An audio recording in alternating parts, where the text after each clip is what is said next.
Question.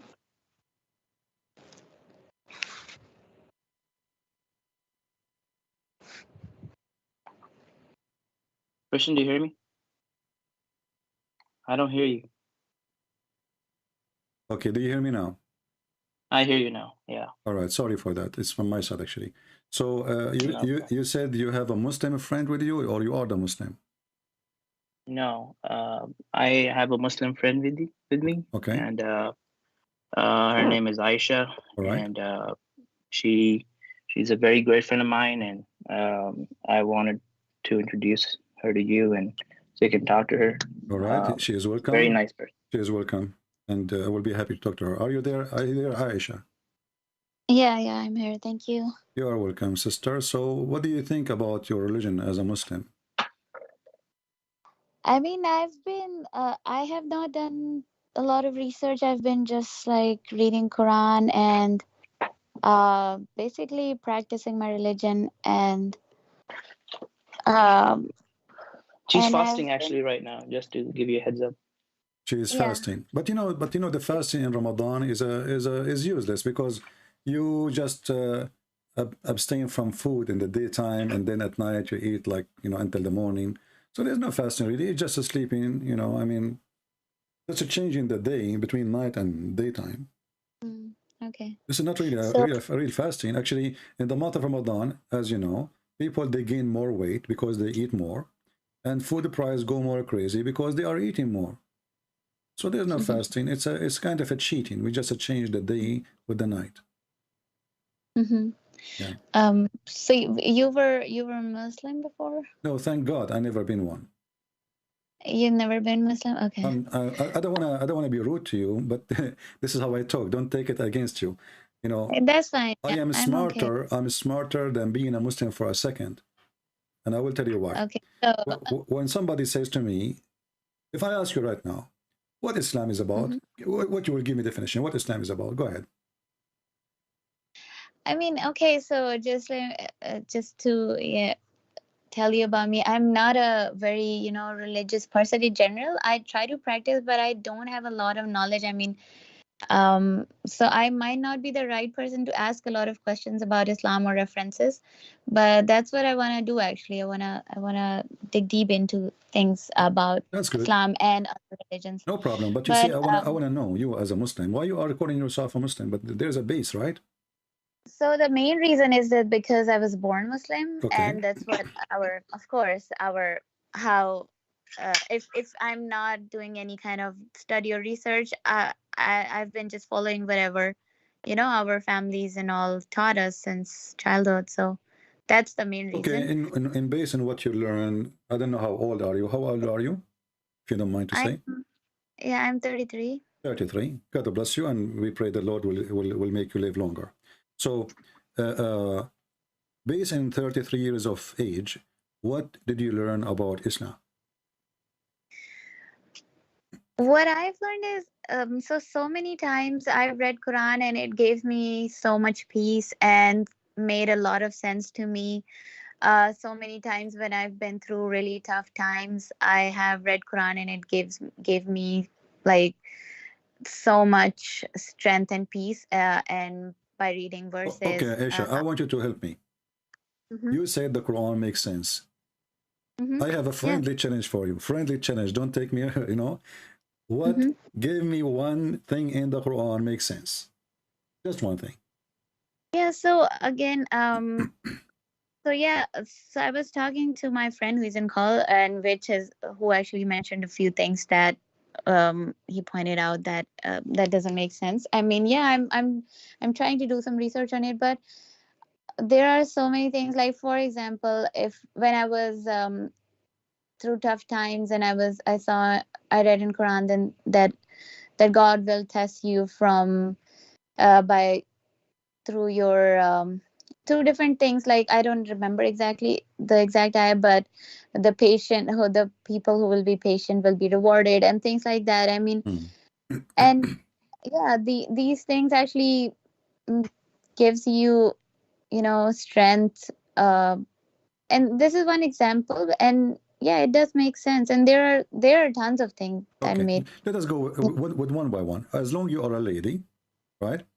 So I'm Mm-hmm. going to speak for things that have to do with you as a female. Do you think Mm-hmm. it makes sense that there is a prophet, he say you are half a brain because you have your menstruation? Mm-hmm. Does that make sense? That do you consider yourself half a brain and half religion? Yeah. So, are you referring to the have witness Huh? rulings? Okay. Yeah. Mm-hmm. Does that make sense that women they are half a brain because they have menstruation and they are half religion? Okay. And Okay. most of them they will go to hell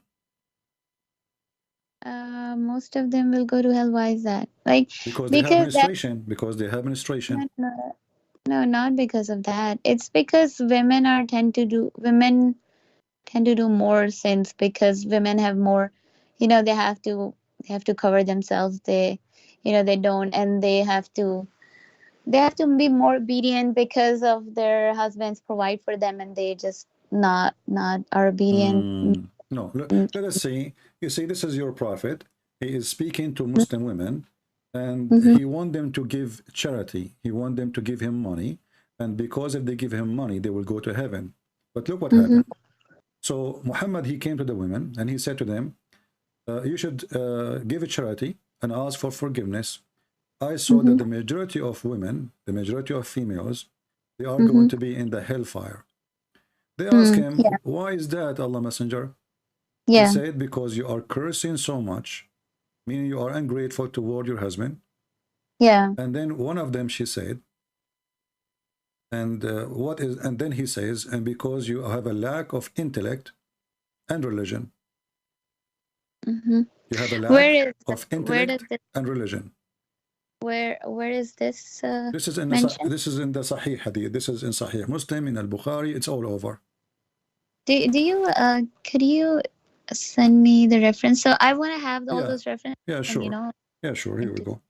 This is. I will give you. I will post a link for you in the. Hold on, Prince. Let me send her the live stream link here. Well, I will share the link even here. Give me a second. Here we go. Okay. I will share the But link. she doesn't know your YouTube channel.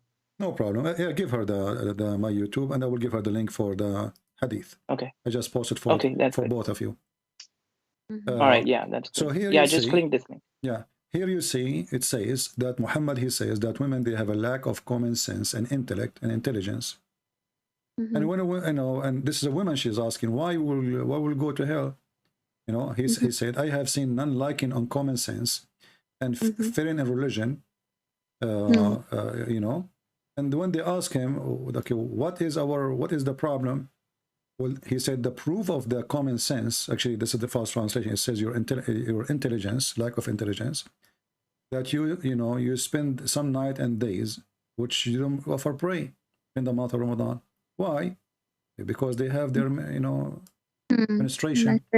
Yeah. Okay, but how that will make you lack of common sense if Allah is the one who forbid you from praying in those days when you are in menstruation?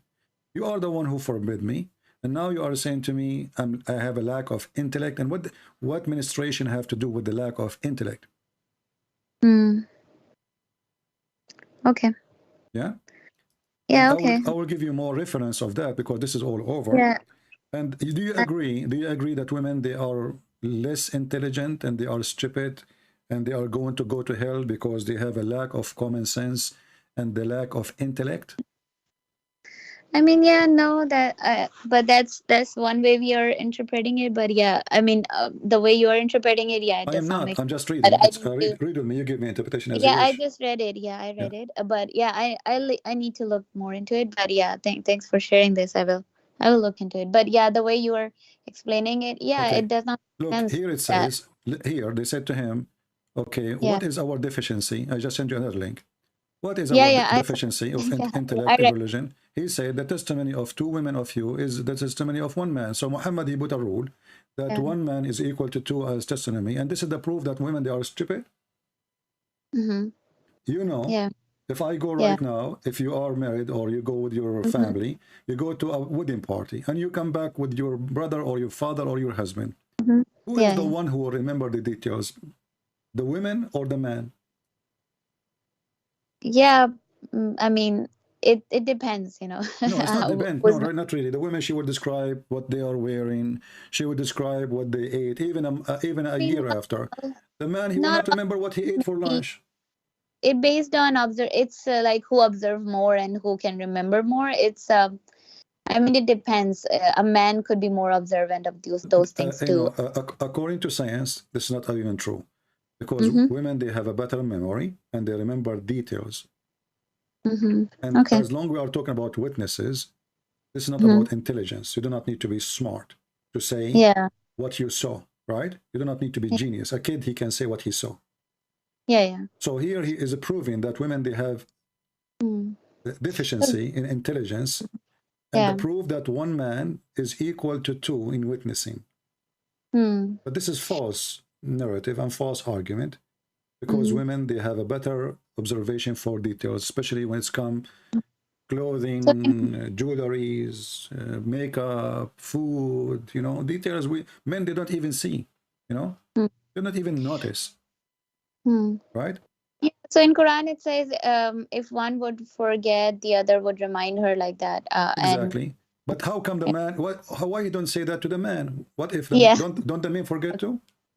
Yeah, I'm gonna have to, you know, have talked to other people about this too and get answers. Let us focus with something more. So now he claimed that deficiency is because of witnessing, but then he says, when they ask him what is our deficiency in religion, he says ministration, because one of you will go for 3 or 4 days without performing salat. But how that is deficiency? Who is the one who created you and he gave you the ministration? Is it Allah? Okay, so if this is deficiency, that means the creator, he is the one who did not create you correctly. The deficiency is Allah, deficiency is not yours, because you are the one who don't have a choice to have it or to reject it. So if this is a reason for you to have half a brain, and he is talking about you going to hell, he's explained now, remember the conversation is, why the majority of women, they will go to hell. So he's counting for your reasoning. And those reasoning are stupid, because even if a woman, she is a stupid, and I don't agree with that, but this is not a reason to go to hell, because if Allah is created me, if Allah created me stupid, how do you want to punish me for being stupid? Yeah, I get the point. And thanks for explaining this. I will definitely look into All right. So as you see, Islam doesn't make sense, especially toward you as a female. Now, can you, as a female, can you tell me something makes sense to you as a female? So have to do with you as a female. Like what? Sorry, say that again. If there is something in Islam special about female make you like Islam? Do you like to have do you have like 3 more wives beside you with one man? Is that right? I mean, yeah, of course I would not like it, but it's there is some kind of, you know, it's not mandatory. Like, it's not like every Muslim is doing that. Most majority Muslim have one wife, but it's an option that is given, and there's some good behind it too. And I've seen what is the good behind it? What is the good behind it? I have seen a few examples. Like I was telling my friend that day that I had a family in my neighborhood, and they were one of the women was not having child, so she actually found someone in her own family and got her married to her husband so that they could have kids, and then they are actually living together. One wife has kids and one is like does not have kids, but they are living as a family. And he was able to save her marriage. We will go with this reasoning. First of all, Islam allowed divorce so easy, correct? Yeah. Okay, what if the second wife, she did not give birth? Yeah, so maybe then we get third wife. Okay, what if the third wife did not give birth? Yeah, of course, maybe. I mean, that's okay, maybe they would figure out. What if it is the man who cannot give birth, like Muhammad? Yeah, okay. then so they would figure out. Secondly, if a man You know, like, you know, we have in the Old Testament that Abraham himself, he have a wife, but Yeah. with our permission from God, he went and he Mm-hmm. married the maid. Her name is Sarah, the Yeah. Hajar, sorry, Hajar. Yeah. So, Mm-hmm. but that was not from God. And if God, he wants you to have a children's, you will have a children's. And don't you believe in that? Yeah. Okay. Yeah. So So he had The two Muslim wives. believe in God will when they Mm-hmm. want, and obviously they don't accept by God will when they want. So they can fix God will. We have second wife. So obviously the God will in Islam is broken as an understanding or belief. Because if you believe in God will, then whatever God he give you, you accept. But obviously, no, we can fix it. God will for this woman not to have kids, we will have the second wife.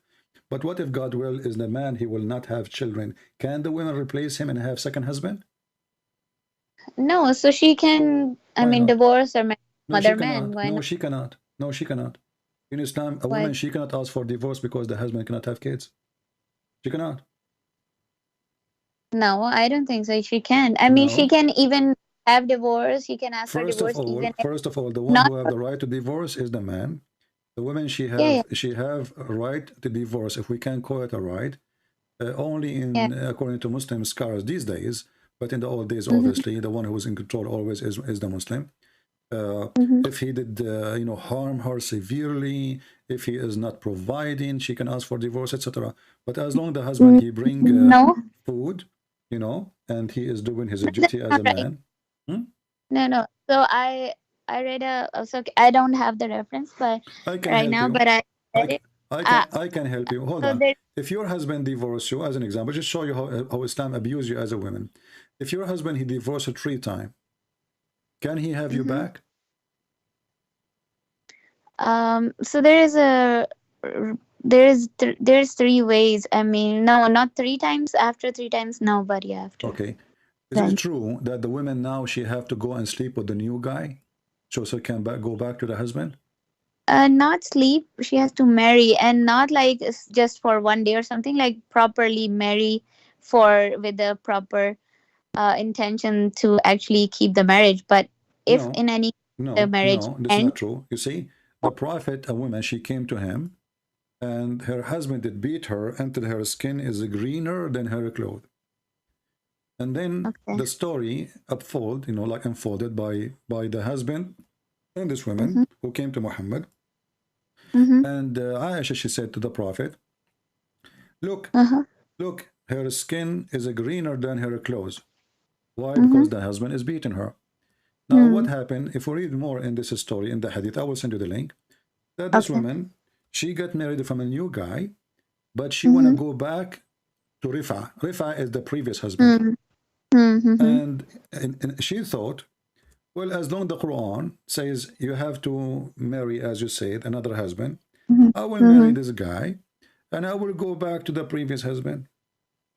mm, You said to me a second ago or a minute ago that it have to be a proper marriage and it have to be not for this reason, right?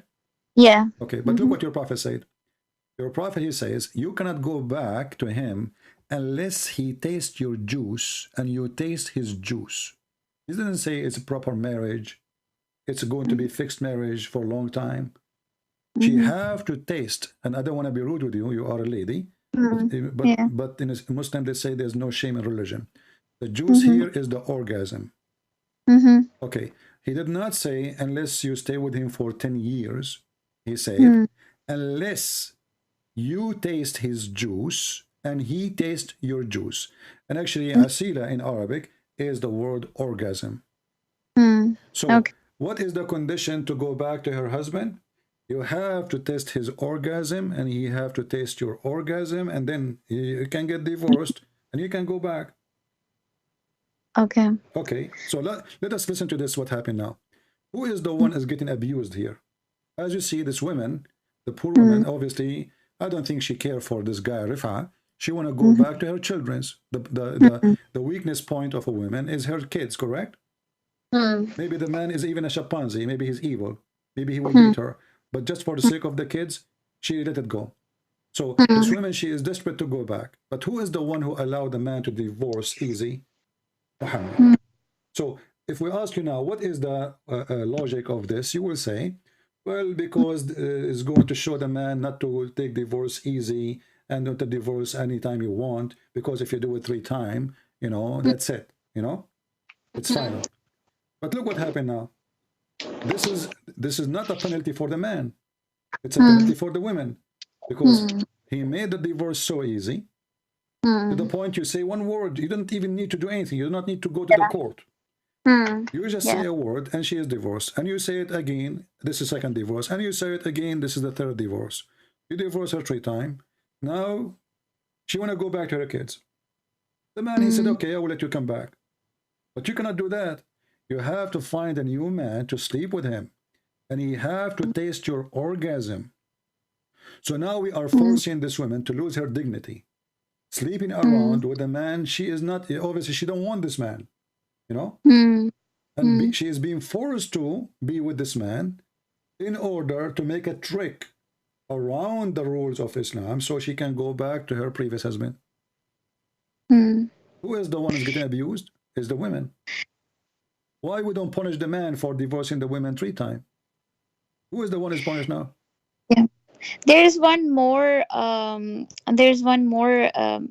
to it that I heard, that that it's a punishment for a man too. Therefore, if he wanna take his wife back, and it's a punishment for him too, that he has to, you know, maybe go through this, that his woman is.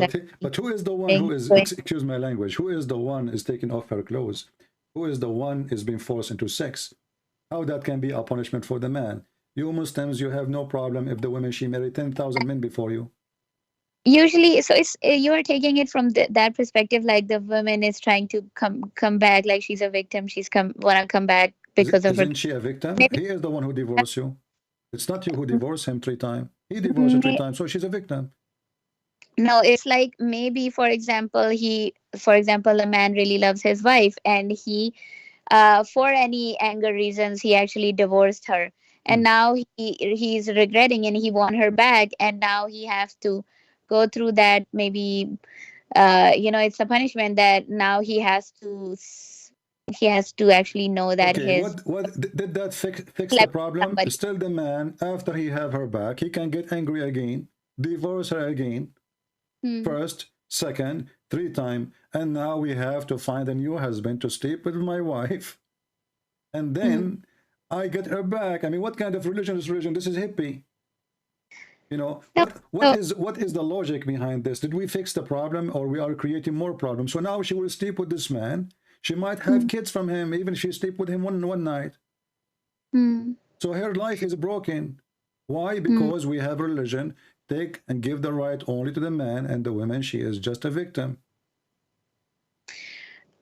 So what my understanding was so far is that you have to have a right intended marriage first, and then nowhere it says that. Nowhere it says that. No, nowhere. As you see here, you see, this is a real story. This is a, let us say, you know, we have a case in the court. Muhammad is the judge. The woman, she came to him. He did not say to her, you have to stay with him a day or 2 or 3. He said to her, could you send me that reference, please? And then so yeah, there is, I need to again look into this too, but what my understanding was so far is that you have to, you know, if there, it has to be a valid marriage, and then the thing that my perspective was that if a man wants a woman back and he actually regrets and he realizes that he liked her and he did a mistake, then he can take her back, but he have to go through that, you know, punishment that his woman married to somebody else, and maybe she would never come back to him. That's also possible. So like that's what my perspective was so far. That the man is basically more suffering, and women can get married, and maybe she would find a better husband. I find it very astonishing. They are saying that the man is more suffering when you are the one who is taken to the bed of a strange man against your will. So this is because you're saying that you have to just sleep with him for 1 night and then you're good to go to marry the previous. I'm not saying that. It's your prophet saying that he have to, the only condition is he have to perform intercourse. This is the only condition. It's 1 day, 1 hour, 15 minutes, doesn't matter. Yeah, so this is something that this was not my understanding so far. So that's why I'm asking you, send me the reference, and I need I to, just did. I just did. And now, Okay. look, the woman, she been beaten by the man. Mm-hmm. Muhammad, he gave the man a verse saying, Mm-hmm. beat them Mm-hmm. Yeah. in return. What kind of a man? He's a prophet of God. The woman, she is a victim. She been divorced. She been humiliated. She been taken from her house, given to other man. And now she is suffering for the new man because obviously she don't want to sleep with him. So now this is a rape. This is literally a rape. Muhammad, he is taking the side of the man who did beat the woman, who Mm-hmm. obviously she don't want to sleep with him. Mm-hmm. And he's saying to her, well, if you want to go back to your husband, you have to let him do it. And he did not say, he did not take any action against the man for beating his wife. Instead, he gave him a chapter or a verse in the Quran. Chapter 4, verse number 34 says, beat them. Mm-hmm. So there was Do you support rape? there is another incident where a woman came to Prophet, and she said that I just don't like my husband, and there was no abuse case in that, and she said I just don't like him, and he said okay, you can leave him, and just leave the garden that he gave you as a gift and all, and if you in mahar, and if you can leave that, just I mean Okay, take the this is in Islam they call it al-khula. So yeah. al-khula is, look what happened to you now. In Mm-hmm. order to get divorce, you come to an agreement. If the husband agree, but now because Muhammad is the prophet, he can make decision, and the husband who care. But if Muhammad is not there, the husband have to agree. So she have to give up everything she have. She go bankrupt. She goes zero from the house. She don't take No, even her. not She that. don't No, take no, any. no. No, she don't take anything. Khula. She don't take anything. She give No, him no, no. back. No, that's not true. She just have to give the mahar back. That's all. Well, this is what she have. What what she have besides nothing. No, mahar is just like the money or amount or gift My or friend, whatever. this is all the money you get. What small, what big, doesn't matter. This is all the money you get. So now after serving this man, being in his house, cooking him for years, now in order to get divorce, you have to give him everything he gave you.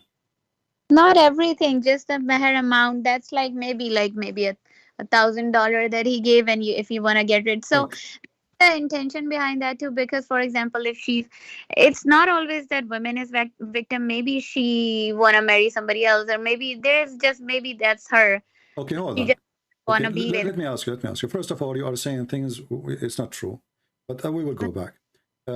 Why, if the woman she decide to divorce, she have to give everything, and you said only the dowry she have, right? Yeah, Okay. only the. Why the man, you will not lose anything?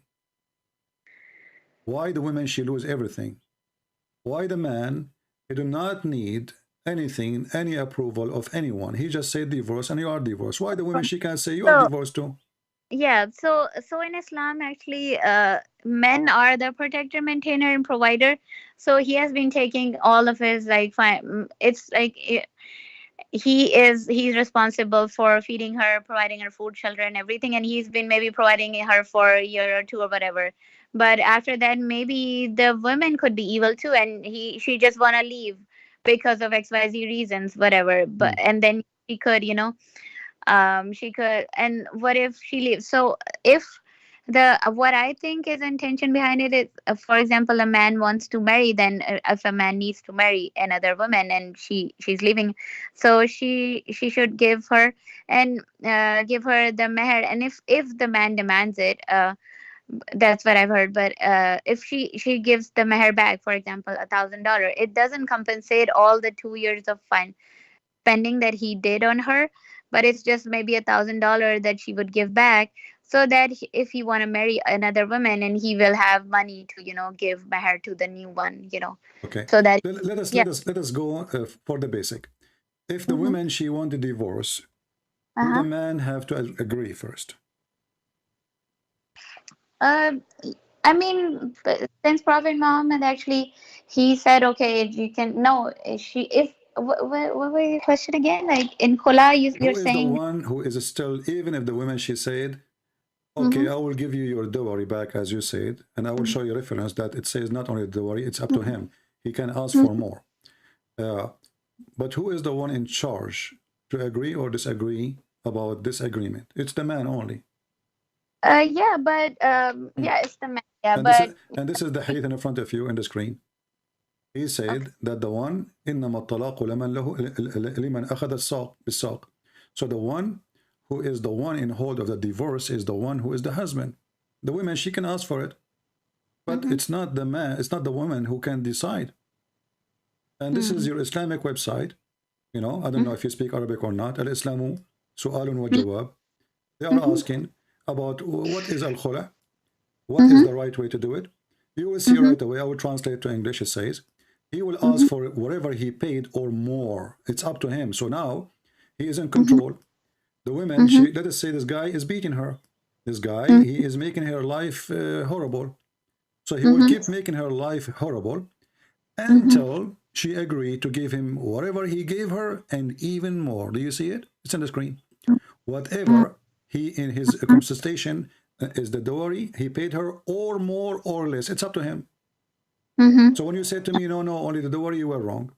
So now your husband is in charge. He is the one who can divorce you. Even if you say, I don't want your money, I don't want anything, just please let me know. He have to agree. And now he put conditions. You want me to agree? Well, you give me this.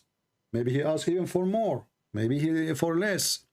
But here now you see that Islam is, when you are married, if we can call it marriage, you are really owned by this man. He is the one who can throw you by a spit from his mouth, and he is the one who can hold you by a spit of his mouth. You are just a slave. How you can ask for divorce then?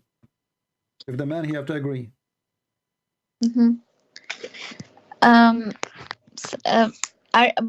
Were you reading the hadith here? Was that all? Yeah, well, this is a Muslim website. This is the sheikhs. These are the scholars. They are answering, and they are even quoting the story, the one you mentioned about the woman. He asked her, "Do you want, you know, the guardian he gave her, and he, you know, he gave it back to the man, right? But here, because Muhammad is there, he is the one who made the decision, and nobody there to say yes or no. So the man right is stripped, and here Muhammad actually is breaking the law of God if he claimed to be coming from God, because this is the right of the husband, not the right of Muhammad. It's not you who decide what the man should do, even if you are a prophet, you know. So Muhammad here is breaking his teaching, and he's acting as if he is the husband. Who are you? You know, you have no right. This is the right of the man. So, additional to that, what do you think about the man is beating the women? It's okay? No, it's not okay. So again, Why not? like, Why it's not okay? of course, it's not okay to beat anyone. But what my understanding so far about this is that I think if I mean, we cannot in all situations think that women is she's a victim and she is being abused. There could be, you know, there could be actually like real disobedient wives too, who actually like do such a wrong things that a man could be. So it's not just about that man could do anything. There are so many verses in Quran that told men to be good and gentle and kind to other people and their women and everything. So the first step is for man to be, you know, just and be kind and gentle. The other in this verse that I understand is that there could be a situations and scenarios where women would be actually disobedient, and I have seen those cases around me as well, where men are trying to be so nice with them, but they are just keep on, you know, maybe cheating or maybe just, you know, doing wrong things. So okay, in that hold on. You see, you are mixing things up. First of all, in the case of a cheating in Islam, the woman, if she is married, the punishment is death. So this is not beating. Secondly, you just said something really amazing. I find it really amazing how a Muslim woman she think. So now, listen to me. Now, the woman, maybe she is doing something bad. And now how we fix her bad? By beating her. Okay, if the man is doing something bad, can Mm-hmm. my wife beat me? No, let me complete my understanding first. Mm. So what I think is when men are instructed to, talk to her about the things that's problem, uh, then there are, there, if she doesn't want to obey, or if she doesn't want to. So one more thing is that if a man is responsible for providing you financially, he's taking care of your Mm. all the, if you are taking the situation where man is a good person and the woman is, just like being not a good person, she's just, Mm.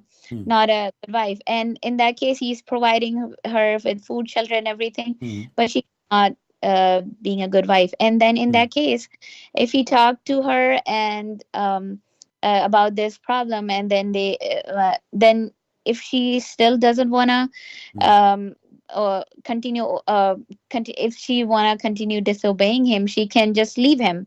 And Hold on. You see, I don't know yeah. where you get this from. Where we just proved to you that the woman, she Uh-huh. cannot leave him. She cannot. It's the man who decide. Even when you mention al khula, it is the man who have to decide, and he agree. So she cannot leave.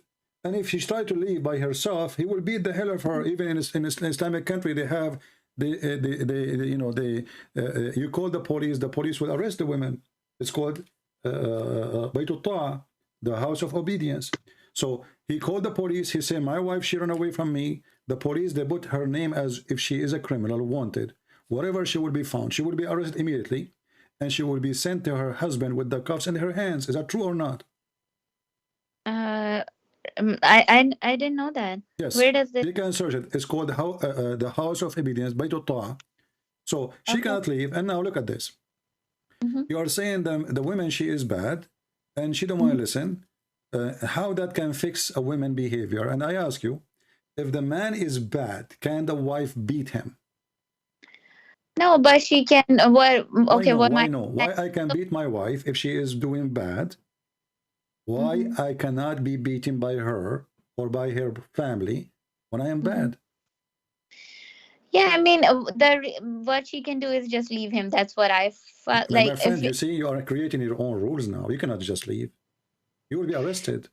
that was not my understanding so far. I need to. It's not up to you. You see, I don't say Or- things. You see, my friend, I Mhm. am a person. Millions of people watch my videos, and when I say something, people will laugh at me if it's not true. Correct? Mhm. And Muslim will make Mhm. videos and look what Christian Prince he says. It's called Baytul Ta'a, Baytul Ta'a, the house of obedience. The woman, she Okay. leave the house without permission from the husband. He can call the Sharia police. They will arrest her immediately. Is Immediately. Saudi and like This is which all country? Islamic countries. All Islamic countries. Any Islamic Um. countries following Islam, they have to practice that. So you call the police. You say, my wife, she left my house. She have to be arrested immediately. Wherever they find her, she will become wanted. Mhm. So then they will arrest her and they will bring her back to her husband. Now, what the husband will do again, he will beat her again. She can't Mhm. even call the police. If you call the police, they will say, my husband is beating me. They will say, well, he's allowed to beat you. The only time a woman, she can complain, this is now, not before. You know, as an example, your prophet, he says, no man should be asked why he is beating his wife. Is this a hadith? Yes. Can you send me that too, please? Okay, let's see. Hold on, let's see. Okay. Yes, hello. This is the hadith here. Okay.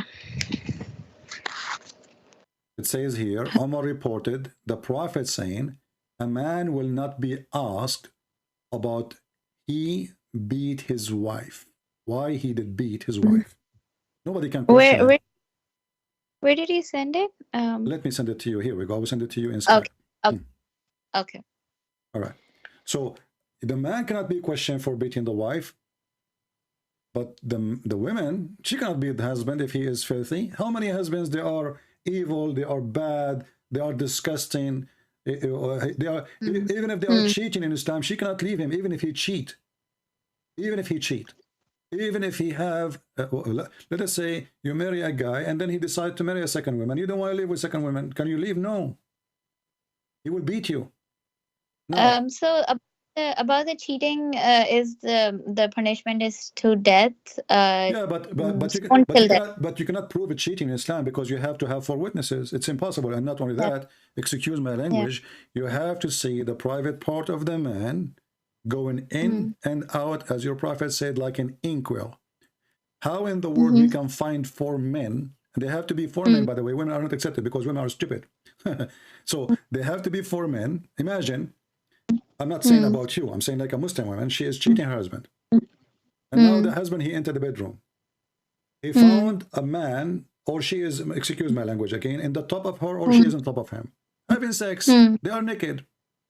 Then the guy, he have to call 4 of his friends. Tick, tick, tick, tick, tick. Assalamu alaikum, brother Abdul. Can you come over? Please, my wife, she's having sex with the neighbor. And then he have to call the second one. The second one is busy. He called the third one. Oh, the third one is fixing the car.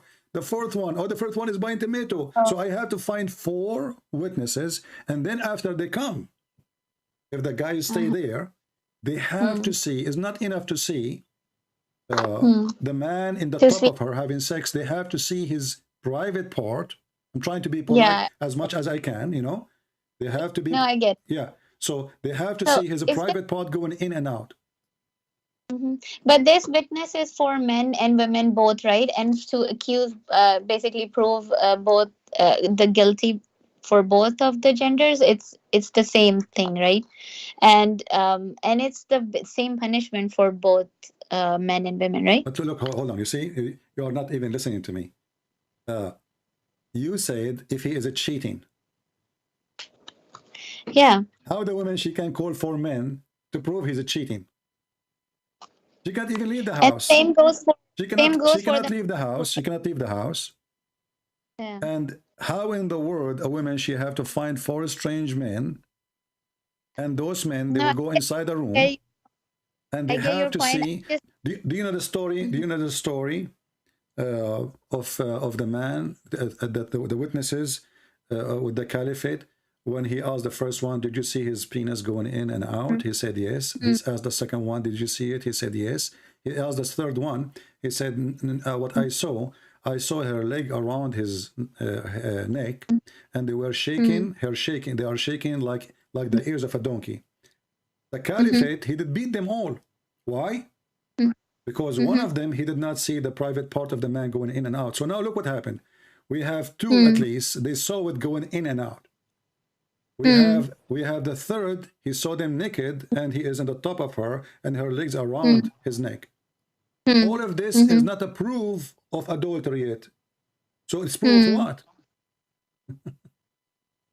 What is this? It's a madness. All of this because Muhammad, he had 3 witnesses. They saw his wife having sex with Safwan. So he decided to change it from 2 witnesses. How come we need 2 witnesses to take a person to execution in the case of murder, but we need 4 witnesses for what? For sex. And not only they have to see them having sex, they have to see the private part. So if a woman, she is wearing a skirt, excuse my language again, she is in the top, it's impossible to see the private part of the man getting in and out. So nobody can see it. It's impossible. So the husband, he go inside the bedroom, he cannot even accuse his wife that she is cheating. Because if he do that, do you know what the punishment? They will whip him. So the husband, he go inside the husband go inside the bedroom. He see his wife in the top of somebody, and now he don't have the witnesses or the enough proof. If he accuse her of adultery, he will be whipped. Yeah. Okay. Same for the woman. If she accuse her husband, and she don't have the 4 witnesses seeing his private part going in and out in other women, she will be whipped. Okay, so look what happened now. So we can beat the wife for any reason in Islam, any reason. You see, in the Quran, it says in the verse number chapter 34, verse number 4, it says nushudahun. You know, nushudahun. Nushud. If you ask a Muslim what nushud mean, right away the Muslim, they start using their imagination, lying to us. That nushud mean cheating, she is bad, she is etc. But you will see that the same word used for Muhammad when he decided not to sleep anymore with Sauda bint Dama. Do you know that? Is this in Quran? Yes. Or so when Muhammad he did nushud, and this is the hypocrisy of the Muhammadan. So when the women she do nushud, and what is this? You fear their rebellion. You fear like he said to you, can you make me some tea? You don't go and do it right away. So now you feel like, she start, showing signs of being rebellion to me. So, but if a man he do that, a man he can stop having sex with his wife. It's okay. But if a woman she do that, we will beat her.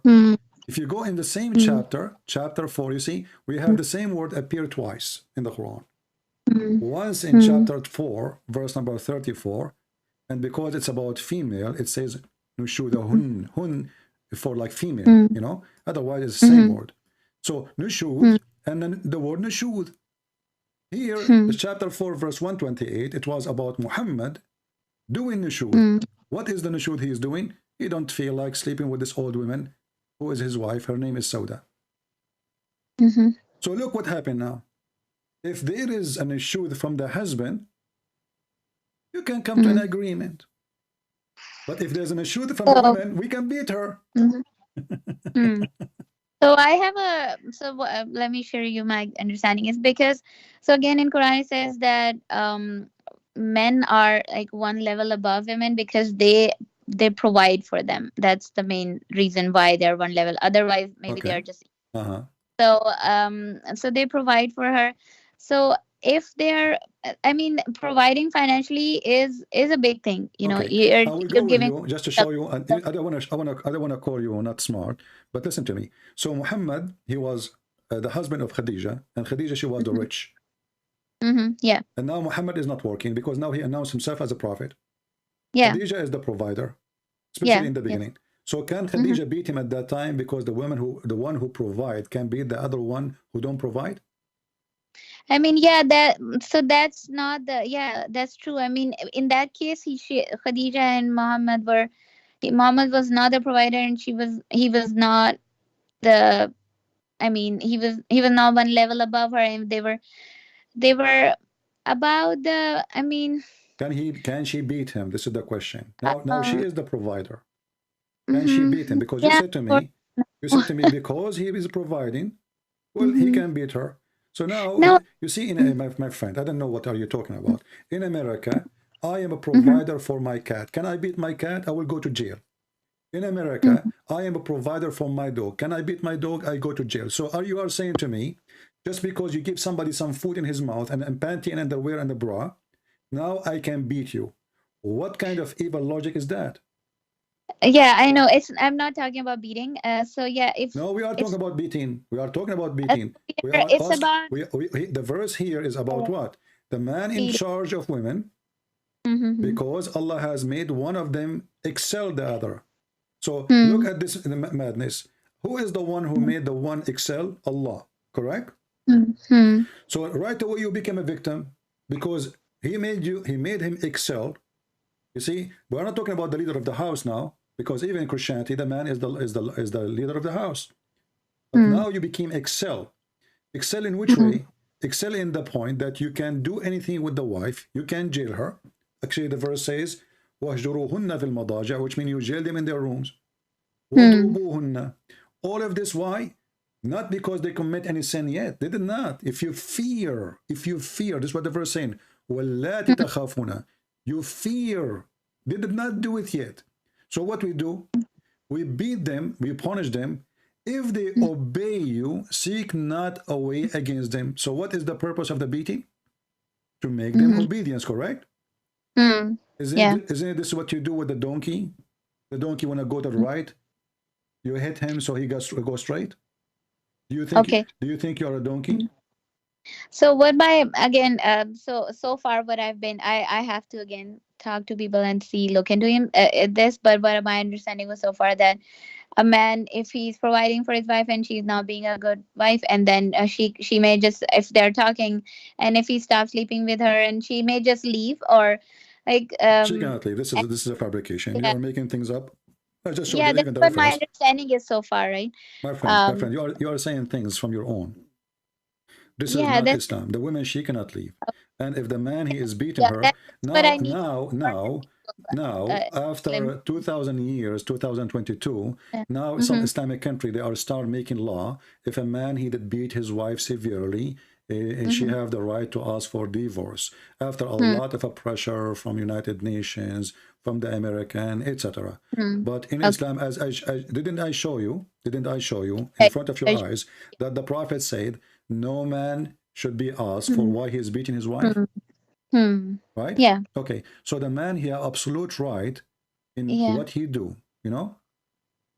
I mean, yeah, again, that's what, like I told you, thanks for the references, and I will look into it and I will ask these questions from the Islamic scholars too. But that's what I understood. I mean, so far before talking to you, my understanding was just this: just she can leave, and if she still wanna stay and Okay, you want know what? him, Let us not. Let it's us fine. okay. Let's forget about this. I will give you one more chance to give me one thing is true about Islam. Is there anything true? I mean, the whole religion is stupid. Okay, so if we step back, can I ask about like, yeah, about the what's the ruling regarding the female in, for example, in other religion like In Christianity or Christianity, the women and the man, when they are married, they are united under the name of God. Therefore, a Mhm, man, he can divorce her, or the woman, she can divorce him if they mhm, are committing adultery. And adultery means breaking the mhm, agreement with God, not even between the two, with God. So I promise mhm, God I will be decent with my wife. She promised mhm, God she will be decent with me. I promise mhm, God I will stay with her.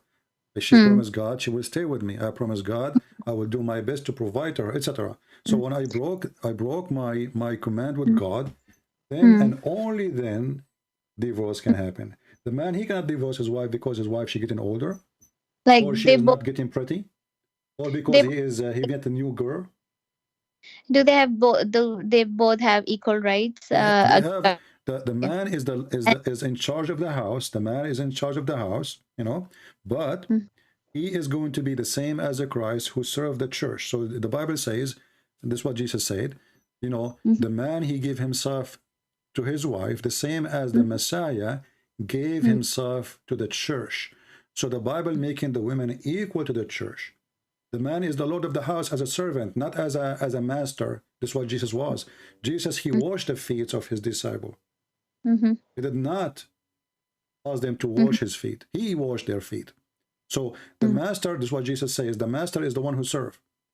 mhm, The master, the Lord, the true Lord, which means you will become the Lord because people will love you. mhm, You know, like when you have a king, mhm, and this king, he serves everybody. Then he is a mhm, king. Everybody will take him as a king because he's mhm, amazing. mhm. Because he did not Yeah. force us by violence to be the king. Mhm, What your religion doing now is the man is mhm, forcing you to be his mhm, slave, and he mhm. is the king because he have the authority. But in reality, you hate him in your heart. There's no women. If your husband did beat you, you know, Yeah, are you going to be in yeah, love with him? Be honest with yeah. me. No, no, of course, no. Okay, Yes. so what is the purpose then of this? Is that will fix the marriage if I beat the women?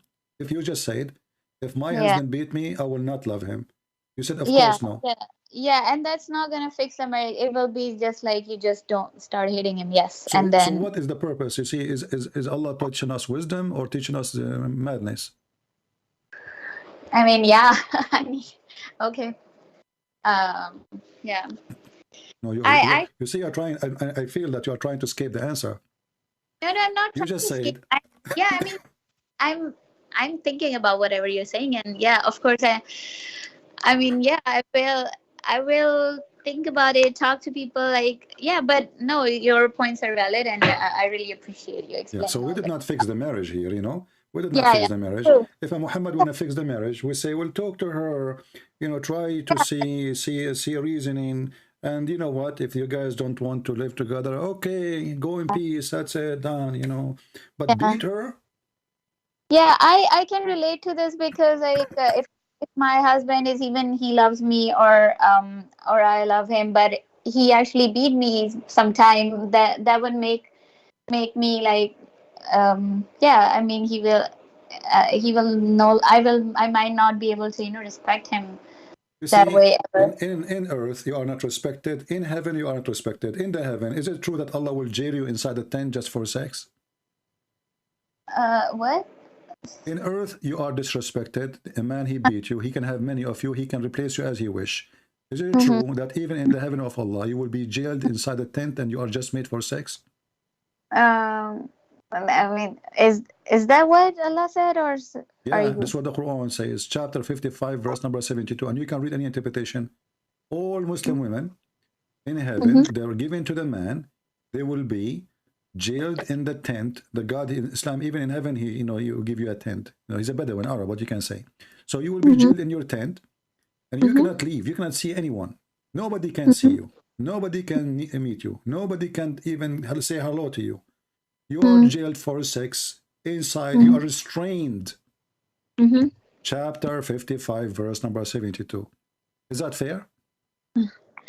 55, 72. I will look into it, but I mean, no, it should not be true. I mean, it should not be fair, of course. What But is that heaven really? I'm going to be living in a tent for eternity. All my job is the guy come in, I take off my panty. Excuse my language.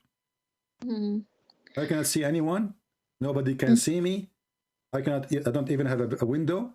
I am restrained inside a tent. My job is sex.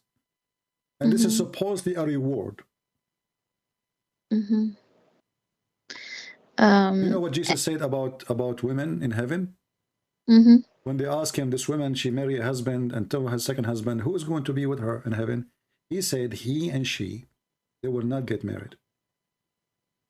They will be the same as angels, equally. So the man will not have a privilege in heaven, in Christianity, because he's a man, he will have more females now. And the women, she will not have a privilege too.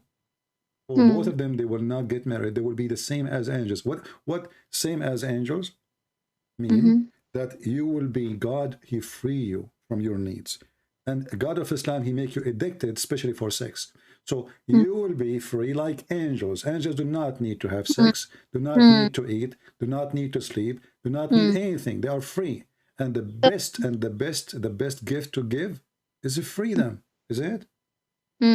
So in Christianity, there will be like no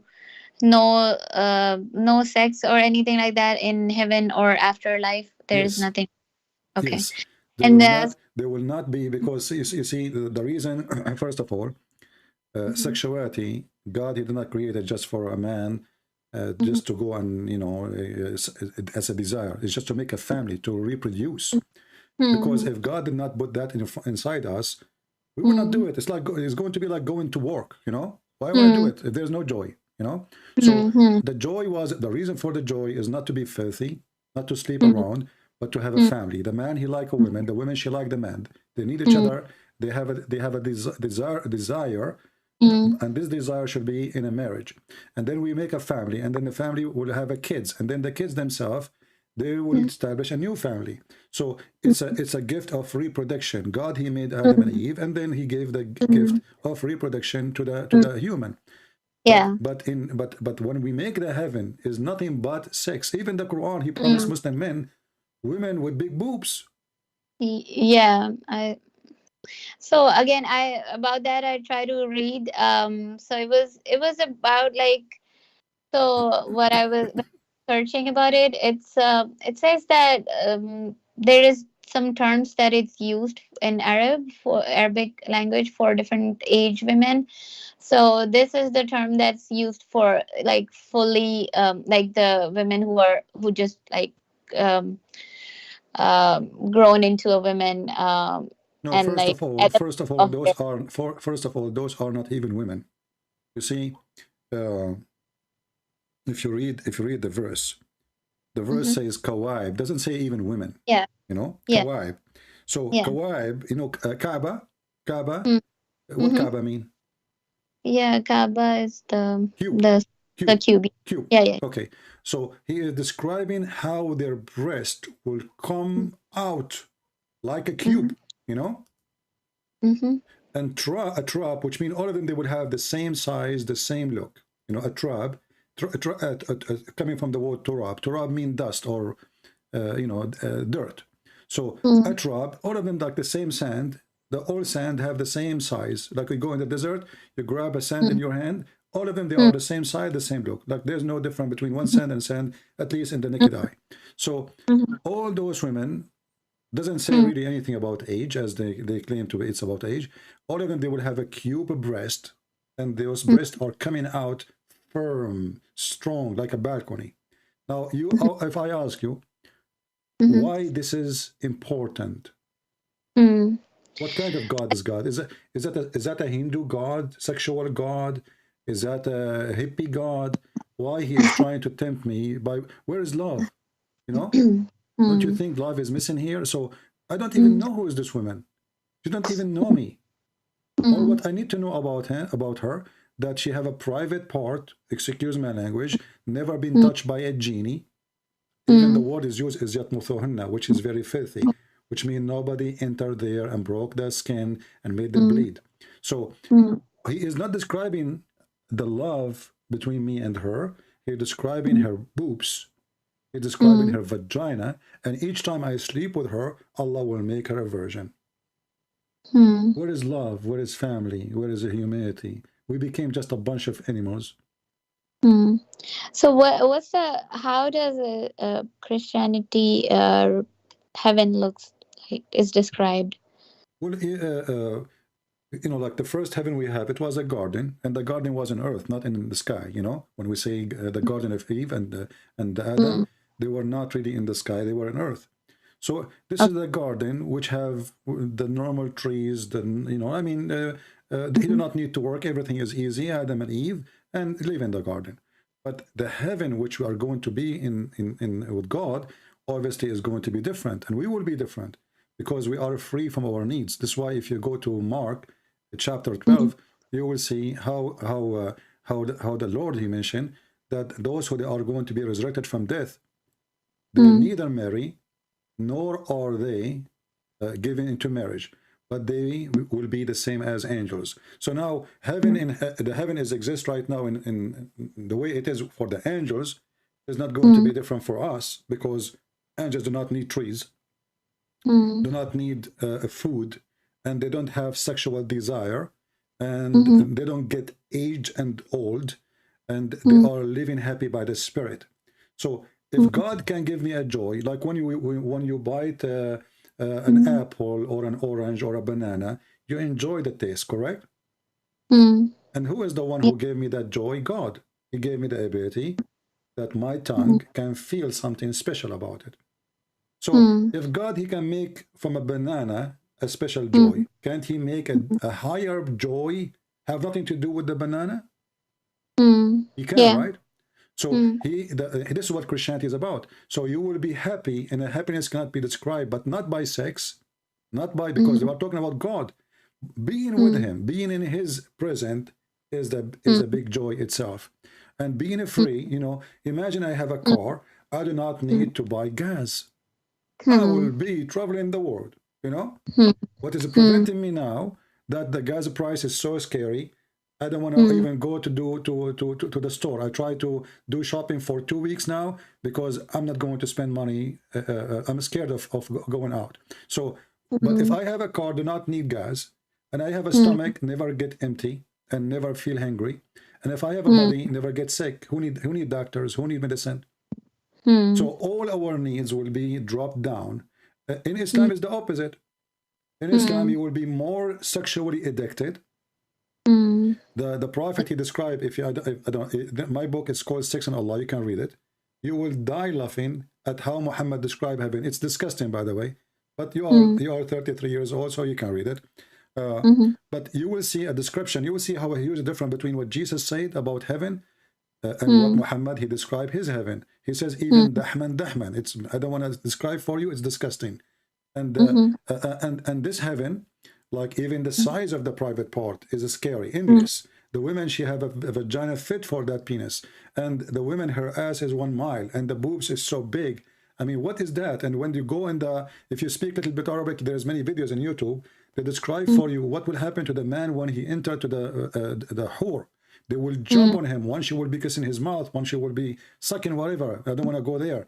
But this is a very sexual evil religion. And who is the best in the reward in sex is the one who kill. The one they call him a murderer, the one who do jihad, is the one who get the highest number of women. And ask yourself, my friend, is that really from God? What God, you know, if I ask you now, what Satan he tempt us with? What do you think? Yeah. What Satan he tempt us with? Well, sex and money and gold and silver, correct? And power. Yeah. That's what Muhammad promised. Do you know that even Muhammad he claimed that in the heaven that you will have 4 heaven, 4 paradise, 2 is made of gold and 2 is made of from silver? Is that yeah, I have heard about gold and silver in heaven, but not this, that too will be this. If you go and read, you see right away how silly, how stupid. As an example, chapter 18, verse number 31, it says that you will have a garden, okay? The Muslim, the add word is not even there. You know, it says eternity. It doesn't say that in the Quran. And then it says, underneath of it there is a river. And then they will be wearing a bracelet of gold. What is the point of wearing a bracelet of gold? What does that mean? And what is the value? What is the value of gold? Yeah, I was also thinking, why do we need a gold over there? But so what came to my mind was maybe Prophet was trying to tell them that tell people that we don't need to have lust in this world, because it will be a common thing in heaven. So I mean, we don't have. Hold on. If we do not need Muhammad, he need the gold. He was asking people to give him money. This is why he said to the women, most of you will go to heaven, give it charity. And here you see the hypocrisy. So now if they give it charity, they will go to heaven. They're still bad. He said, give it charity. I saw most of you, majority of you will go to hell. And they start giving him their ears and their bracelet. So now they will go to heaven. This is hypocrisy. So now I can go and I can be a cheater or a liar or whatever I am, and then I give it charity, and then I will go to heaven. So Muhammad is selling you heaven by taking your money. So how come bracelet of gold is not important on earth, but Muhammad was collecting their bracelet? How come bracelet of gold is not important on earth, but Muhammad he took the 5th of the booty? How come it's not important on earth, but he will let the Christian stay as a Christian, worshiping the wrong God, just if they pay him money? That's what the jizya is. So, and now we find that Muhammad, he is tempting people by women, by gold, by silver, and he will wear a brand. Do you know that he will wear Gucci in the heaven? Honestly, it says here, istabrak. Istabrak is a green silk made by the kuffar in Iran. At that time, Iran was kafir. So, istabrak, have you ever, this is the most famous Gucci at that time. Have you ever heard of a god, he say, I will give you Gucci? He's trying to tempt us with the clothes, with the bracelet, and you know what? I will give you a pillow. Who in the world when Allah? I mean, this is the most laughable promise ever. So now heaven is a bracelet of gold, a couch, a Gucci T-shirt. This is heaven. We have it here. I can go right now to Walmart. I can get a bracelet. I can get a garment from silk. Can I ask, in Christianity, isn't it like mentioned anywhere about like the perks of heaven, and have like a is it just like they will be like angel and that's it, like not about heaven? When the Messiah, he said in Mark, like heaven, like angels, that's mean we are going to be different in nature, you know. And I get that. And we will be free from all our needs. So there's no need for this description. But how heaven will be, I mean, this is the work of God, and this is the miracle of God. I did not see it. I did not go there. But what I know, my nature will not be the same, and I will be free of all my needs, you know? But isn't there a description like heaven will be like this, and there is descriptions in... You know, there is like in the book of Revelation some description, but it's a metaphorical. It's like a prophecy about how the Lord will come with the glory of his cloud and take his people, like we call it the rapture. So, but it's not really a description. You can call it a description. It is, let us say, it's a metaphorical of the future, of how we will be living with the Lord, with his glory. So he will take his chosen one, his elected one, the one who follow him, the one who obey him, and they will be with him living forever in happiness. But for sure, there's no the happiness is not food, is not gold, is not silver, Mm. is not male, Okay. is not a female. For at the end of the Mm-hmm. day, if you maybe you do not know that even when God created Adam, Adam was the name of Eve too. Adam is not the man. Adam is man, and the man and Eve, both of them he called them Adam, which means a human. Mm-hmm. So God he Yeah. created the human. He did not create. He did not create us, you know, for the purpose of this. You know, he created us to be human. And Islam make you lose your humanity. As you see, I can beat you. That's mean I'm losing my humanity now. Mm. You know, when I start beating using violence to convince you that you are wrong, obviously I don't agree that you are a human. I agree that you are a donkey. And the donkey will not walk in my direction unless I hit him with a stick. So Islam make us lose our humanity. Not only disrespect women, even disrespect others, everything. And violence is the way. Even Muhammad, you know, he says, I've been ordered to kill all mankind. Do you know that your prophet, he said, that the best of mankind are the Muslims because they will bring them with the chains around their neck? Mm. Sorry, say that again. According to Muhammad, the best Muslims, the best of mankind is the Muslims. Mm-hmm. Why? Because they are the one who bring you and they put the chain around your neck to take you to heaven. So Muhammad, he claimed that violence is the way to go to heaven. Read with me. This is Sahih al-Bukhari. This is not my words. The Prophet, he said, you are the best, and this is Quran, by the way, chapter 3, verse 110. You are the best ever. You know, the Muslims, they say that the Jews, they claim that they are chosen people of God and that make them racist, blah, blah, blah. But the fact this is in the Quran too, that Allah, but anyway, focus with me here. You are the best of the people ever, raised up for benefit of mankind. Chapter 3, verse 110. The best for mankind are those who bring them with the chain around their necks till they embrace Islam. How in the world that can be from God? If you put a chain around my neck now and you force me to say Shahada, how that make me a Muslim? Okay, I have to read this ayah. Yeah, this is. I mean, I heard that there is like no like light rafidin, so there is no not there is no force in Islam. No, that's false, my friend. My friend, the verse there, the Muslim, they use it to speak to the kuffar. When the kuffar, they are not allowed to convert to Islam, they say to them, well, there is no, you know, there is no like compulsion in Islam, which means you cannot force your children not to convert to Islam, but a Muslim cannot convert to other religion. This is why your prophet says, "Man baddala dinahu uqtuluhu," the one who changes religion, kill him. Because if there's no enforcement in Islam, then how the one who leaves Islam will kill him? You know what I mean?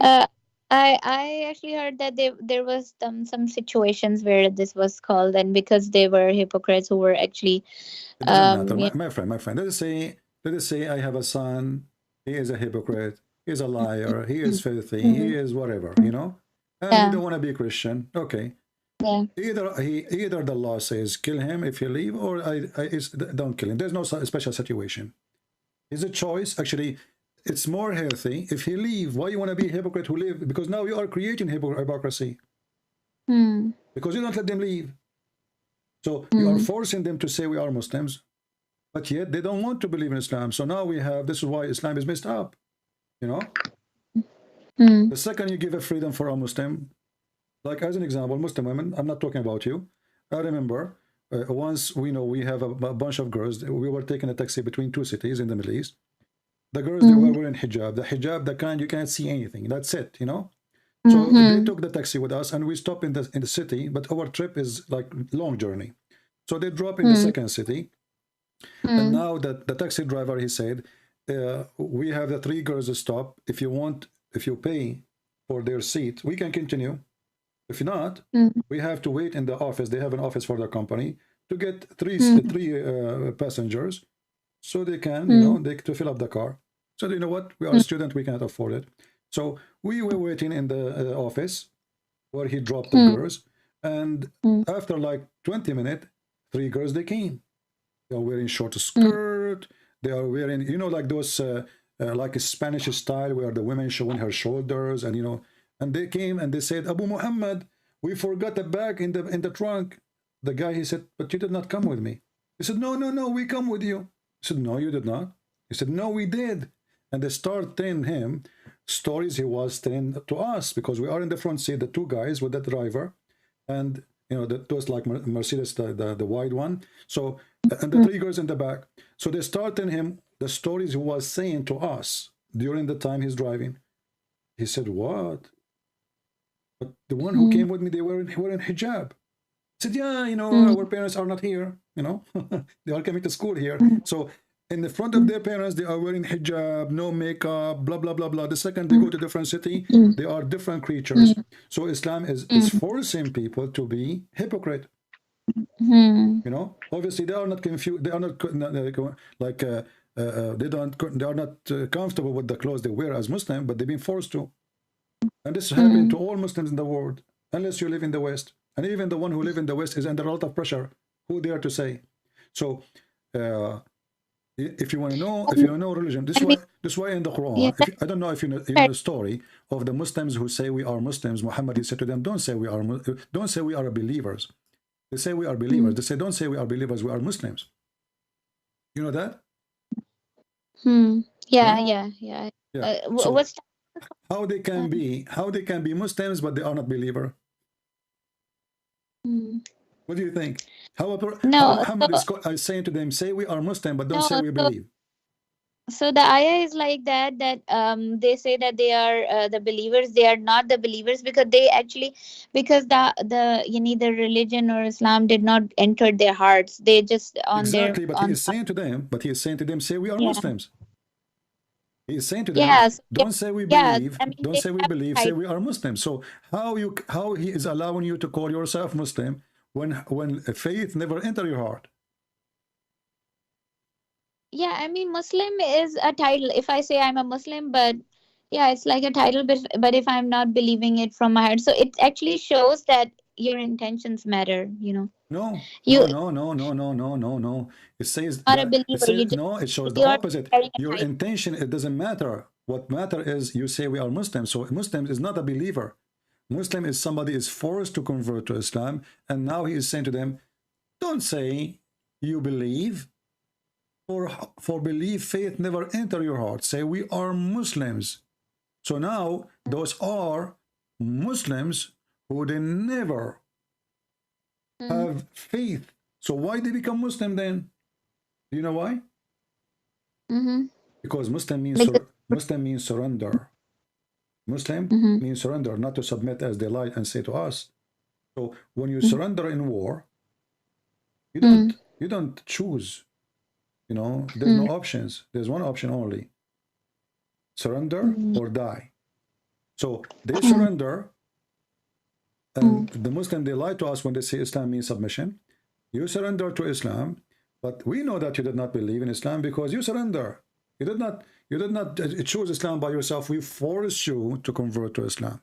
So we know that your heart is there's no faith. You can say we are Muslims because you say Shahada, but you are not a believer. Muhammad, this is the Quran, chapter 49, verse number 14. Chapter 14? Chapter 49, chapter 49, verse number 14. I will send you the link. I will send you the link. You can read it. Yeah, I have read this actually. But yeah, I mean, what I understood of it was that I mean, it's necessary for you to actually accept the religion from your heart instead of no, that's false. That's false. As you see, if it's necessarily, then he should say to them the opposite. He should say, don't say we are Muslims. If it's necessarily to have the faith in your heart, then he should say the opposite. Don't say we are Muslims, for faith never enter your heart. This is how it should be. But as you see now, it's the opposite. It says, don't say we believe, say we are Muslims. So believing have nothing to do with being a Muslim. Because Muhammad is Satan. Muhammad as a Satan is forcing you into a belief you don't believe in, and you don't care if you believe or not. Just say, I am Satan, worship me. Just say that, just worship me, just bow down, just say Shahada. I'm fine with it. You believe or not, who care? Just say Shahada. In Christianity, no. Jesus, he said, not everyone says to me, Lord, Lord, or God, God will enter the kingdom of my Father, but the one who do his will. So if we say Shahada from now until a million years from now, we will not enter the heaven of Christ. Because it doesn't matter what Shahada we say. It doesn't matter what word we scream with. It doesn't matter what we call ourselves. What matter is if we do the will of God or not. That's why here you see that Muhammad, he promised Muslim very funny promises. As an example, if you say Bismillah, Alhamdulillah 100 times, you go to heaven. Is that true? I never heard this. Madman. I mean, how in the world? So now Christian Prince, he attack Islam every day. He laugh at Muhammad every day. Before he die, he say Bismillah, Alhamdulillah 100 times. You go to heaven. What is that? How in the world that can be from God? I mean, how easy it is. So now we can go and do all kind of sin you can imagine, and then we say Alhamdulillah, Bismillah, etc., and we go to heaven. Yeah, I don't know about this. Yeah, but and I actually kind of not believe on this, like when people say read this like this many times. But this is what Muhammad said. It's not up to you. If you don't believe, it's mean you don't believe in Muhammad. And is this like hadith or something? Yeah, this is hadith. Yeah. Okay. And it's 100 times. If you say it 99 times, you're in trouble. So send me the reference for this. Yeah. If it's But remember, sister, you have to do it 100 times. Okay, if you do it 101, you maybe you have to restart over. It have to be the magical power only in if you do it 100 times. I mean, what kind of religion this religion? And then Allah will forgive your sin, all of it, if you say that. You know, what is that? I mean, this is madness. And there is many like ton of things like shaitan sleep on your nose. Shaitan, he play with the penis of the Muslim. If you don't say the name of Allah before intercourse, shaitan, he will be doing the women. Shaitan, a genie, you know, I don't know if you know the story. There's a guy, he opened the door for the wife's bedroom, excuse my language again, and he found his wife doing something, we don't want to say what. And then the sheikhs, they told him that she is sleeping with the genie, and this is why he described that he saw a fire in her bushes. Why she have a fire in her bushes? Because she is sleeping with genie. This is Islam. Islam is just a bunch of fairy tales, stupidity, mental illness. You know, shaitan around the penis. Shaitan take hair from the anus of a Muslim when he pray. Have you experienced such a thing? Excuse me again. No, this is stupid. I mean, this is madness. If you enter the bathroom with the wrong foot and you don't say the certain prayer, shaitan go inside the anus and he block it. This is what Muhammad did. This is teaching of God. What is this? And then this man who is speaking about God and he is supposedly holy, he is the most filthy. Do you know the story of Muhammad when he went to his own son's wife and he flirted with her when the husband is not there? Zainab? I mean so what I know is that Allah wanted him to marry her, but he was trying to convince his son. You see the hypocrisy? You see the hypocrisy? The guy, he went there just 15 minutes ago, flirted with the wife, and he is telling the husband, keep your man now. Come on, man, keep your wife. Don't divorce her. Come on. I mean, the guy, he was there. This is telling you how filthy Muhammad is. How 15 minutes ago, I was in the house, in your house, and I flirted with your wife. And I told her, praise be to Allah, the one who made my heart flip for you. And now the husband, that story says, فأخبرت زينب زيد ففطن زيد. Now he got it. That's what it says even in their books. ففطن زيد. So he went to the Prophet. He said to him, please allow me to divorce her. She have a bad mouth. You know. So Muhammad, he said to him, no, man, keep your wife, man. Like, you were there flirting with the wife. And you know, when the Muhammadan, they say he was flirting, I believe he was sleeping with her. Because let me ask you honestly, if your father-in-law come to your house and he flirt with you when your husband is not there, are you going to be so angry, disgusted, or you will be so happy? Of course, disgusted, yeah. Okay, so how come Zainab is not disgusted? And why Zainab is telling him Mm. She's telling him, listen, we are doing it. Okay? Don't you get it? Mm. So the husband, shouldn't he go to the father and say, shame on you? You flirt with my wife? No, he know, because he will kill him. Who there? He knew now that the master, his father, but by adoption, he wants his wife, and that's it. So that's why it says for Fatina. Otherwise, any woman, she have a little decency, she will be so upset that the father, how disgusting it is, the father of my husband come into my house, and then after that she go and she agreed to sleep with him. Mm. And then Muhammad, he forbid adoption just for that reason. Mm. So he can have the women. No, he didn't say that. He didn't forbid. He just said that that the son, like the adopted son, is still adopted son. I mean, you cannot have like inheritance, and so because it's No. You see, when you say things, remember, you are talking to me. You are not talking to an average person who know nothing about Islam. The reason for adoption, the Arab always do adopt, and Muhammad himself, obviously, because he cannot have kids. The Muslim, they lie to themselves. They say Muhammad have kids. Muhammad never have kids. Never. That's why he adopt. So what about the daughters he has? Those are his daughters. Those are daughters of Khadija. Khadija, she have 2 husbands before him.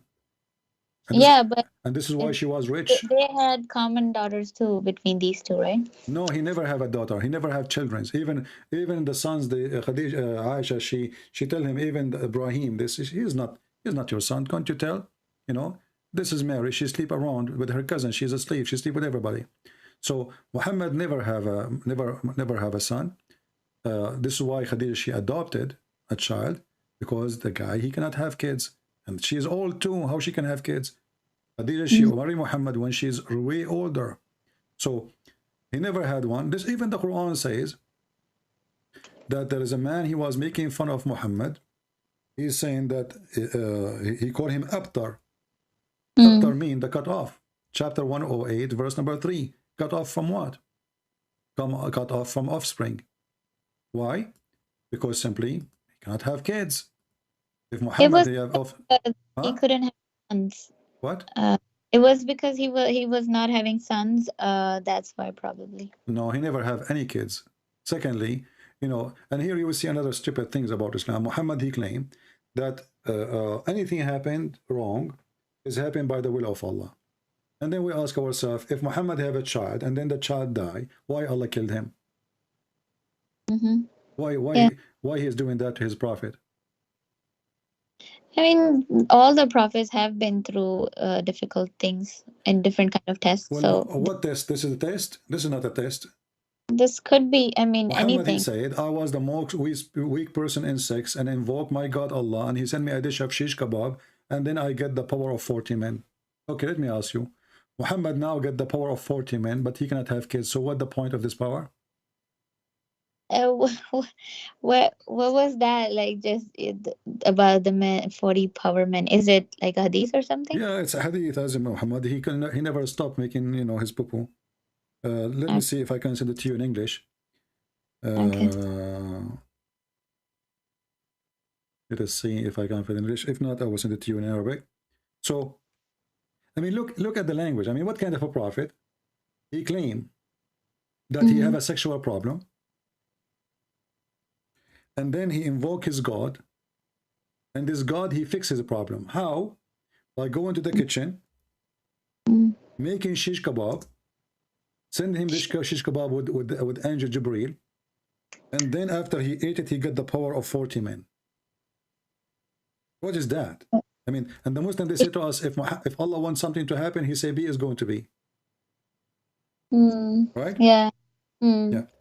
But obviously, this is, you know, Muhammad, you know, he lived in a very perverted society. If you read my book, Sex and Allah, you will see. So let me share. I could not find it in English, but I can find it for you here. This is the book. It's called Faidul Qadir. This is one of many books, Faidul Qadir. And this is a Sunni book, not Shia. I think you're a Sunni, right? Yeah. Okay. Yes. Variant number 5, hadith number 6426.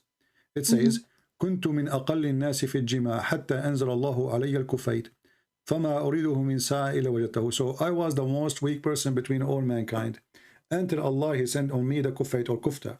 And then I found it in a sa'a. A sa'a at that time used for like 15-20 minutes. So each time I need to have sex, Allah he sent me a dish of shish kebab. I ate it in less than 20 minutes. Will be sent to me.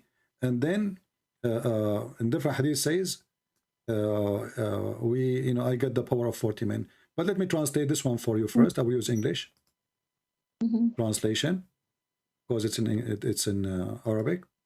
Here we go. It says, I was the least people in intercourse until God he sent me down the kufta. And then I find it within 20 minutes or 15 minutes or an hour. Yeah. Bro, I sent the hadith, the one that you're talking about. So what is that, my friend? I mean, come on, what is this? This is God. This is a prophet of God talking. So now God he sending Viagra for Muhammad, which is a dish of shish kebab. And then he got the power of 40 men. And why he need to get the power of 40 men? What about 39? How he measure his power? Like they have a race. They brought 40 men. And Muhammad he did exactly the same as they were able to do. What does that mean? This is why you see, when you read my sister, when you read the word of Jesus, you will see how amazing, how wisdom, high, noble. And when you see the word of Muhammad, how disgusting, how low, how trashy. What is this about? Imagine I claim to be a prophet, and now, guys, I have a problem. Everybody, please help me. It's not working. It's not functioning. I play music for it. It's not working. I'm going to invoke Allah. I go to my room now. I invoke Allah. Please, Allah, help me. It's not working. Why even need to publish this news?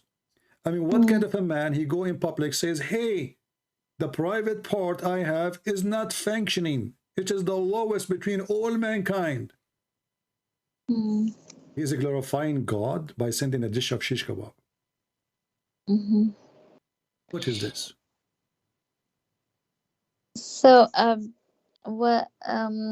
I have a question regarding the Quran and Bible and the other books. So, how they were, as far as Quran, I know that it was sent to Prophet through Jibreel, and then people used to initially remember it, and then they started writing it down and then compiled it in a book.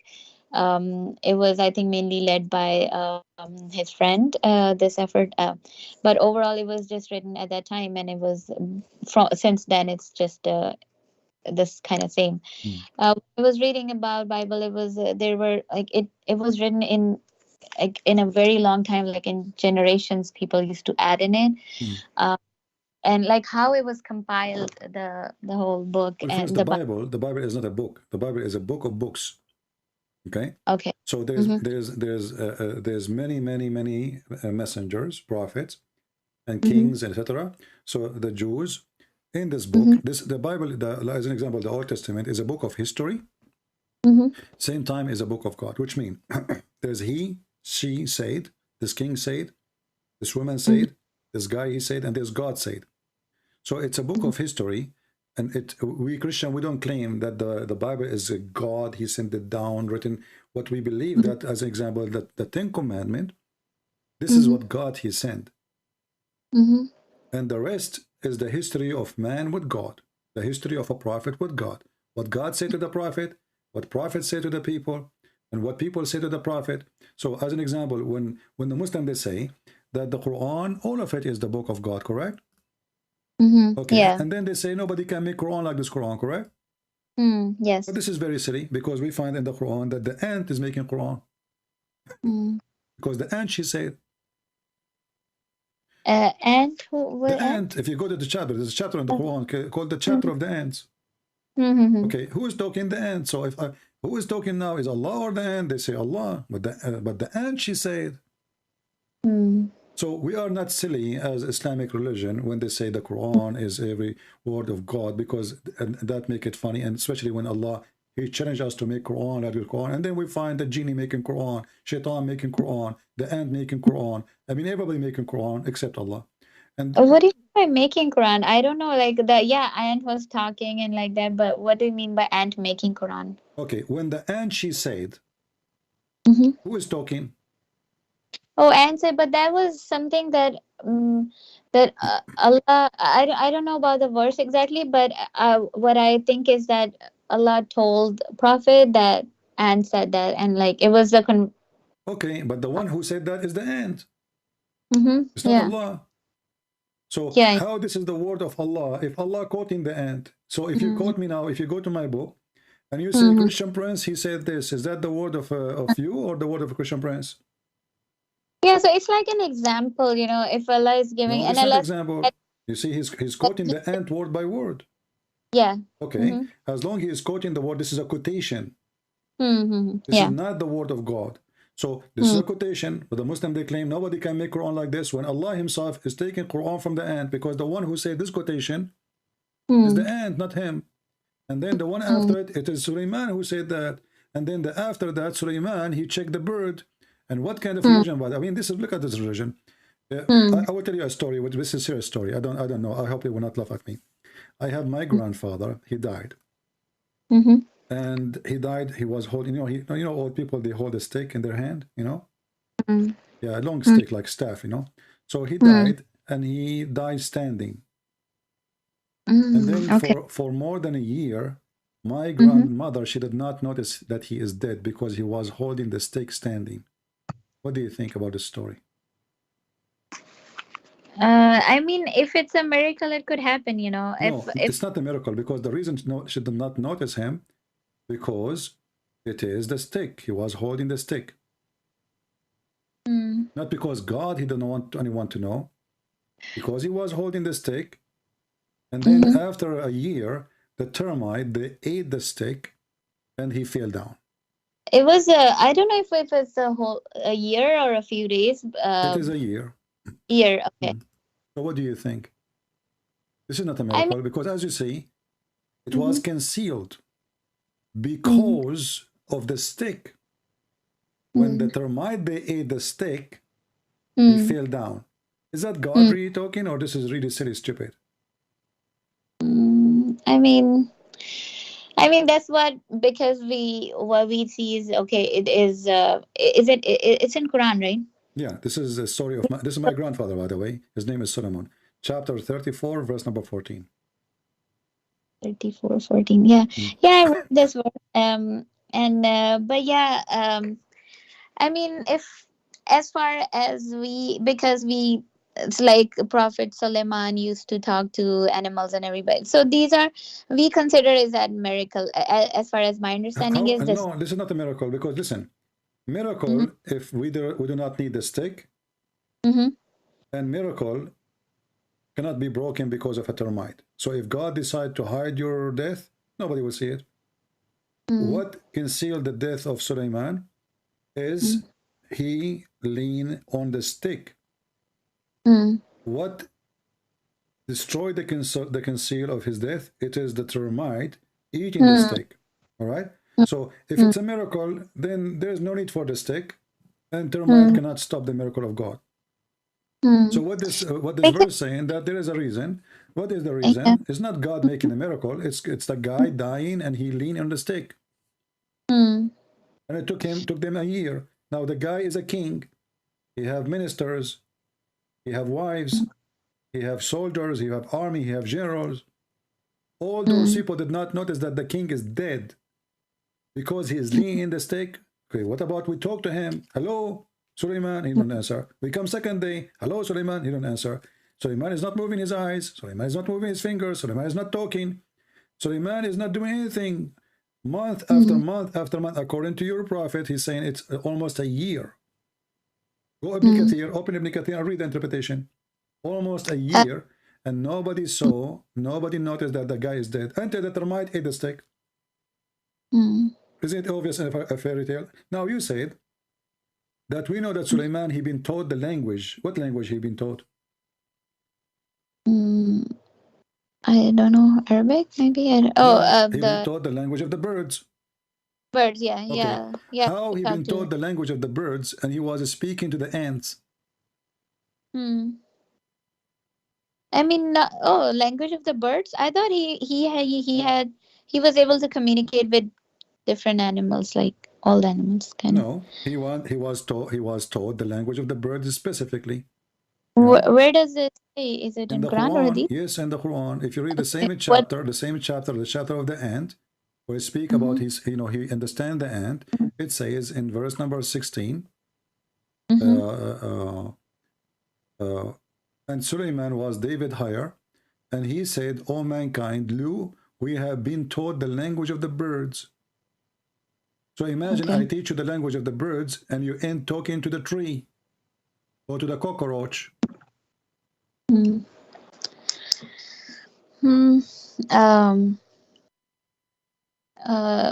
By the way, But is it I've been in school the too, bird? and I learned the language of the birds. I mean, what is the point of this madness? So God, he taught Sulaiman the language of the bird. What is that? I mean, what about Allah? He teach Muhammad how to read his name. So Allah have time to teach Sulaiman the language of the birds. For what purpose, we do not know. This is stupid. But he did not have time to teach Muhammad how to read. He told Muhammad 3 times read, and Muhammad still cannot read. So now we have Sulaiman. He do not need to speak. Why he need to speak the bird? Because you have an army of birds, army of genie. What is this? Army of a chicken? Do you watch cartoon? Do I watch what? Cartoon. No. I love cartoon. You know, it's the best. It makes sense. The Quran doesn't make sense. Look at this. He have an army of birds. Okay. Do you think Putin now in Ukraine should use the birds of Suleiman? Since when? I mean, what does that mean? The army of birds? You have an army of birds, and who is the head of the army of the birds? Do you know? Who? The Suleiman. Hubub. You know, the Al-Hudhud. Yeah. Yeah. I mean, look at this guy. I mean, who in the world want to believe in this? So now we have an army of birds, and the head of this army is this bird. Do you really, my friend, believe in this madness? I thought it was the whole army of the Hudhud. Huh? The army was it was like all the birds were this bird. All of them, they are the same? Yeah. Okay. The Ababil, okay, let me ask you. Let me ask you. So Suleiman, he have millions of those birds. How come he find out that this guy is missing? Oh, which guy? This bird. There's one of them. He found him missing. I don't know about that story. I think. You know, just to show you how stupid this religion is. Do you see how you know how the bird looked like, right? Yeah. Okay, he looked like a Roman soldier, a general in the Roman army. So Muhammad, I mean, this is madness. This is the most stupid stories ever. This guy, he carried from the Jews, legions. They teach their kids. Whatever they say to him, he put it in the Quran. This is for kids. And then the Muslim, they say that this bird, he can find he found Balqis, the women, you know, and he come to him with the news about her. Okay, we will go with that, no problem. But there is a little problem with this. There is a Muslim, he decided to argue about this verse. When Ibn Abbas, he explained how this bird, he can see things nobody can see. Even he can find water under the ground. Then then the Muslim guy, he said to him, well, if this is the case, how come a little child, he can put some seed and he put a trap and he covered the trap by some dirt and the hudhud don't see it? Ibn Abbas, he said to him, aren't you afraid that Allah will do this and this to you? He could not answer him. He could not refute. So how this bird, he can see what nobody can see. He can see under the ground. But then, if we put little seed in a trap and cover it by some dirt, this bird will not notice it and we can catch him. So this Muslim, he got Ibn Abbas busted and he got Muhammad busted with his lies. But then when he threatened him that, you know, you will be punished for saying that, The guy, he says, I promise Allah, I will never do that. I will never say that anymore. Do you really believe that the story that there's a bird and Suleiman, he was checking on him and he said, if I don't find you, I'm going to make you barbecue. You really believe in that?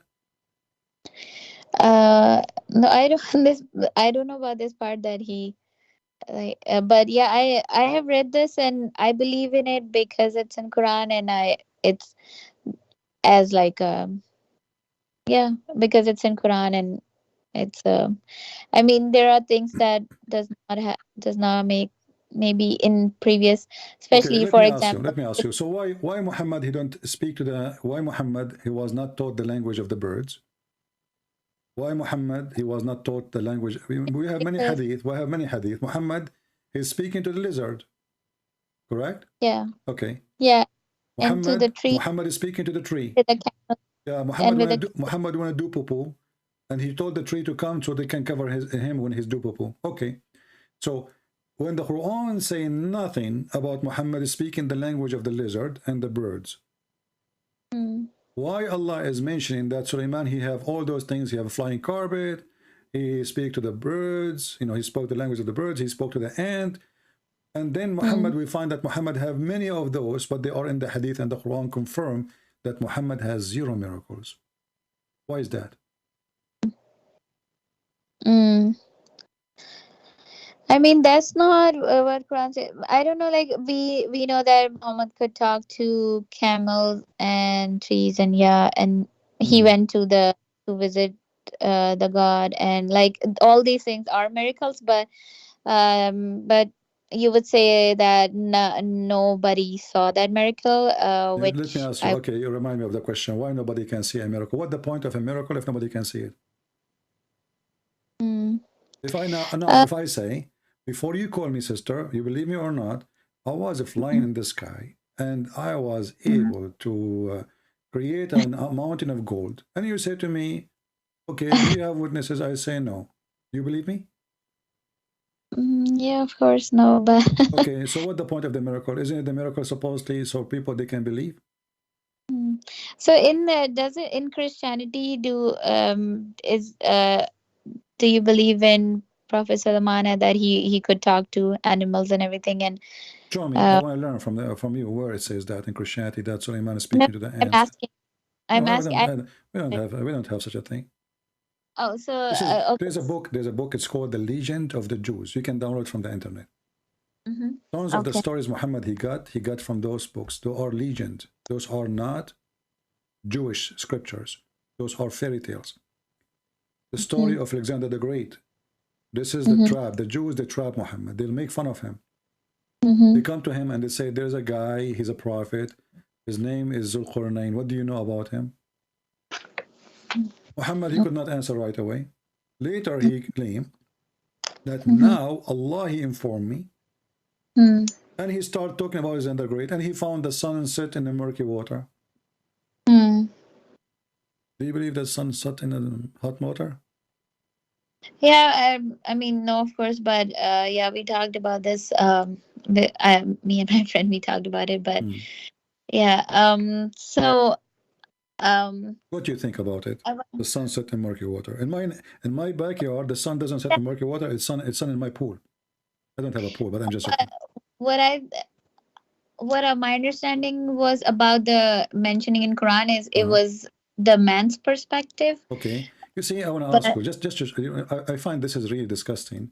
A Muslim, they are trying to fabricate words is not in the Quran to fix the how the Muslim, they say nobody can make Quran like the Quran, and then they say this is from the perspective of the man. Can't Allah he say this is from the perspective? Is he like he do not know that word? Is it in the Quran? No. Where in the Quran it says from the perspective of the Qur'an? Nowhere. Allah is reporting a fact. If I see the translation, it says that when he reached the place, he saw. No, first of all, he did not say he saw. It says wajadaha. Wajadaha mean he found it. Nowhere it says he saw. Found it. Yeah. Okay. It says here حتى إذا بلغ مغرب الشمس وجدها تغرب. So he found it. Found, it could be, I mean, I'm just saying, like, what I understand, it could be that that's what he found, but that might not be the reality. Where Allah he described that this is not a true find. Why Yeah. Muslims are adding things up? If he say he found, did he correct his find? No, he said he found. That's mean Allah is talking and he told us what he found. So it's a find. It's not he thought. When I say to you, you say to me, I went inside the house and I found the faucet is leaking. Is that you thought it's leaking or you found? Yeah, you found. So found is what he found. And who is forcing Allah to say things he is not agreeing with? And where it says that this is not, the one is talking is Allah, not the guy. Allah telling us what he found. And not only that, he found when he reached the sitting place of the sun. But there's no sitting place of the sun. What does that mean? He found the sun set in a spring of hot water. Zakir Naik, he says, when you go to the ocean, you see the sun is going in the ocean. You think that the sun is going in the ocean, but the fact the sun is not going in the ocean. But there's no ocean here. It's a spring of water. How you can fix that? So even they lie when they try to fix it. They say an ocean, but as you see, it's a spring of hot water. Yeah, that was good, by the way. Oh, I can speak like him. I can. Awesome. But yeah, no, I get your point, and I actually have noted down that point when I talked about this with my friends. So and not only that, listen, he continued, and then he said, until he reached the rising place of the sun. Like, where we can find the rising place of the sun? So now he found the sitting place of the sun, and he found the rising place of the sun. I mean, this is madness. Where is the rising place of the sun? If I ask you, you will say the sun rises everywhere, even in the pole it rises, right? Okay. So what he mean? He found the rising place of the sun. This is madness. It's a stupid religion. And then he found next to it people who didn't understand anything, and they told him, you know what? There's people of Gog and Magog. They are doing bad things to us. How they don't understand anything? And and what do you mean you build a dam between us and them? Why the earth is flat? Because the earth is flat in the Quran. Because the only way to build a dam between us and a group of people, if the earth is two pieces, and there's no way to go around it, correct? Was it a dam or a wall? No, it's a dam. It says حتى بلغ بين السدين. So he built it's a wall. The dam is a wall anyway, right? So he built a wall between two mountains. This is what dam is. The dam, you build a wall between two high objects. So he built a wall between two mountains, and that will stop those people, Gog and Magog, who they are not a human. And Muhammad, he claimed that the Turk is one of them, and he make fun of their look. So those people now, they cannot come to us. But how that can work?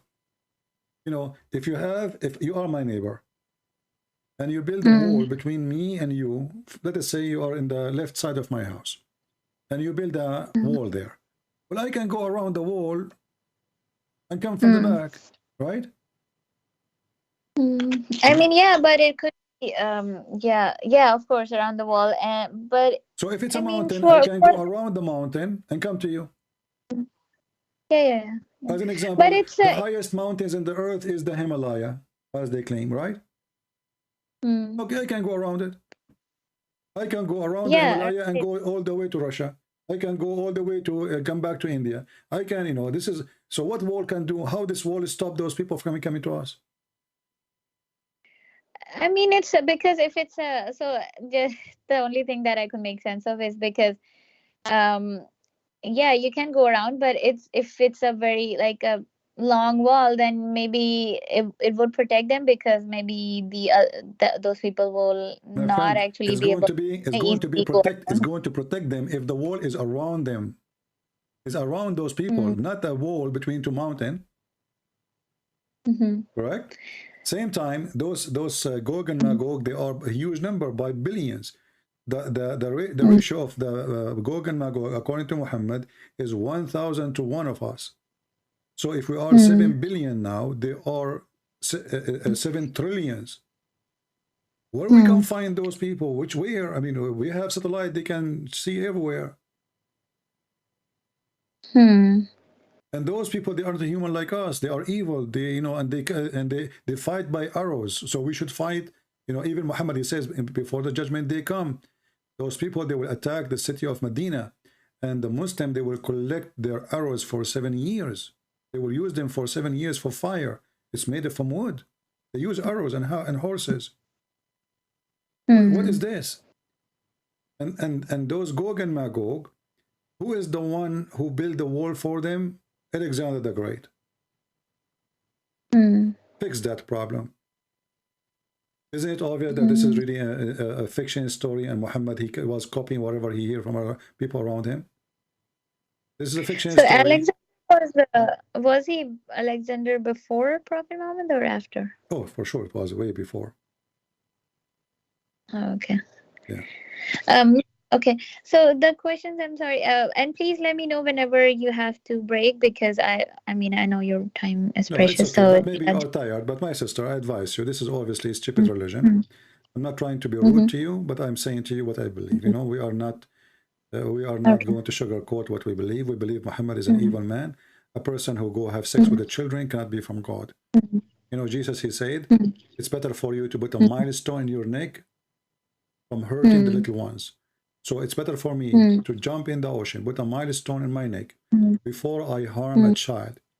How in the world a prophet, he do such an act which is evil and ugly? A man, he lie, he cheat even with his wife. A man, he taught you to you as a wife to be beaten by your husband. There's no respect, there's no love. You are just no one. And even in heaven, you will be restrained. Lies after lies, fiction after fiction, stupidity after stupidity. I remember once I was doing a seminar, and a woman, she said to me, well, you said that there is no reward for women in heaven. You are lying. The prophet, he said he will be 70 times more pretty. I said, well, let us go with this statement. If you will be 70 times more pretty, if every Muslim woman will be 70, I said, only you or all Muslim women? She said, all Muslim women, they will be 70 times more pretty. And actually, I remember at that day, I used your name as Aisha, you know? So I said, okay, let us say Aisha, she is, you know, she is twice more beauty than Fatima. You know, I will type the word Aisha in the screen. And she is, let us say, twice more beauty than Fatima. And we will type here Fatima. And Fatima, she is twice more pretty than Hafsa. Okay, let us see. She is twice from Hafsa. And then Hafsa is the last, which means she is the lowest in beauty. And now each one of them will be 70 times more pretty. So Aisha, she will be 140 times more pretty than Fatima. Or more pretty, let us say. Okay? And Fatima, she will be 140 more pretty than Hafsa. Right? I mean, yeah, I never even... And Hafsa will become 70 times more pretty. So look what happened now. If you think about the number, Aisha, she is 3 times more pretty than all of them from Hafsa. She is twice more pretty than Fatima, and nothing changed. So you were ugly in earth, you're ugly in heaven. People, they start laughing at her in the seminar. You know? So I mean, yeah, I never knew where does it say that you will be 70 she mentioned times that to me, but I can look for it. But this is what she said. You know, it's okay. I believe this is a true hadith. But this is how stupid this promise. He knew that many women, they are obsessed with their look. You know, so okay, we will be 70 times more pretty. But who cares if you know? It's like a relatively you are still ugly. Yeah, right? and who care about this beauty? I mean, what does that mean? I mean, what about if you will be beautiful, but you cannot go even and see anybody in the street.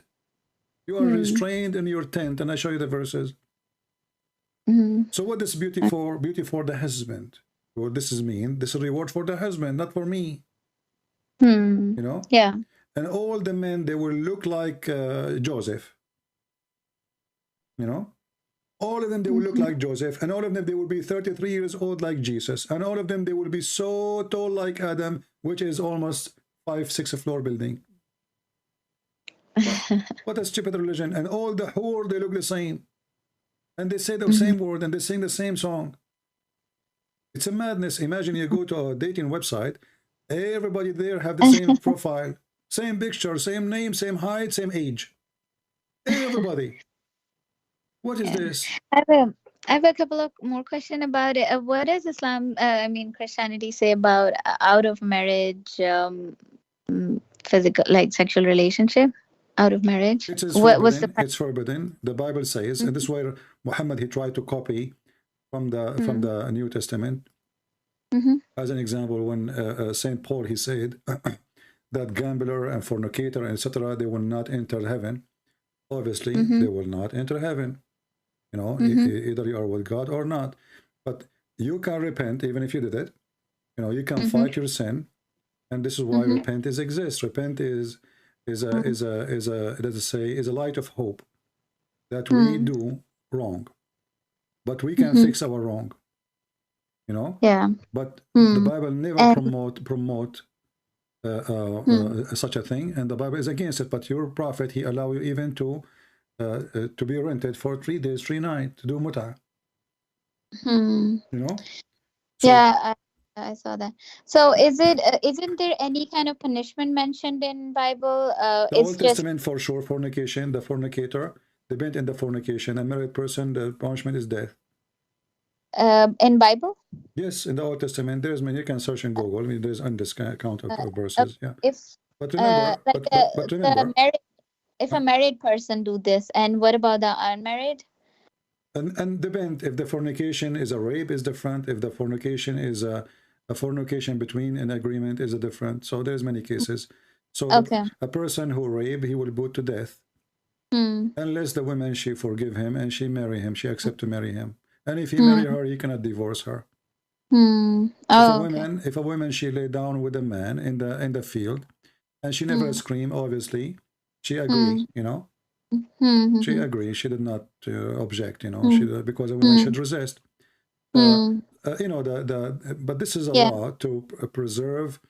You know, the traditional Jewish tribes. You will notice that when a woman, she was accused of fornication in the time of Jesus, Jesus, he did not say, don't stone her. He didn't say stone her. He say, if one of you don't have sin, go ahead, stone her. So what Jesus said, yes, there's a law for such a thing, but those who practice the law, they are hypocrite more than the one who is going to be judged. So obviously there are a bunch of fornicators trying to judge a fornicator, but they are not the one who can judge. So with the Christ, you know, the judgment, it have to be from those who can judge. Those, if I want to teach you about you cannot lie, and I am a liar, well, how in the world that work? Yeah, that's true.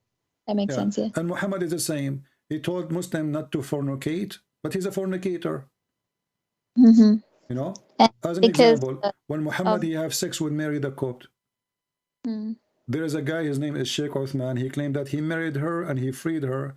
And when we you can search, there's a video about it. We found that he never married her. He never freed her. It's a lie. And he was sleeping with her without marriage. They will say to you then, another smart Muslim, he will say, oh, she was his hand property. When the Quran says, وَمَا مَلَكَتْ أَيْمَانُكُمْ مَلَكَتْ أَيْمَانُكُمْ is the one you capture from war only. Mary the Copt is not from war. Never was. She was a gift.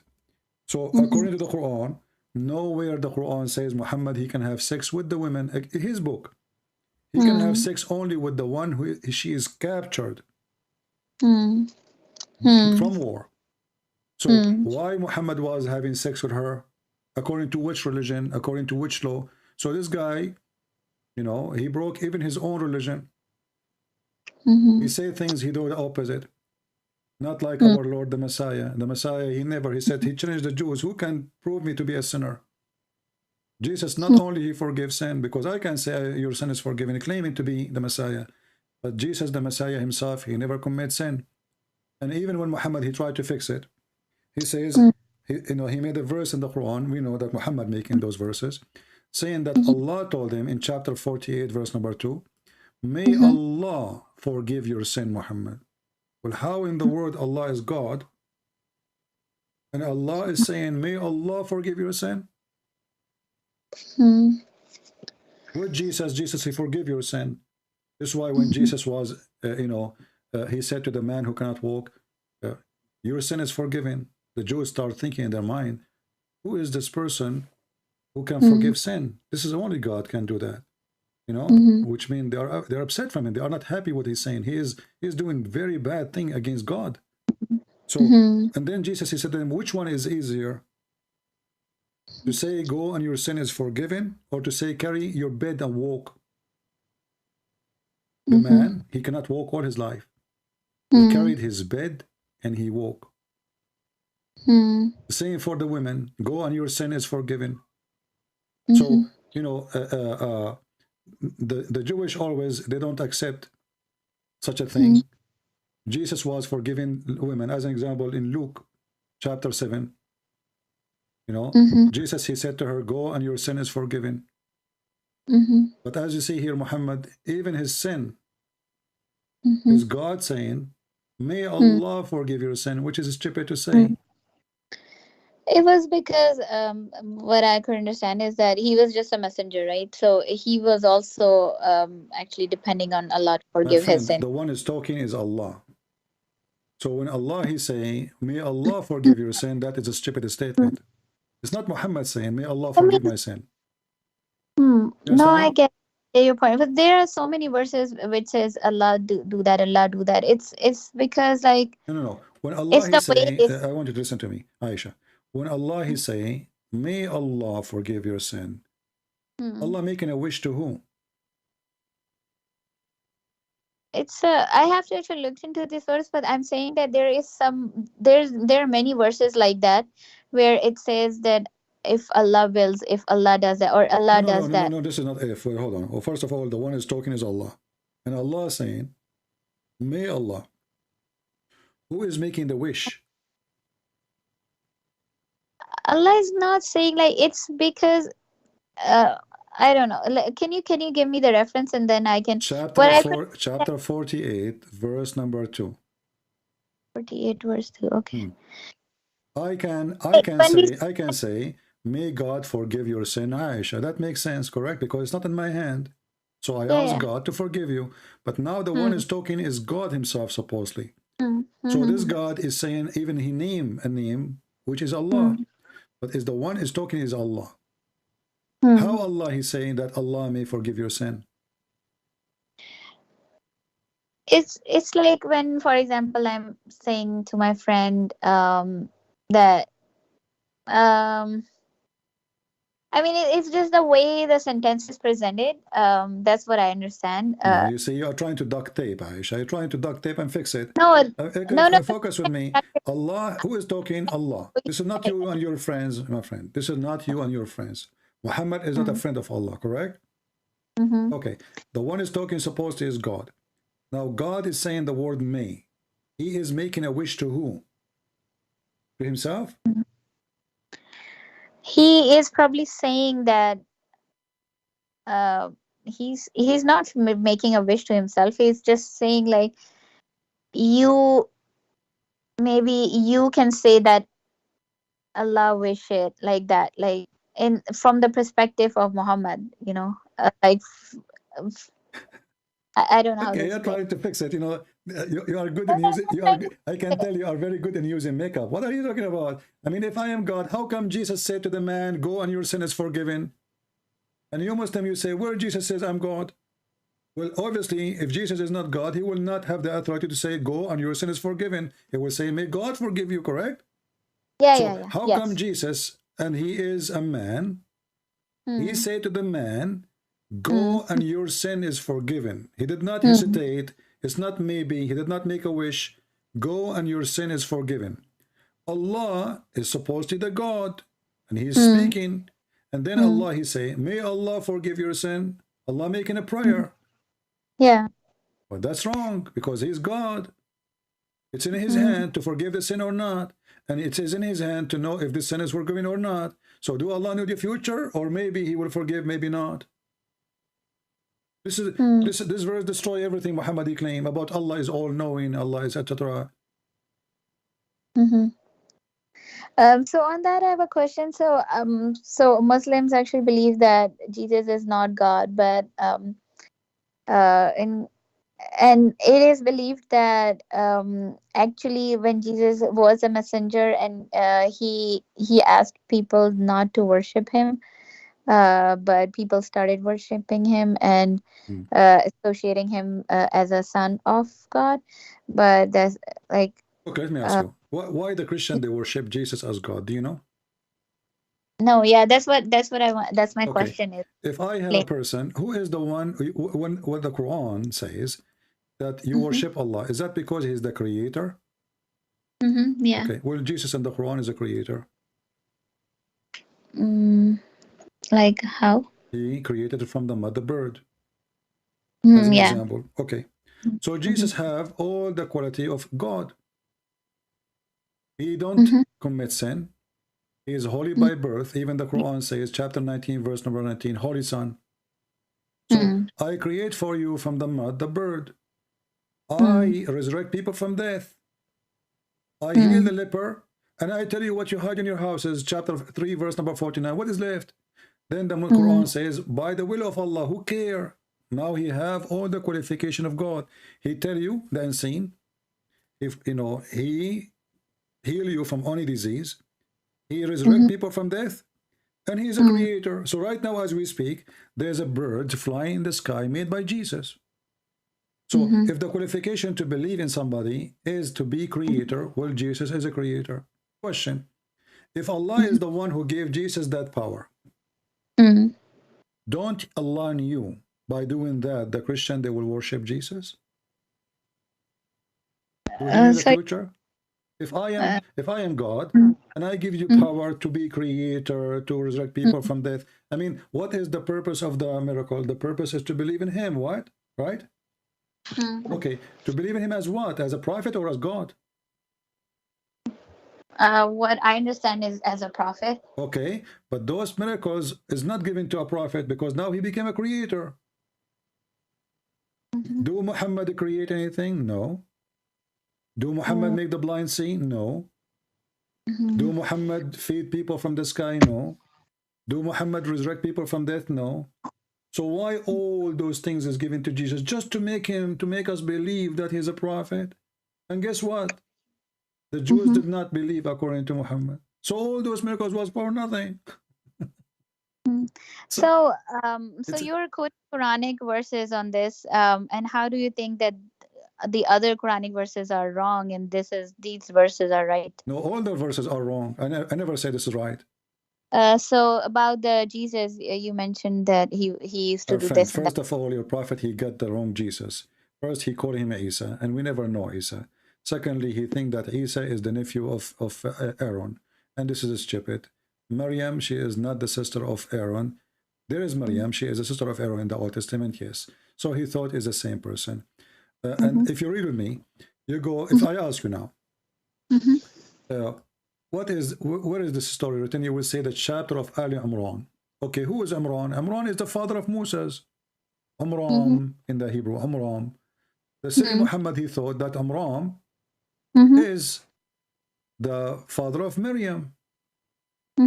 So Amram is the father of Moses and Aaron and Miriam. In the Quran, Amram is the father of Moses and Aaron and Miriam. When a Jewish rabbi came to Muhammad to get him busted, he says to him, but as you know, there's hundreds of years before between Moses and Miriam, the mother of Jesus. Muhammad then, he tried to fix it. He says, oh, they used to call them by their great prophets. But Miriam, she is not even from the tribe of Moses. Secondly, if Moses is the greatest prophet, we call them by Moses, the sister of Moses, not the sister of Aaron. And in the top of that, how the father of Mary become Imran? So Muhammad, he could not fix that. Already he said that the mother of Umran, the guy, his name is Umran, he have a wife, and you know, he made a vow that if you give me a child, etc., blah blah blah blah blah, and then Allah, he gave him Maryam, and then from Maryam there is Isa. So the whole story is wrong. So when I use for you verses from the Quran, doesn't mean I believe in any of them. Okay. You see, I have So, I have degrees in Islamic law. I don't know if you know that. So when you go to the court, I don't give a shit. Let's say I want to prove that you borrow money from me, right? So I have to provide to the court a paper by your hand, not by my hand, that you borrow money, correct? So this is what I'm doing. I'm providing the paper you sign on it, the one you agree on it. Because if I give you from the Bible, you say I don't believe in the Bible anyway. Yeah, that's what actually my next question is.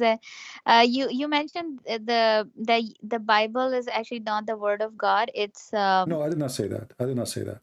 I said no. The Bible is the word of God, but when we say the word of God, we mean what God he said in the Bible. However, in the Bible, there's stories about people. So, as an example, if Jesus says this to the ruler, the Roman ruler, the Roman ruler, he said this to Jesus. Is that God talking or the Roman ruler?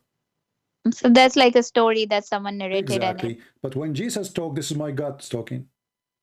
Okay. Okay. So when we say the Bible is the word of God, doesn't mean that every single person there he speak is God. Okay, that's what I meant. I did not say I did not say that the Bible is not the word of God. I meant that not every single person there speak is God. Okay.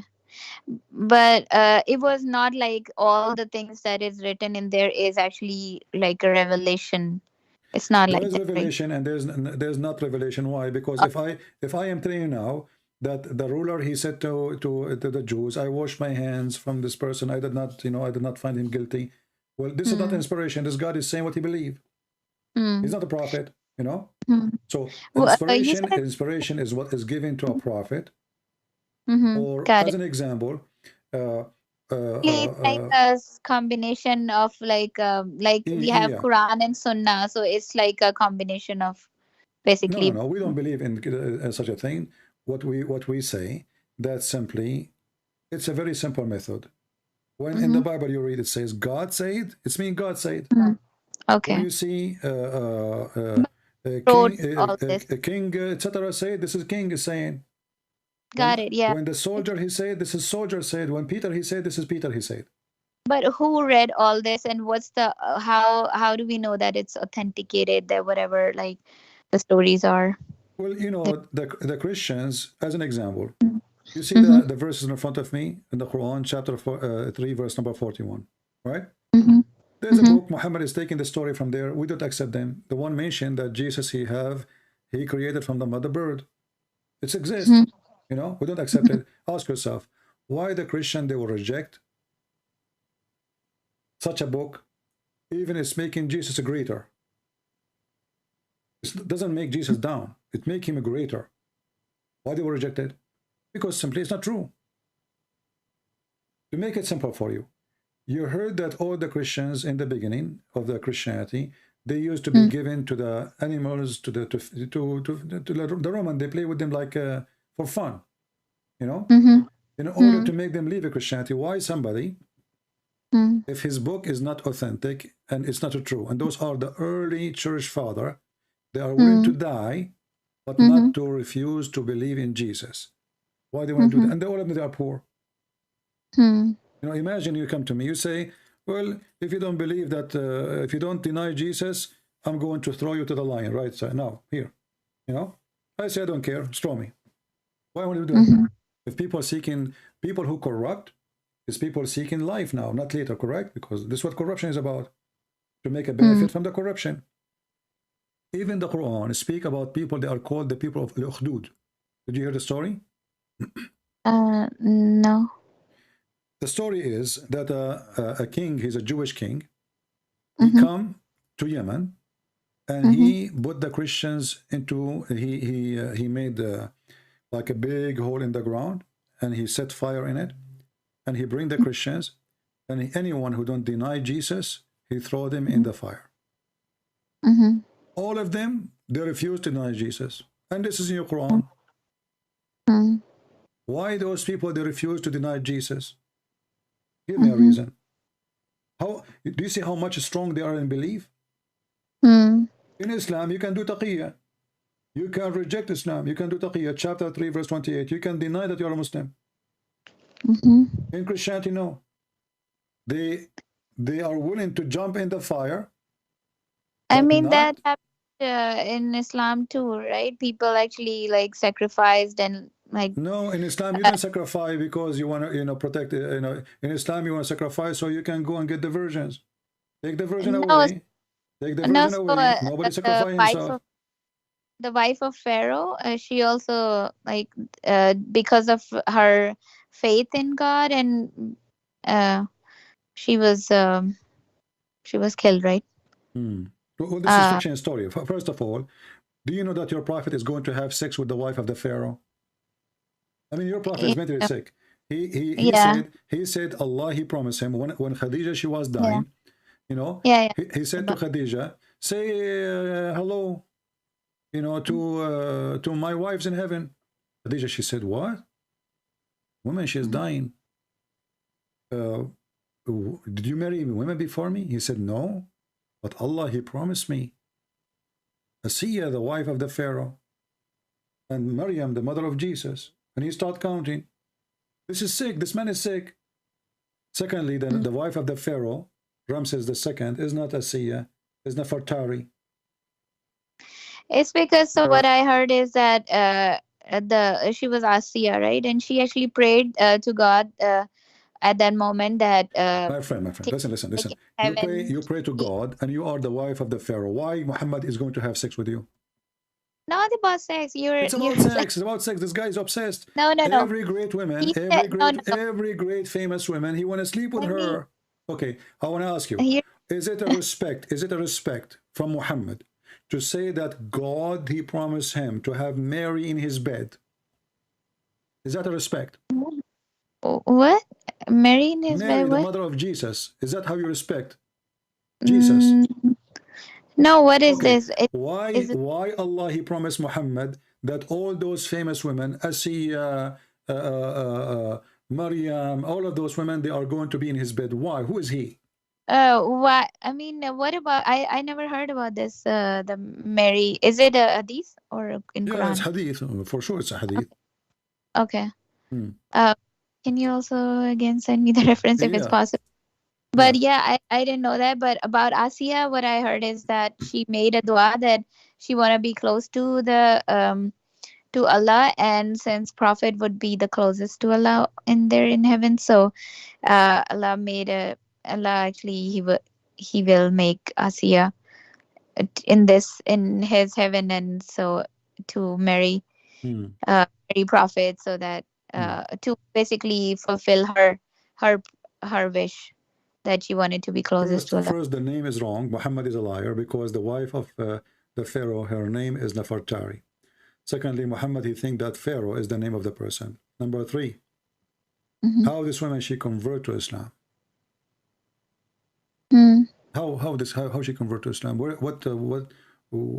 How is that happen? I mean, this is really silly. It was actually not the Islam. It was at that time Prophet Moses, right? And it was kind of he was giving the Prophet Moses was giving the message of God.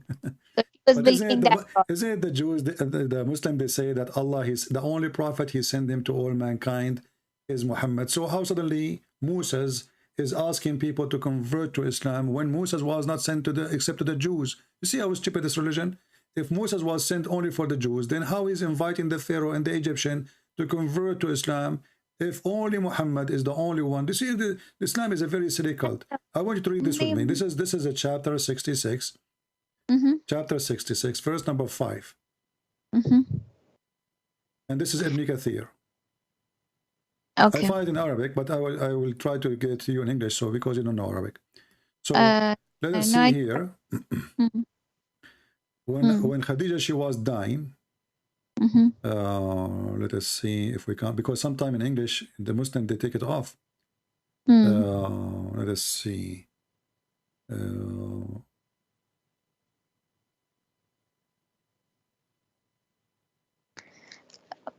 So when Khadija she was dying, he said to her, I don't know if I can see it. I will give you the link, but I warn you, Ibn Kathir in English is not the same as Ibn Kathir in Arabic. So let us see where it says here. Yeah,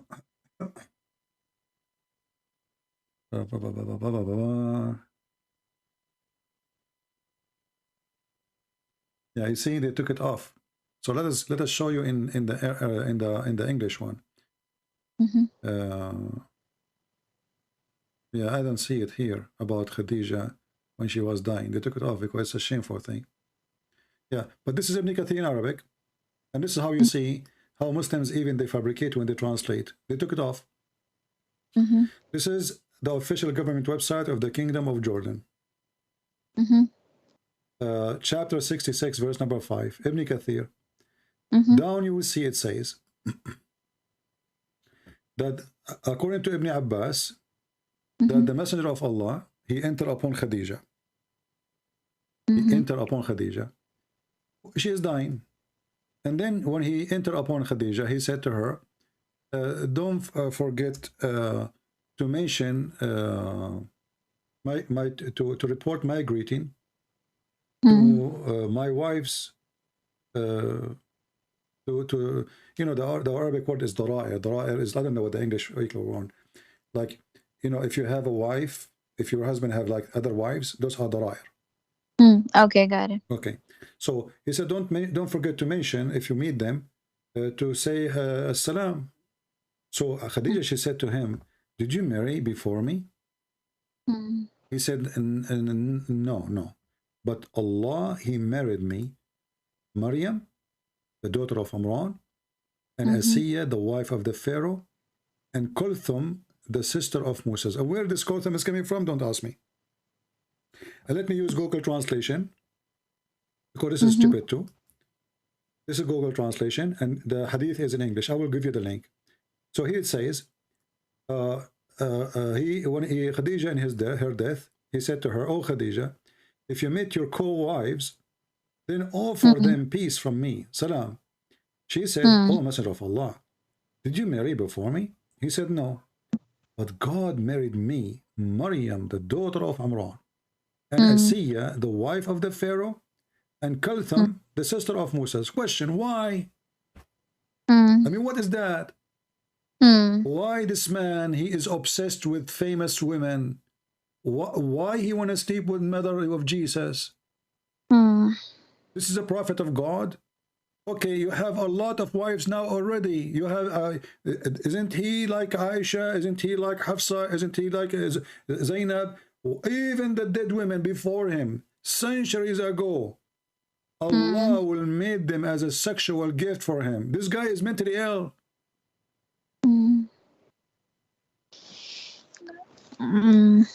This woman first, she is a wife of the Pharaoh. Okay. Why she is going to be his wife? What is that for? Yeah. So I thought, what I know is that his wives were actually, they used to feel blessed that they were married to him. My friend, hold on. The same chapter we are reading is where his wives, they were fighting with him. What blessed? The same chapter. Here we go. Let me post the link for you. Or you can open Ibn Kathir. The wife of Muhammad, they have a strike against Muhammad because, you know, he is not just, and he was even cheating. So how they were blessed and they were fighting, and then Muhammad, he said, if they don't repent, speaking to the wives, what repent? They make a strike against him. He is bad, he's ugly, he's disgusting. If they don't repent, Allah will exchange women for you. Give you other women. They are more faithful. They are obedience. So if they are happy, why they are striking, and why the Quran mentioned about it, and not only that, look how funny the Quran is. Yeah. The Quran says that Allah is in his side, and Jibreel, and every Muslim believer, and furthermore all the angels. Do you really believe that women, they are happy with their husband? They need such an army, include Allah, Jibreel, every single believer, all of this against 2 women and the rest of the wives. Don't you think that this is a verse made by Muhammad just in order to overcome his wives? What I know is that actually they were so the 2 of the youngest wives, they like teamed up and kind of No, they those 2, they have party. There's 2 party, Democrat and Republican. no, there's no 2 parties. So No, the house you can read the interpretation. I, You can read the interpretation. There's 2 party. okay. The party of Hafsa and the party of Aisha. Both Yeah. of them, you know, there is a problem with Muhammad. Both of them, they have problem with Muhammad. And now Muhammad is making a threat. He said, Well, so Allah, well, listen to me. Why Mhm. Allah, you said to me that if a women, the Quran give us guidance how to treat our women, correct? We find that Muhammad, he can beat them, right? Why you don't beat them here? And that's it. Do you know why? Because Aisha, she is the daughter of Abu Bakr, and the other one, she is the daughter of other caliphate. So if he beat the hell of them, he will lose them. How we can overcome those 2? Who their father is powerful, I cannot make them angry. I will make a verse claiming that Allah told me that if you don't repent, what is the solution? I will exchange you. Exchange, not divorce you, you know. Allah will exchange you. Here we go. Actually, it says divorce here in the verse here, but different verse it says, in the same verse actually, it says divorce and exchange you. He will divorce you and exchange you. Okay, why? Because obviously they are not happy with the husband, and the husband is not happy with the wives. Otherwise, So this verse, there's no point of it. yeah, so what I mean, of course, if he wanted to hide it that they were not happy, he would not have mentioned this in verse. So the reason what I've heard and what I know is that they were demanding something, that we need this and that, like a financial things. So they were demanding that, and then since prophet did not have all that to provide them, and they Who told you he this? asked, Who told you this lie? Give me the name of the one who told you this lie. I don't know that, How Muhammad he take the 5th of the booty? How Muhammad he have the 5th of every attack and the best of the booty, and he don't have the mean to support his wife? And why Muhammad is marrying them if he cannot support them? Hold on. This is a joke. Aisha, she have maids. Hafsa, she have maids. Safiya, she have maids. So those have maids, and he have slaves, and he, Muhammad, he have many maids. So he have maids, but he don't have money to support them. No, it's not like that. Get them money to support. Maybe they were asking something that he could not provide, right? No, So this is not about that. Let me show you how filthy your prophet is. Listen. You are trying to duct tape Muhammad. The story is. First of all, the story is Muhammad, he was cheating. He was sleeping with the slave in their house, in his house. So when the wife, she came and she found Muhammad sleeping with the slave, she made a big deal about it. And Muhammad, he promised her that he will never do that. And then he broke his promise. He made a chapter, it's called the chapter of At-Tahrim. He says, listen, hold on, listen. He said that Allah told him, Lima tuharrim, why you are forbidding yourself from having sex with this woman? The Muslim later, they try to lie and they say this is about honey, which is very stupid. The interpretation is there, we can show it, everybody can read it. So why you are forbidding what is Allah made lawful for you, but Allah never made lawful for Muhammad to have sex with the slave, not from capture. And then there's other story where Muhammad, he was being unjust with his wives. As an example, when Muhammad is in the house of Aisha, all Muslims, they have to give the gifts to Aisha house. Okay? So Mm. the wives of Muhammad, they come to Muhammad. Do you think that Muhammad was treating his wife justly? I mean, not like he was trying, but of course he had more love Okay, let me for ask you. Aisha and Khadija. Okay, Yeah. more love. Yeah. So let me ask you. If you are a wife and then your husband, he have other 3 wives. Your husband, he told Mm. the people, when you have a gift, you give it to me only when I am in the house of that wife. Is that fair? Mm. No, of course. Okay, thank you. You just got your prophet busted. This is the story in front of you. The wives of the prophet together, they sent Fatima to the prophet and they told her, say, your wives, they are asking you to be equitable, just, like just with regarding the matter of the daughter of Abu Quhafa, which is Aisha. She Mm. said, so she entered upon the prophet and she said to him what the wife they said, treat them equally. You said it's not Mm. fair, right, not to treat us equally. Do you see the word equitable? Mm. Okay, so they aren't asking him to treat this one different and this one different. They say, can you treat us equally? Mm. Muhammad, he refused. Why? Do you have an answer? No. Okay. What kind of a prophet he is? Don't you Muslim, you lie to each other, says the prophet, the Quran teach us to treat our wives equally? So can I ask how do I know that the story that you're telling is authentic? Like, this is the right You story see, that's happening? I believe not a single story the Muslim they tell is authentic because Islam is the biggest fat lie. You remember I told you I have degree in law. I show you what you are believing. So you're asking me how in the world I believe. This is your website. This is your book. This is your translation, and this is Sahih. No, I'm saying that this happened, that he was cheating on her, and then My she friend, came, none and of then my business. This is your book saying that. Why Muslim lying about their prophet? I mean, you Muslim oh, even lie about your prophet? This is not books mhm. written by Christian Prince. This is not book Okay, written got by the Jews.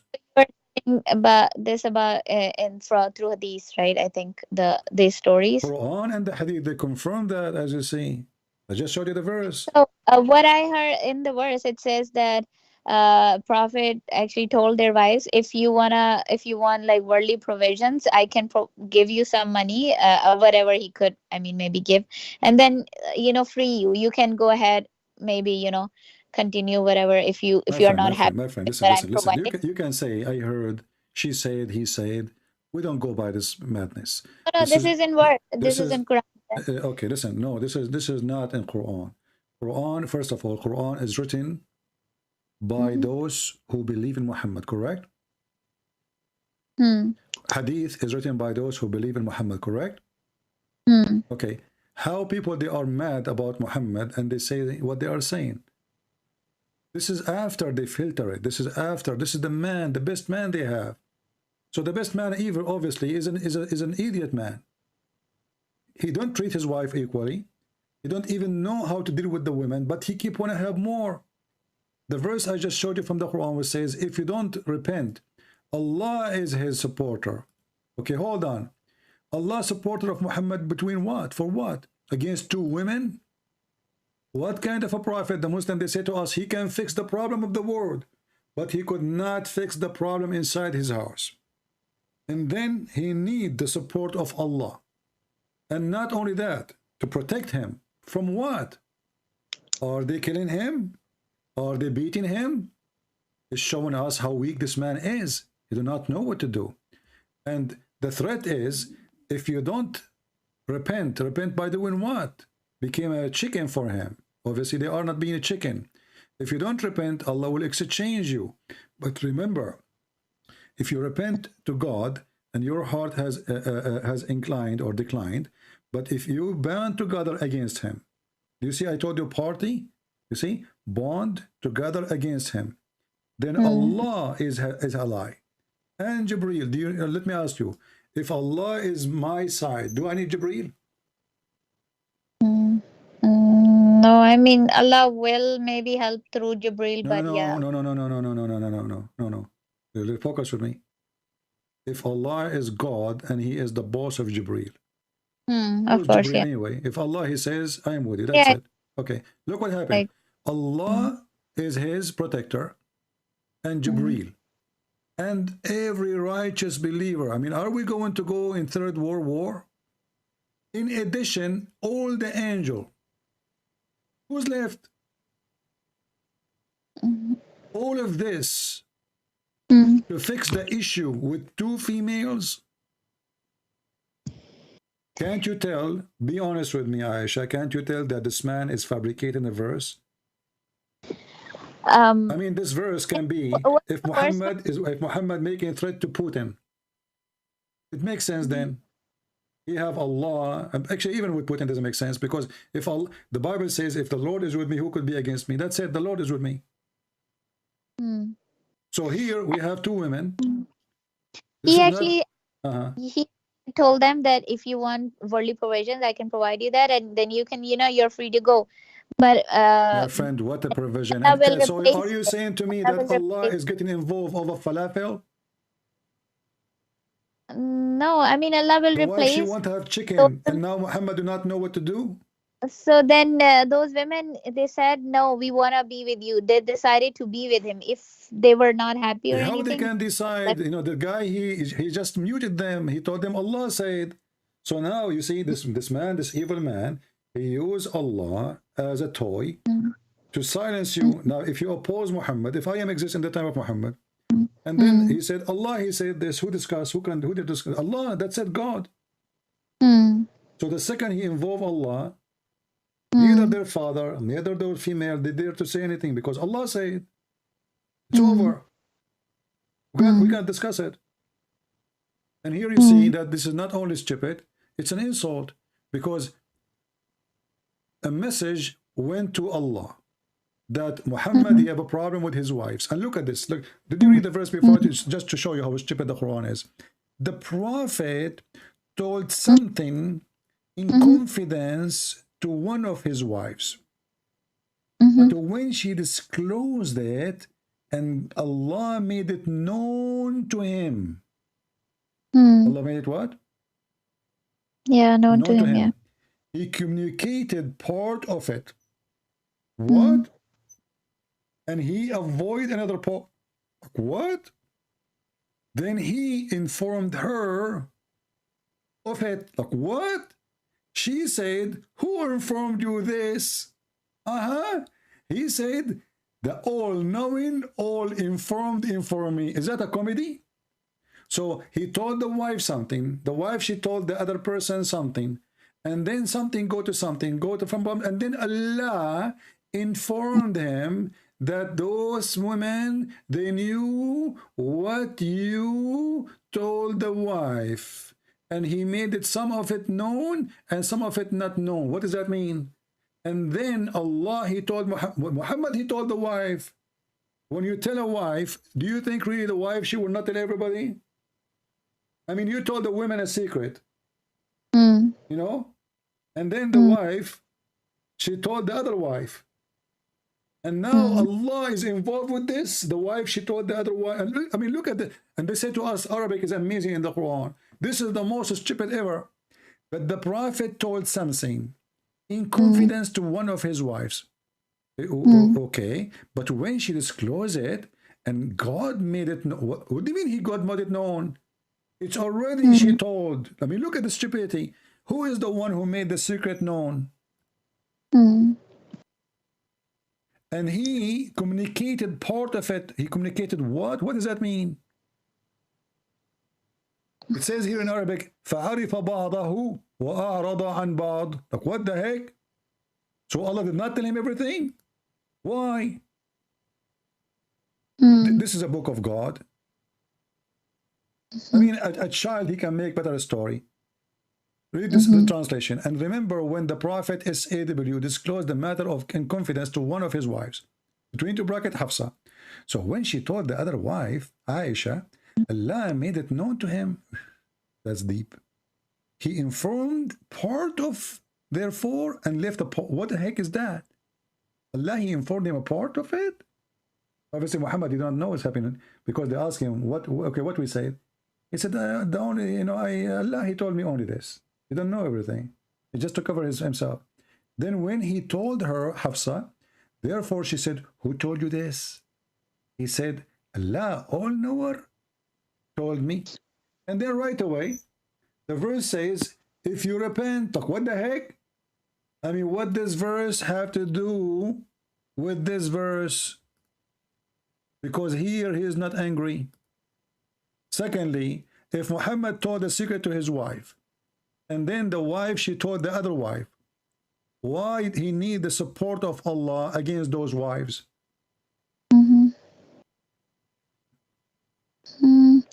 I mean, it's not like you need the support. I think it's just like he was just warning them that if Aisha, you are being funny now. I mean, you are not being honest. no, that's okay. I don't want to understand be rude with you, but look, what do you mean he do not support? It says Allah is his protector, and you are saying he do not need his support. I mean, in against those two women, it's not like that. It was just like he was telling them that Allah will replace it. If you wanna leave, then you can leave. Allah will you can leave. He will replace them. He making threat, and he's making a threat that Allah is in his protector. Does it say the word protector? Yeah. Okay. Whatever. Okay, hold on. Protector from what? What exactly Muhammad he was afraid of from? Protector. This is a big word. What is the verse, by the way? Can you say, I need to read this. Allah is his protector. I mean, can you send me give me the reference of chapter 66? Let me give you the link. Here we go. Okay. So you can open it fast. So he told the women a secret. Okay, and what the secret is? He told the wife, keep this between us, that I was sleeping with the slave in your bed, and I promise you I will make your father the caliphate. And this is what the problem is. Their Khalifa, he did not do this after his passing. He did not really. No, after his away, they were kind of voting and they were trying to make Umar ibn Khattab, but he said, no, I will not be the Khalifa before. Okay. My friend, when I say things, I say what is written in your books. So don't tell me no, yes. I am seeing what it says there. So what do you mean no? You know, I find it very funny when a Muslim, he tried to fix by duct tape what it says. Okay, let me ask you, what is the secret? What is the secret? Your prophet, he told his wives. It's a secret. Does it say a secret or not? Okay. Yeah. It's a secret. What is the secret? Go ahead. I don't know. What an answer. A second ago, you were skilled, and you said to me, the wives, they said that. Now you do not know. What is a secret? It says a secret. It has to be something serious. If I say the word secret, don't tell anyone, does that mean I'm telling you that I going to wash my face? No. It must be something serious, right? Yeah. Okay. So what is the secret? I mean, I don't. Well, I'm kind of confused about this whole situation. Well, the whole Quran is confused. You know, I mean, even Muhammad is confused. Let me ask you: was Muhammad a confused man, or he was sure? I mean, as far as I've believed so far, no, he was not. Okay, I have a person who tried to commit suicide many times because of his belief. Do you think he is confused or not? Yeah, he is. So okay. did he try to commit? Indeed, right? Okay. Well, this is your prophet. This is your prophet. He tried to commit suicide many times, and this is Sahih al-Bukhari. He go to the top of the mountain, and each time he tried to throw himself from the top of the high mountain, Jibreel appeared to him and said to him, Muhammad. Should I say the exact name? No. The prophet, each time the inspiration of the Quran stopped coming to him, he go to the top of the mountain. He took off his suit and he decided to throw himself. At that time, brother sister, there's no parachute. There's no safe belt. And there's no helicopter. So the prophet, he decided to kill himself. He goes to the top of the mountain and he want to throw himself in the last second, brother. In the last second. And the Jibreel appeared for him, picked up on him. And he said to him, Prophet, for sure you are a prophet of Allah. You're a messenger of Allah. And then the messenger of Allah, he felt respected and he felt resurrected and he go back to home. What the heck? The Prophet, Was he inspiration, the divine inspiration also paused for a while. And the Prophet becomes so sad, as we have heard that he intended several times to throw himself from the top of the high mountains. And every time he go to the top of the mountain in order to throw himself down, Jibreel would appear before him and say, "O Muhammad, you are indeed Allah's messenger." In truth, whereupon his heart become quiet and calm and would return home.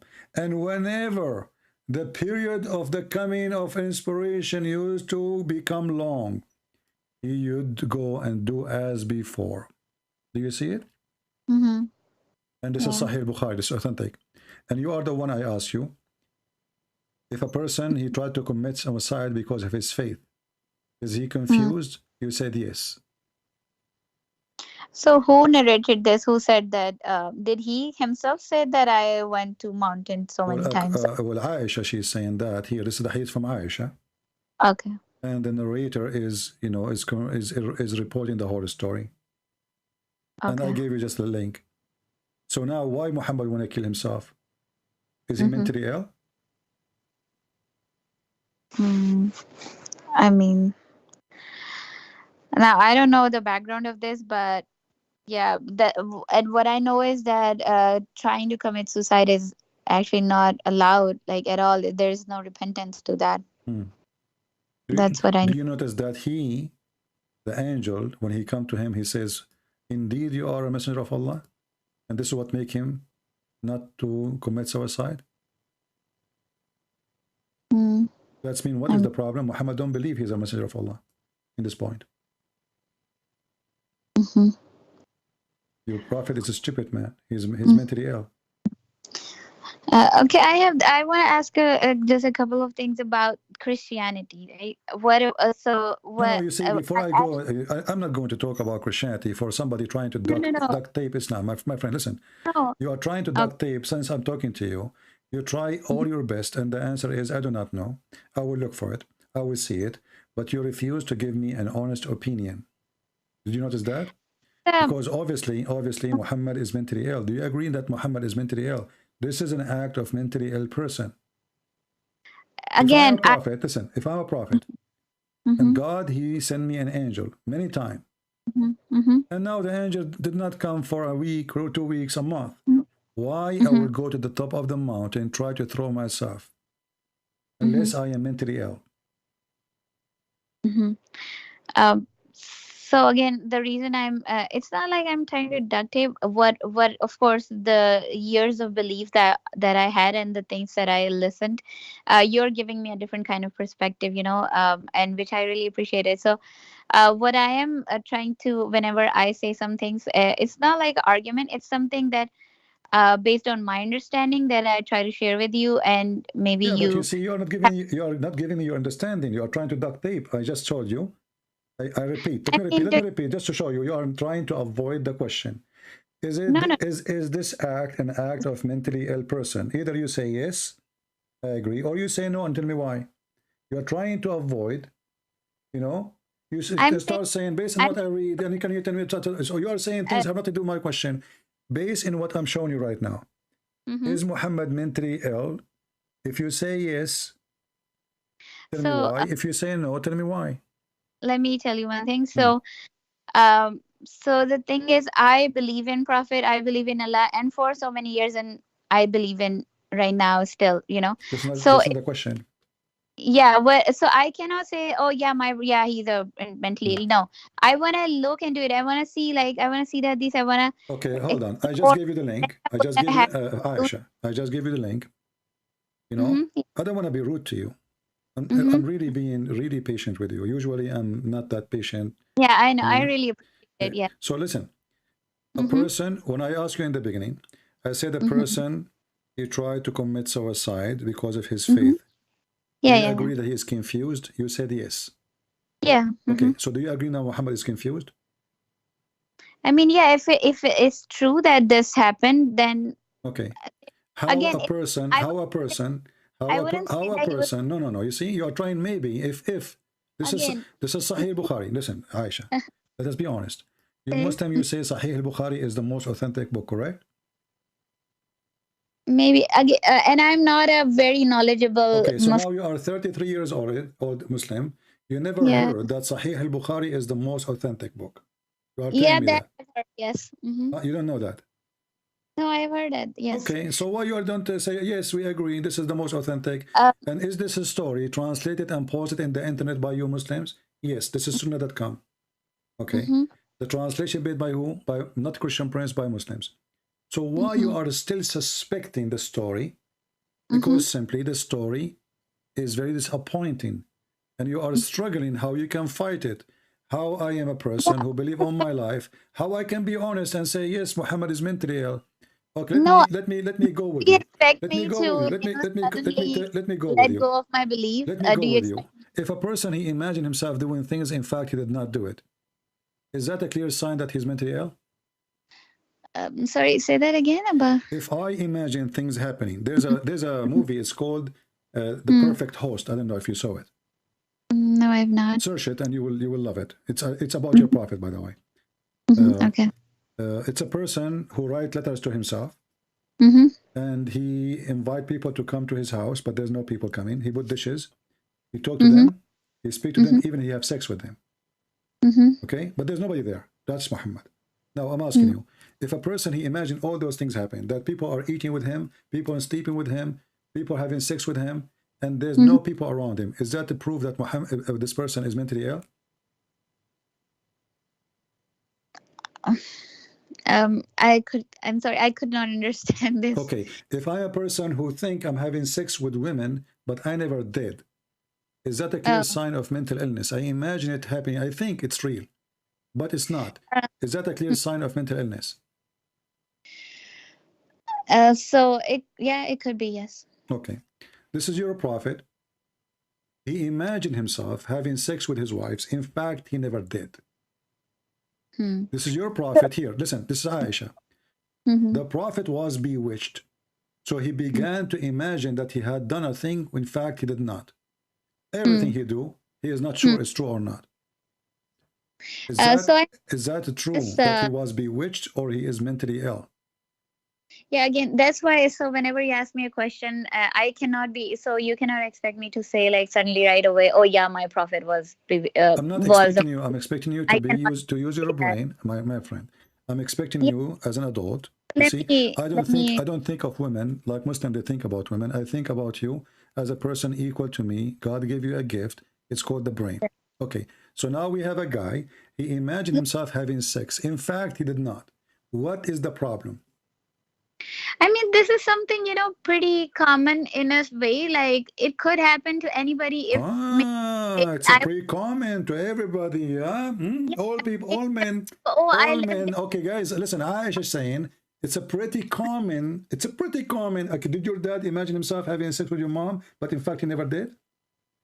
I mean, it could happen. That's no. You see, don't. Aisha, you are forcing me, really, honestly, you are forcing me to hang up on you.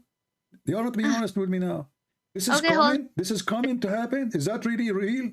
Are you really saying what you are saying, that it's common that men, they think they had sex with their wife, but in fact they did not? This is common. I mean, one more thing. Okay, what I know about this whole situation is that yeah. What I hold on. Yeah, try to duct tape. Do you want duct tape? I work in Walmart. I can get you a duct tape from the tape. Like, my friend, come on, Aisha. The guy he imagined, because somebody need to hand her duct tape or help her. The guy, he is imagining. This is sex. This is not an idea. It's sex. It's a physical act. So the guy imagined himself having sexual intercourse with his wives. In fact, he did not. Yeah.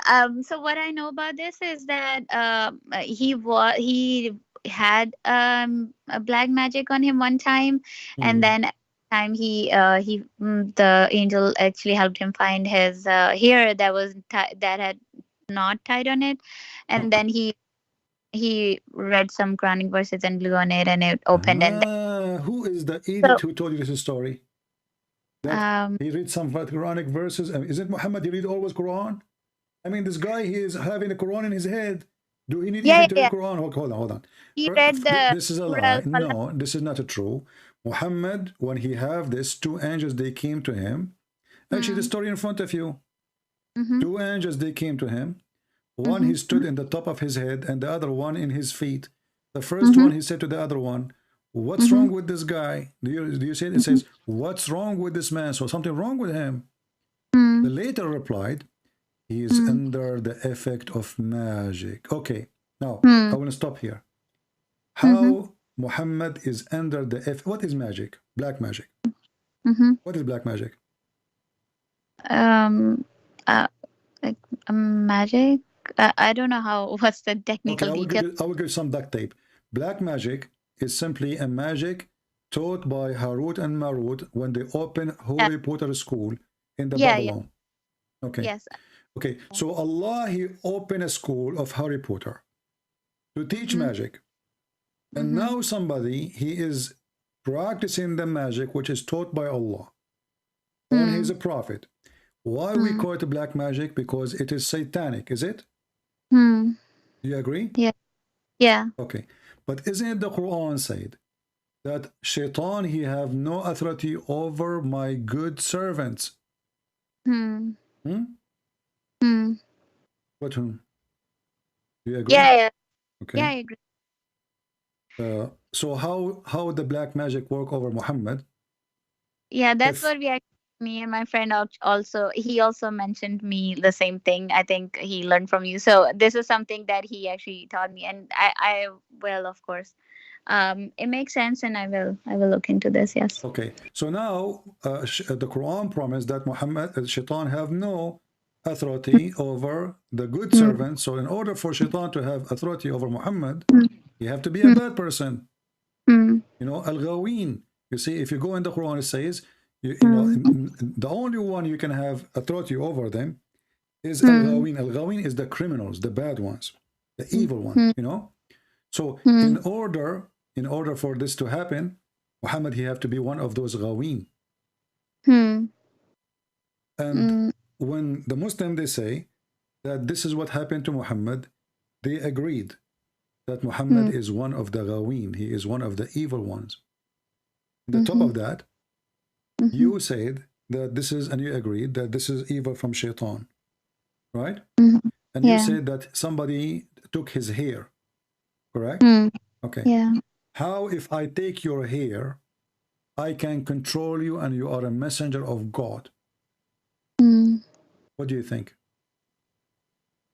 Yeah, I mean, I mean, the shaitan should not be able to come close or do anything on him. But isn't it, this is against the Quran, where the Quran says that the one who make magic, they can do that to you by doing, they blow in the knot. Is it true?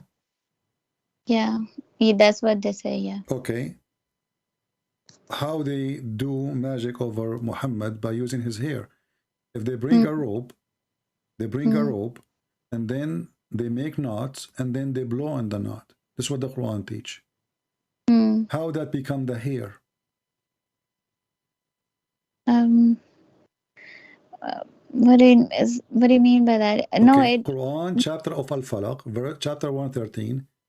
It says, and by the way, here, if you go and read the interpretation here, verse number 3, it says, وَمِن شَرِّ غَاسِقٍ إِذَا وَقَبْ.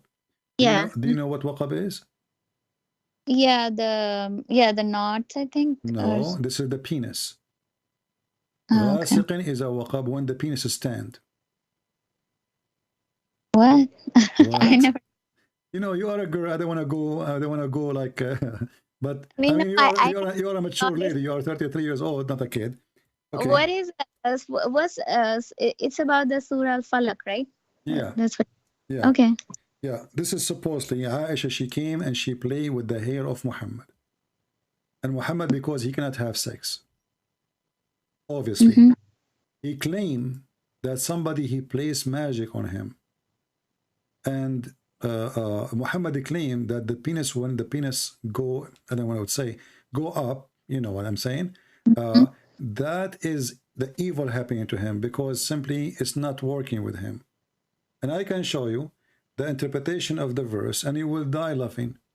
وقد قال ابن عباس إذا وقب ذكر الرجل, it is the penis of the man. Let me show you the reference so you don't say I'm making things up.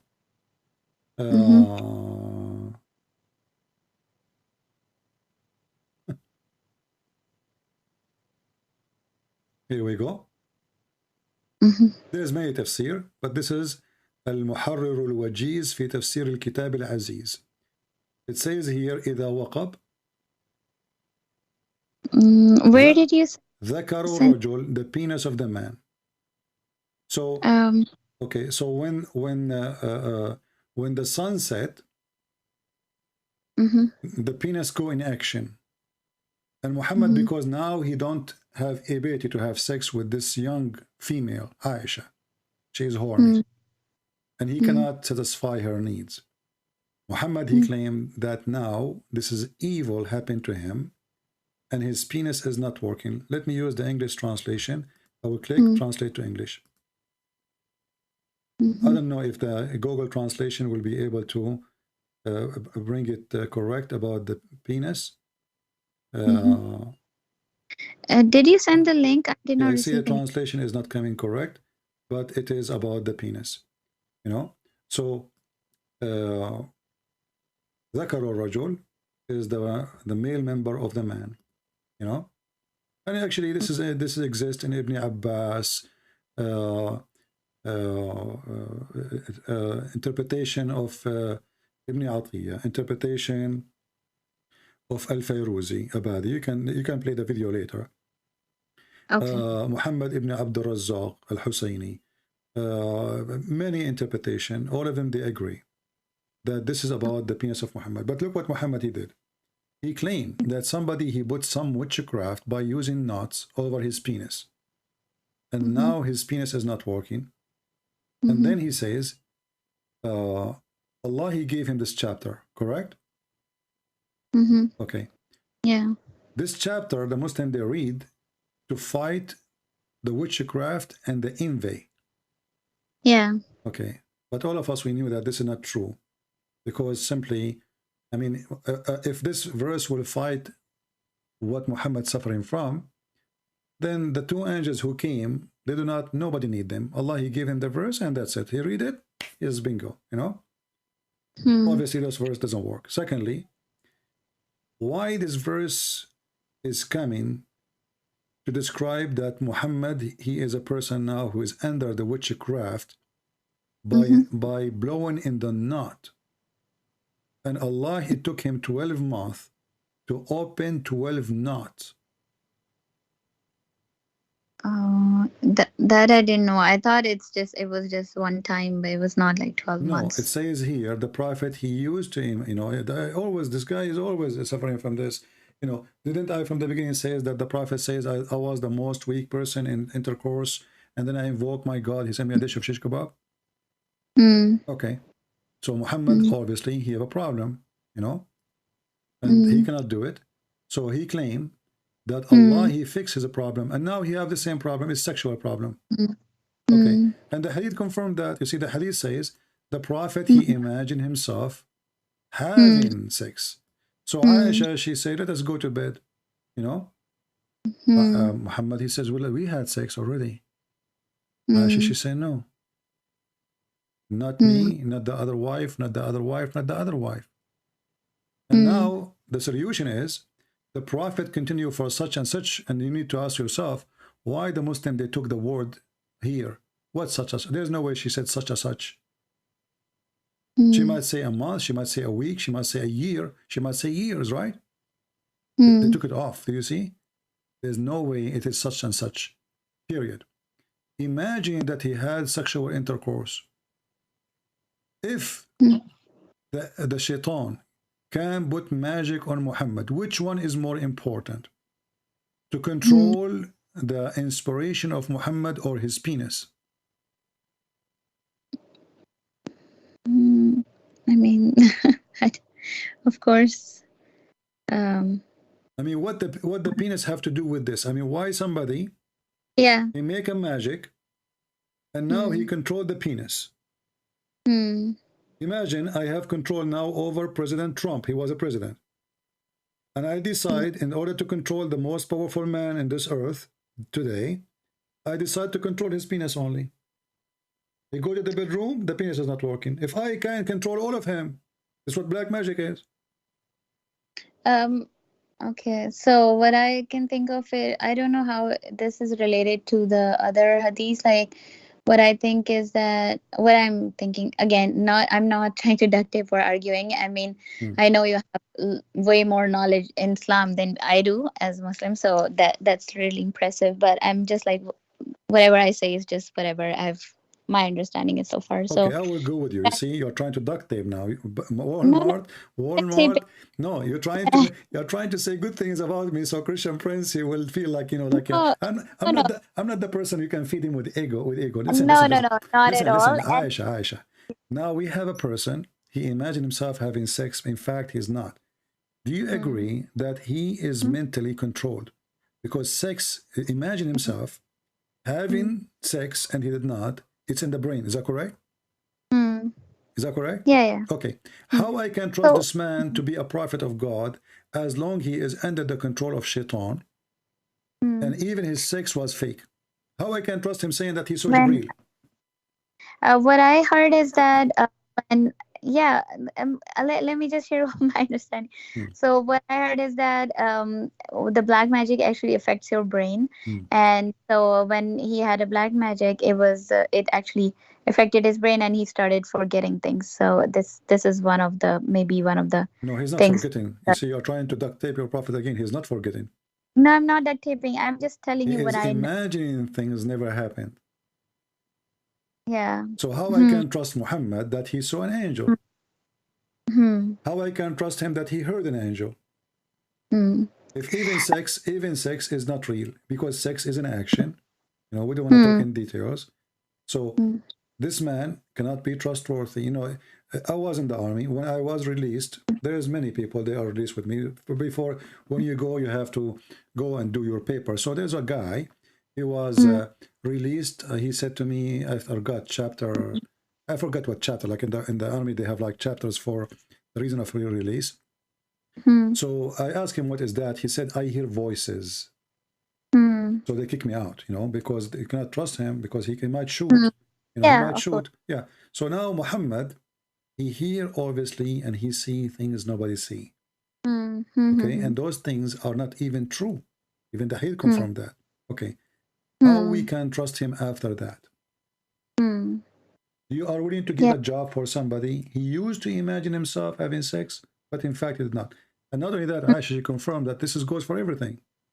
He imagined himself doing things. In fact, he never did, not only sex. So did Muhammad go to heaven? Maybe he did not. Because this guy, he imagined himself. You know? He imagined himself, but he did not. And obviously, Muhammad, you know, he is suffering from a mental illness. He tried to commit suicide. Muhammad, when he received the chapter of Al-Fatiha, he received it when he was doing poo-poo. I mean, this God could not wait until Muhammad finished his poo-poo. And not only that, Muhammad, when he heard the angel speaking, during the time he take off his pant, the angel, he said to him, "Oh Muhammad, he flee. Why you flee? Why a prophet of God, already he received tons of verses. He flee when he hear the angel saying to him, "Oh Muhammad." Is it obvious that he is mentally ill? I mean, look, Mary, the angels, they came to her, right? Okay. Did Mary flee? No, of course. Okay, Mary is a woman. Okay, she should be terrified. But she did not flee. This is a prophet of God, already been squeezed by the angel, the same angel Jibreel. He saw the angel Jibreel many times. He spoke to him. And now, Muhammad, he go out to do poo-poo. Each time he go out to do poo-poo, he hear a voice saying, "Oh Muhammad." He said, you know, and then he flee. He used to flee. Why in the world he is running away? Mental illness. I mean, already you spoke to the angel. Already you know that you are a prophet. Already Jibreel spoke to you hundreds of times. And now Jibreel saying to you, oh Muhammad, why you run? Yeah. Okay. Okay, I have to run because I heard somebody saying, oh, Christian Prince, I have to run. Yeah, no, I was going to say the same.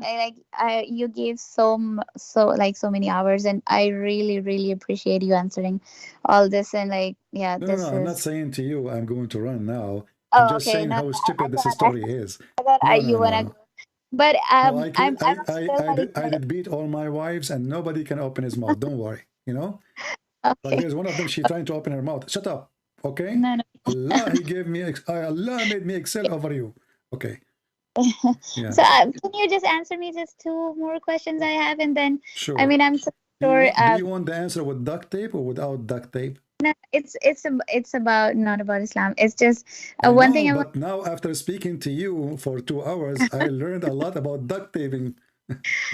Of course, I have been Muslim for many years, and based on my beliefs, and I cannot be like quickly, okay, yeah, you're right, and that's it. I have No, it's to. not about quickly. It's not about slow, Aisha. It's not about quickly or slow. It's about, I'm speaking to you in a logical way, and I'm showing you your books, not my books. Yeah, It's very simple, I mean, if you that's imagine true. if Jesus is doing those things, why in the world I want to believe in him? If Jesus, he imagined himself doing things he never did. If Jesus, he have a problem, everything about him is wrong. I mean, how come Jesus, people, they touch him, they get healed? Muhammad, everything in him is wrong. His brain is not functioning, his penis is not functioning, his testicle is not functioning, even he leak. I mean, what's wrong with this man? If there is something right about him? And you said that, your prophet, he went to heaven. Did he go to heaven or he go to Ethiopia? Yeah, because he said when he went to heaven, he saw the Nile River and Euphrates River coming from under the tree of Allah. So if we ask you, where is the heaven of Islam, you will say in the seventh heaven in the sky, correct? Yeah. Okay. How he saw the Nile River there and the Euphrates River? Okay, again, I wouldn't be able to answer this because I never heard about this. No, I will tell you, the guy is imagining, obviously, he's mental. I mean, come on, the Nile is there and the river is there. This guy, he heard from the Jews in the Old Testament that it says that the river of Euphrates and Nile, they are from the heaven, but the heaven of Adam is in the earth, not in the sky. This guy, he took what the Jews, he said, he come with the story. He went to seven heaven, he saw the Nile and Euphrates in there. But but this is me and Muhammad. He went to Turkey and he went to Ethiopia. He did not go to sky. And when he went to sky, he found Moses, he found Adam. What they are doing there? I thought he is the first one to be resurrected in the day of judgment. Can I ask what's the concept of sins and forgiveness in Christianity? I will answer you with one powerful word. Okay. Love. For God, he loved the world. He sent his only begotten son. To do what? To forgive your sin. So Jesus is actually like the actual son of God. That's what. There's no actual son. There's no adopted son. There's son. The Son of God. God. He present himself to us, or he informed us about himself. That God is a three and one in the same time. So God in the flesh is the Son. So God humbled himself. He come to us in the flesh of a man. God as a spirit is the Holy Spirit. God is the Father in heaven. This is the Father. When we say the Father, we are speaking of, we know the second you say my Father, I understand that you have somebody have authority, correct? That's why you call him Father. It's a statement of a lot of respect.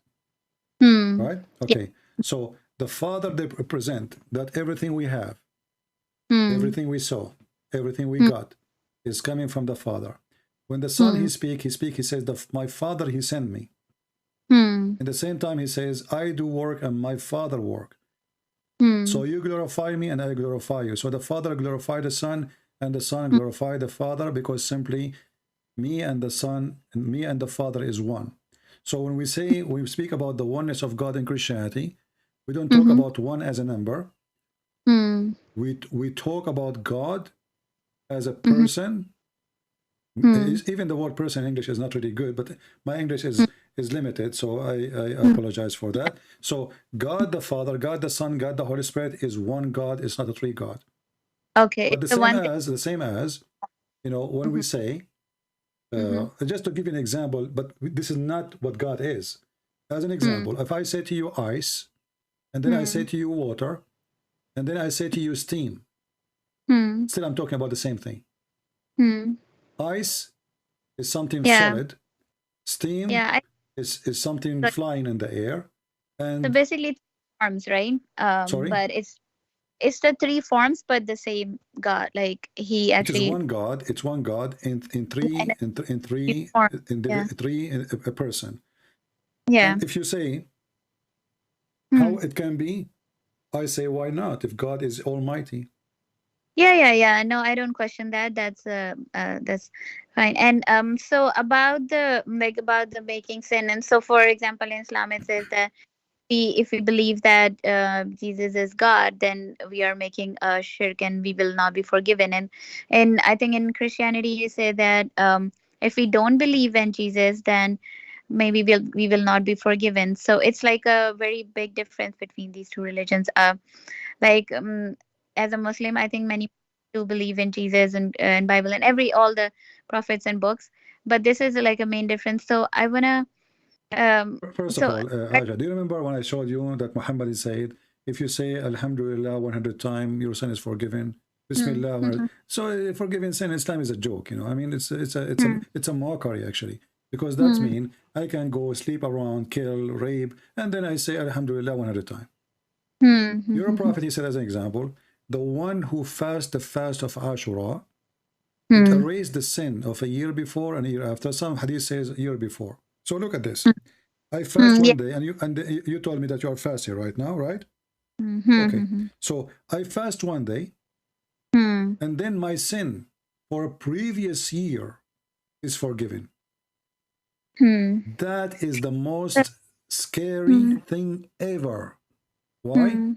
Because I am encouraging people now to sin, and I'm telling them that, oh, what you need to do, just fast this day. So what is the gain now?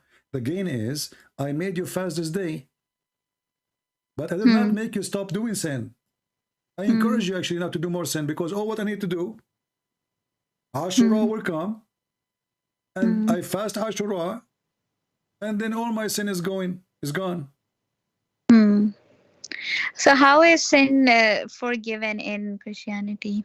And how is it? When Jesus, he said, not everyone says to me, Lord, Lord, will enter the kingdom of my Father, but the one who do his will, which means there's many, they will say to me, God, God, we worship you, Jesus, you are our Savior, but you don't go to heaven, because simply you say something, you do something else. So not everyone who says so, but the one who do so. That's why Jesus says, from their fruits you shall know them. So the Messiah, it's not enough to say I'm a believer, to say Shahada, or to repeat, or to say fast one day. All those things anybody, hypocrite, can do them. The way to heaven is not even making donation. As Muhammad, he says to the women, most of you will go to hell. Give it charity, you know. So if you give it charity now, you go to heaven. But the women, suppose they are bad, just to give you their bracelet, they will go to heaven. This is bribe. In Christianity, you can't bribe God. You cannot fool God. And repeating words will not make you go and be a follower of God. It is your faith, and true act. Both together will save you. If a person does not believe that Jesus is God, then he will not be entering. Jesus, he made it so clear. I am the way. I am the truth. I am the resurrection. I am the life. And there is no way to the Father except by me. So there is no other way. And this is, you make a choice. You might say, but this is not fair. But why not fair? He told you. You heard of him. So if you don't want to accept, this is your choice. If somebody come to your door and says, hey, there's a ticket to go to heaven, you know, believe in Jesus, do what he say, And you say, no, thank you, bye-bye. I want to follow Muhammad. So No, yeah. like the Muslims too, when they actually believe in Jesus, but as a prophet, they believe whatever he said was right and everything. But Muslim just does not believe that he's son of God. You see, first of all, Mm-hmm. if you believe in Jesus as a prophet, and then you fail to give us one prophecy of Jesus, that is the most funny thing as ever. Muhammad, he mentioned that Jesus made one prophecy, that there's a prophet will come after me, his name is Ahmad. This is what Jesus came for, just to say there's a prophet after me, his name is Ahmad. And then we ask ourselves, is the name of Muhammad is Ahmad or Muhammad? Obviously Muhammad is trying to hijack the name of God, because the praised one is God, not a man. When the Muslim, they call Muhammad Muhammad, they are worshipping Muhammad. Or the second you say Muhammad mean the praised one, then the question, who is number two to praise? You know? And who is the one who praised Muhammad? Allah? Or the Muslims? I mean, it says that Allah praised him too. Exactly. Actually, not only praised, it says Yusalli alayhi. So if Muhammad is praised by God, and Muhammad is not the son of God, so why God praising Muhammad? Muhammad is just a man. It should be the opposite. It should be the man praising God, not the God praising the man. Isn't Muhammad is a sinner? And the Quran says, may Allah forgive your sin. So how I'm going to praise someone he's a sinner? Same time, Jesus never commits sin. Same time, even in your cult, Jesus is in heaven right now. Which one is higher? The one who is dead in the ground, or the one is living in heaven? Where is the house of Jesus now? Yeah, in the heaven, right? Do you know what Jesus said to the Jews? He said to them, I am from above, you are from below. What do you think about this statement when Jesus says, I am from above? I mean, look how challenging it is. Let us say a person, he called me, and he said to me, Christian Prince, I am from above, you are from below. This is making a big challenge, because I can get him busted easy. I can show him he's a sinner. I can show him he is no one. What above? Jesus said that to the Jews, and those are very, very conservative Jews. They could not answer him. They could not refute him. I want to ask you a question on that. So when you're quoting this, that Jesus said that to the, is this what people narrated, and in the Bible? Yeah, you see, we have the 4 Gospels. They are 4 witnesses for the story, but every one of them, he write the story in his, let us say, inspired by God, but he, let us say, to complete each other. Because if you repeat the same story word by word, there's no need to write the 2nd book, 3rd book, 4th book, you know what I mean? So like, imagine Christian Prince, he published Deception of Allah, number 1. Deception of Allah, number 2, number 3, number 4. But then people, they look, they find that every word there is the same. So why you say it number 1, value number 1, value number 2, if the same? So the book of John is witnessing to a group of people. He, when he speak, like when a person speak to the Greek, he speak in their culture, speak in their language. So every book is to present the faith to a generation or to a nation, and it's all witnessing for one story. So when Jesus says, I am, he said to them, you are from beneath, I am from above. You are of this world, I am not of this world. How clear it is. And how we can prove that Jesus is saying the truth? Well, Jesus, he never commits sin. Even in the time of Jesus, even when they took him to crucifixion, what is the sin? What he did? They could not find anything.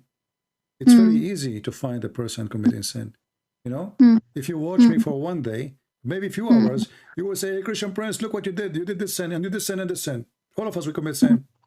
We commit sin in our mind. We commit sin in our tongue. We commit sin in our act. We commit sin. So Jesus, who lived between them, he challenged him to show him that he commits sin. They fail. So when he say, I am from above, he is saying, I'm God. You are from beneath. And where is Jesus now? Because he is from above, he go back where he belong. Human go from dust to dust, from dirt to dirt. God, he go where he belong. He is from above, he go above. Human being, he is not. He don't go except to the grave. So we have a million reasons to believe that Jesus is God, for he said so, Okay.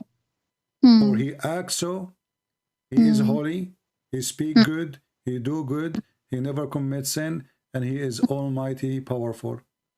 When someone, you know, it's easy to say, I forgive your sin, but it's not for a man to say, carry your bed and walk.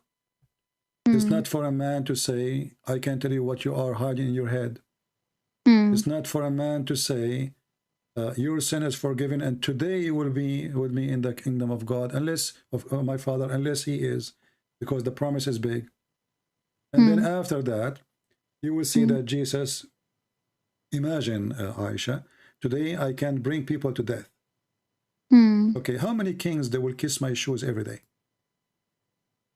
Can you imagine how powerful I will be? I can bring people from death. You know? Jesus never get paid. Jesus never went with women. Jesus never collect money. Jesus never build a palace. Jesus never own a horse. Jesus, he washed the feet of his followers. Imagine those people, they worship him. He washed their feet. So what the gain of Jesus? Zero in this earth.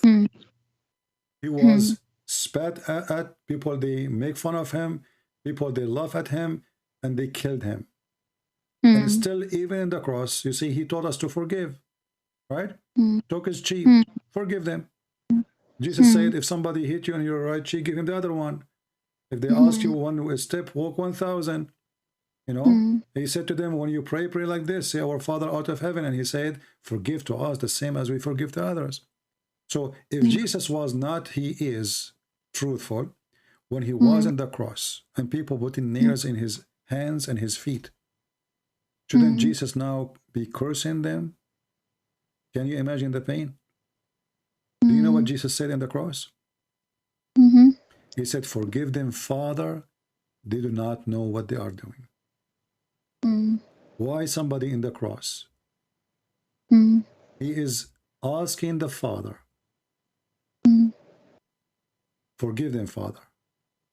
Because obviously he forgive them. But So he's asking the Father to forgive the Jews.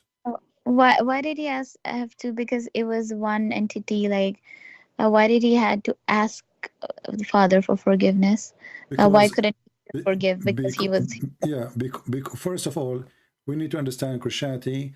The Son and the Father is always in total agreement. So when he say, "Forgive them, Father," for simply he is now, he will go through death, and this is what he promised. So the one who will be in charge in this earth and heaven is the Father. You know. So forgive them, Father, so the Father will not seek justice against their crime, you know. And then he was resurrected in the third day. And resurrection means the soul and the body, they are reunited together. Yeah. But here, when he asked him, he is not asking because they are not in agreement, or because obviously, you know, Jesus, he said many times, he have the power over the flesh. But because the act was horrible, you know, and God the Father, he might demolish them, you know. And Jesus wanted to show the Jews, and he wanted to show his disciple, be like me, forgive them, Father. So the Christian, after that, they will not go and say, hey, let us kill the Jews, you know, revenge for killing Jesus. Especially the Jews, they were shouting, saying, his blood in us, on our children's after us. They were shouting that. So I believe that Jesus, when he said that, he was trying to protect them from their stupidity. Because many after that, from the Christians, they might seek revenge for killing Jesus. But when Jesus forgive them, me as a Christian, what I can say? If Jesus on the cross says, forgive them, Father, who am I to say they are not forgiven? You know? I cannot go against the will of my... So even when he is on the cross, he is thinking of them. He's worried about them. This is how much love he have. This is why when I said to me, what's the concept of God of forgiving sin? I said to you, love. You know? Yeah. If he don't have love, he don't forgive. And so The according God to of Islam is the God of revenge. The God of Christianity is love. according to Christianity, if a person don't believe that Jesus is God, he or she will be in the hellfire. Yes, anyone.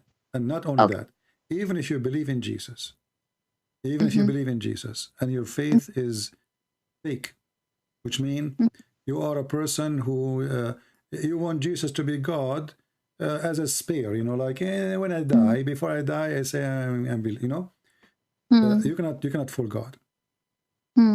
Either you believe in Him or you don't. Okay. And there is no fasting day, as Muhammad said, will erase your sin. And there is no touching the black stone will erase your sin. Forgiving is going to be given for those who deserve it.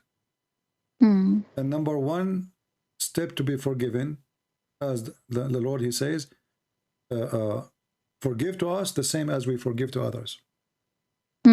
So if we don't forgive, let us say Aisha, she did harm to me. If I cannot forgive Aisha, well, I did harm to God too. Because every sin we do is against God. So why I'm asking God to forgive me if me, myself, I'm not willing to forgive somebody else who hurt me? So forgiveness in Christianity is a condition of those people who forgive, which means they have love. Because of love, you forgive, not because of hatred. In the Quran, it says the Quran, that Allah yashfi quluba suduri mu'minin. Allah, He will heal the chest of the hatred of the Muslims. In Christianity, no. In Christianity, the Messiah, he is asking the Father to forgive them, and He forgave the one who is next to Him in the cross. He said to him, today you will be with me in heaven. About the forgiveness, I have heard a lot in Islam too, and I have actually listened to a few lectures that made me so much forgiving, in a sense that I actually decided to basically forgive everybody in future, whoever Okay, in but how future. you can forgive based on Islam if Muhammad don't forgive? Yeah, he did, because Where? there are many people who Where? actually Where? try to throw things on him, That's and false. He killed them all. yeah. He attacked the people of At-Taif, you know, and he attacked the people of Quraysh, and he killed most of them. And not only that, there is a group of Muslims who converted to Islam over, you know, and then they decided to leave Islam. And then, according to the story written by Muslims, they killed the shepherd and they ran away. Now, what is the punishment of Cain? It's death, right? I don't mind. The one who killed should be killed. But do you agree that we should put nails in their eyes? Yeah. Did you agree? It's okay to torture people? To torture? Yeah, put nails in their eyes, cut their feet, their hands. Oh no, of course not. Okay, your prophet, this is what he did. He brought those people and he started having fun with them. He put nails, he cut their feet and their hands. And he gagged their eyes out by heated nails. Where is the forgiveness? Here we go, Jesus. They are killing him himself. Not somebody else. Forgive them, Father, they don't know what they are doing. This is Muhammad. They killed a shepherd. He cut their hands. He cut their feet. Look how evil. I mean, imagine, you know? Imagine you see right now in front of you, Aisha, a guy or a bunch of guys. We cut their feet. We cut their hands and they are bleeding. We are not done. And we gagged out their eyes. Do you have a reference to this too? It's in front of you on the screen. I don't know if you're watching. Oh, okay. Yeah. Let me. Yeah. He ordered the, and this is in Sahih al-Bukhari and Muslim, and he made the nails in fire, you know, and then he pushed it inside their eyes. How evil.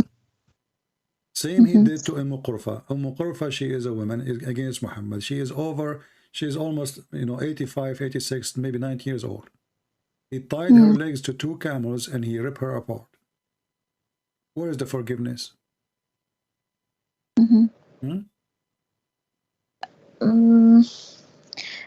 Yeah, I mean, I have heard some stories of forgiveness too, but yeah, I've never saw these, but yeah, thanks for giving me the references. When Muhammad, he entered Quraysh, But remember, the Muslim, they say he forgave the people of Quraysh. But after what? After he became a superior and he killed them, right? And then still those are his people. And without them, he is nobody. So he did not really forgive as much he is forcing them to convert to Islam. You know, when the brother of Uthman, he did expose Muhammad lies about the Quran. I don't know if you know the story. Is Abdullah ibn Sarh. No, I don't know about that. Abdullah ibn Sarh. Do you remember the story in the Quran where the Quran says Allah the best of the creators? I mean, yeah, I know about this, this verse, but I don't know about the story. All right. Muhammad, he have an scribe, because Muslims, they say he don't know how to write, how to read, but I believe not because of that. I believe because he's acting, wealthy, he can hire people to do a scribe for him, right? So he was asking the scribe to write, an inspiration came from Allah. And he said he made the clot, he made the nutfa into a clot, congealed the blood, which is stupid. And then we made the clot into lump, etc., blah, blah, blah, blah. And then he said, he stopped. Then the guy, his name is Abdullah ibn Sarh. He said, فَتَبَارَكَ اللَّهُ أَحْسَنُ الْخَالِقِينَ. Blessed be Allah, the best of the creators.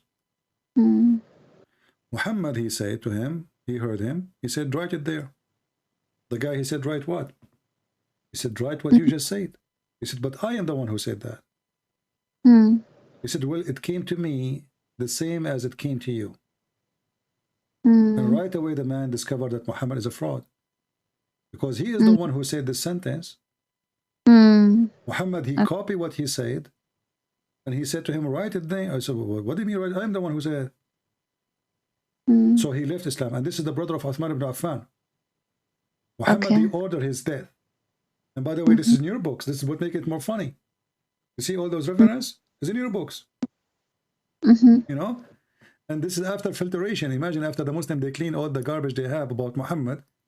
After all the filtration, those stories are in your book. So he ordered to kill him, even if he held his hands over the curtain of the Kaaba. All what the guy did, he left Islam.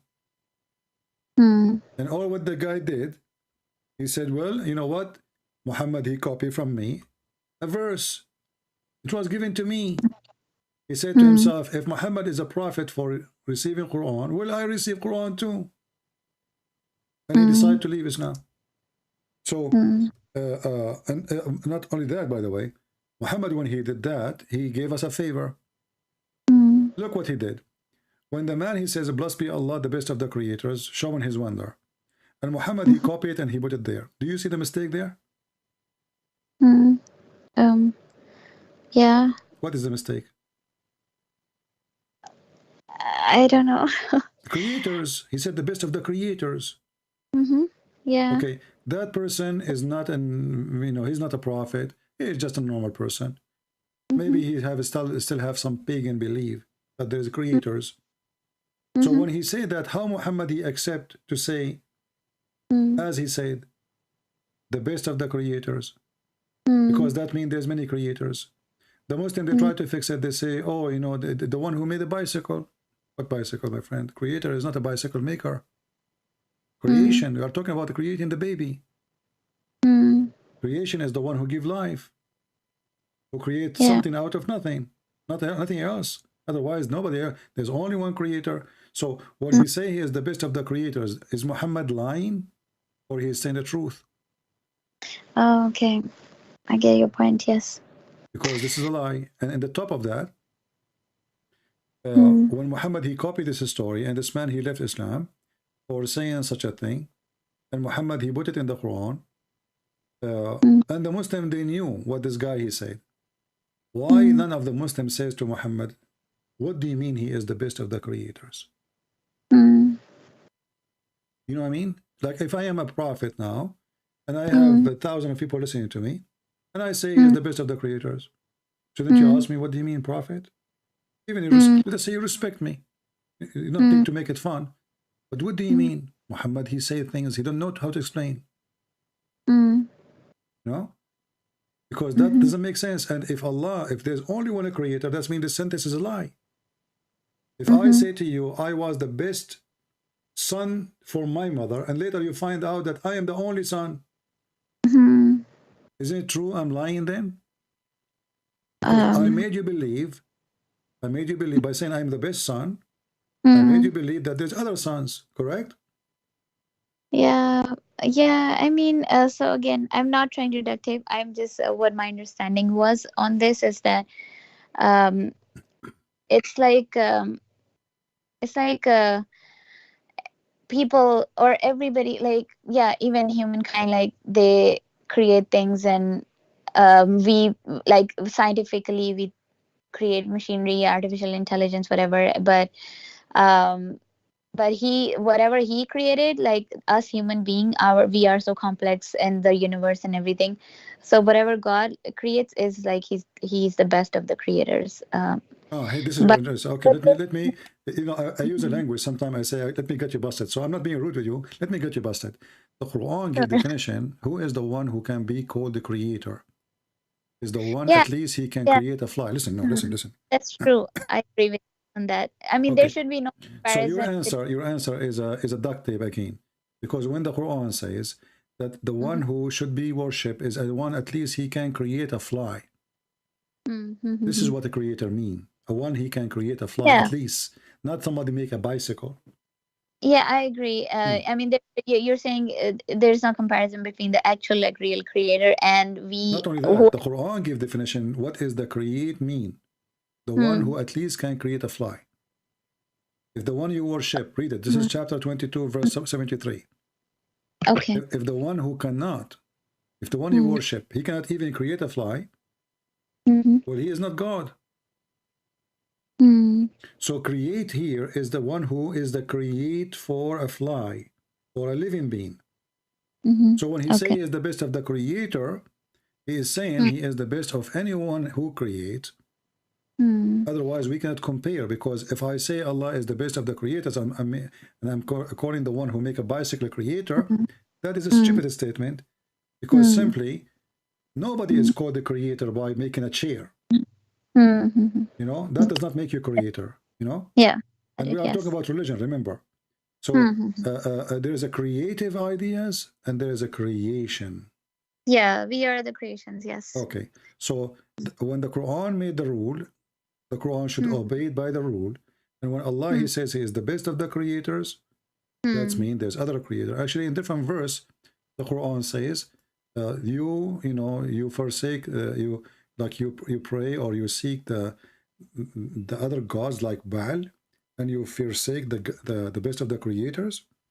So Allah, he compared himself even to Baal. You know who's Baal, right? No, what's compare himself to what? Chapter 37, verse 125. Okay. It says, will you cry into Baal and forsake the best of the creators? But Baal is God for the pagan, correct? And he is the God of fertility. Okay. Okay. So when Allah, he compare himself as the best of the creator, he admitted that Baal is a creator too. He did not say, you cry into false creator. He say he is the best of a creator, mentioning Baal. Okay. If I say, you pray, you pray to zucchini, and you forgot that macaroni is the best of the zucchini, better than zucchini. What does that mean? So that means zucchini and macaroni, they are same, but that one is better than the other one. The word is the best, mean that the other one is good too. Right? Yeah. Best mean that Baal is good, Allah is good, but Allah is better. Okay. So again, it's a stupid thing. And the story, by the way, or those things, you can find them in the interpretation of the Quran. Okay. Yeah, Yeah. maybe I can find in the Hadith in English. Let me see if I can find it. Give me a second. Okay. Here we go. Okay. This is Abdullah ibn Sarah, used to write the revelation for the Prophet of Allah. And then Shaitan, he made him slip. Who made him slip? Shaitan. Mm. So he decided to leave Islam. And when he decided to leave Islam, Allah, Prophet, he ordered to kill him, even if he hold the stairs, the curtain of the Kaaba. But then Uthman, he protected him, and he forbid Muhammad from killing him. Mm. Right? So this is how many hadith about him. Mm. So those are hadith about Abdullah ibn Sarah, who was the scribe. Who you think is the most person close he can witness to a prophet is the one who was writing for him. What do you think? Mm. Right? Mm. So why this guy he will make things up? And why Muhammad decide to kill him? Let us say this guy he lied. Mm. Can't Allah prove that Muhammad is saying the truth by killing him himself? Mm. The guy he woke up in the morning and they find him like hang on the air as a miracle. Mm.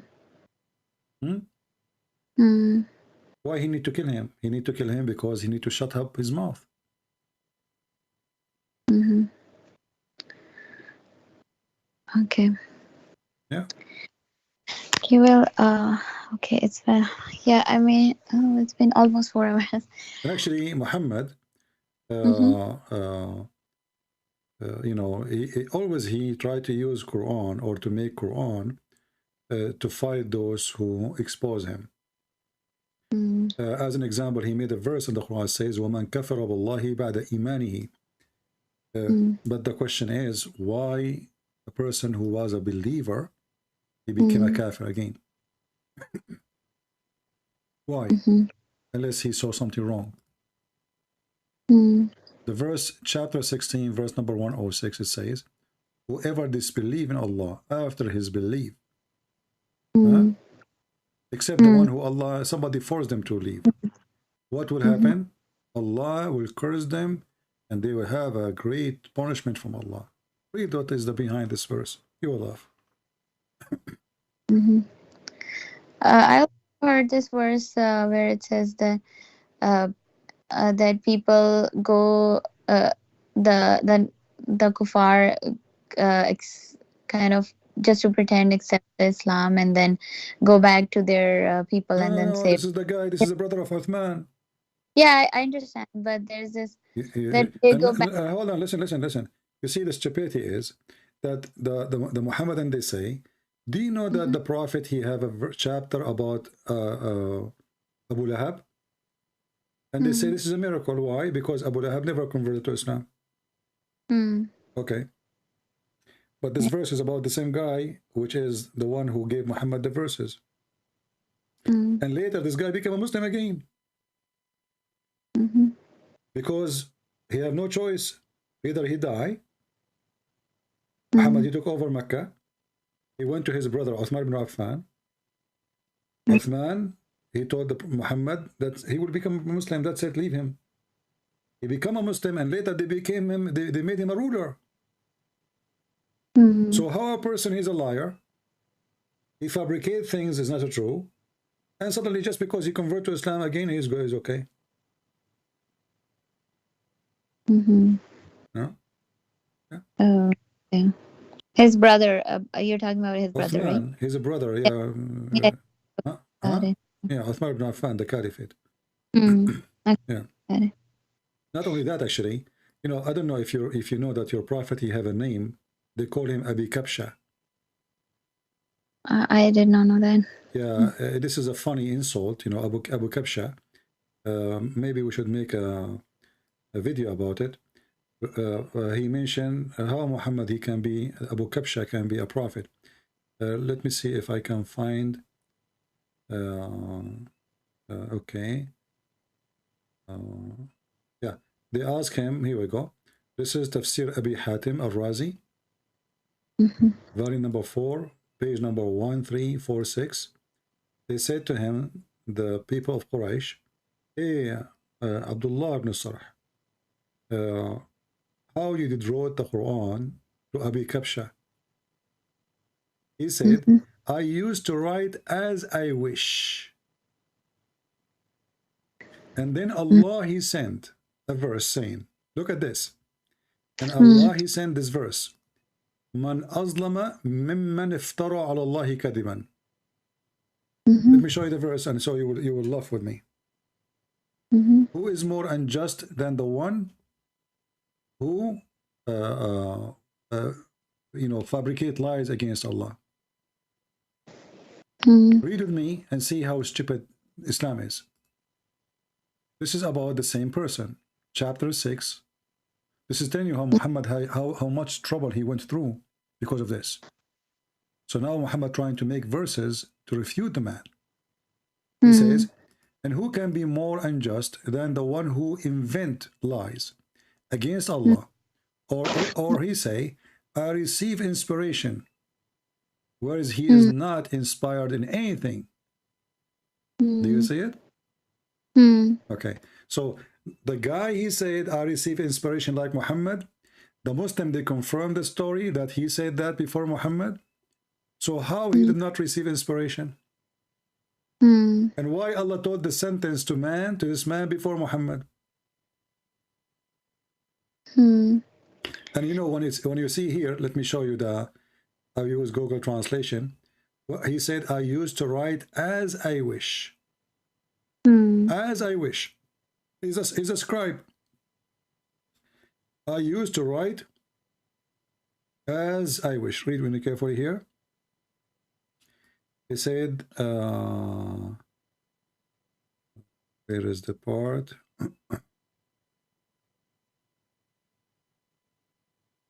Okay. After you, who more unjust? Okay. Where it says that Abdullah said, there is no part of this Quran, something that was verse not done by those who before. Translation is messed up. But he is saying Arabic, I used to write as I wish. So Muhammad did not know what he's writing. You know? He write, and because simply Muslim they say that Muhammad do not know how to read, how to write, right? So I write as I wish, and this is what it says here in Arabic. You can ask anyone who speaks Arabic. He said, قال كنت أكتب كيف شئت. I used to write as I wish. And then Allah, he sent down the verse which we mentioned to you.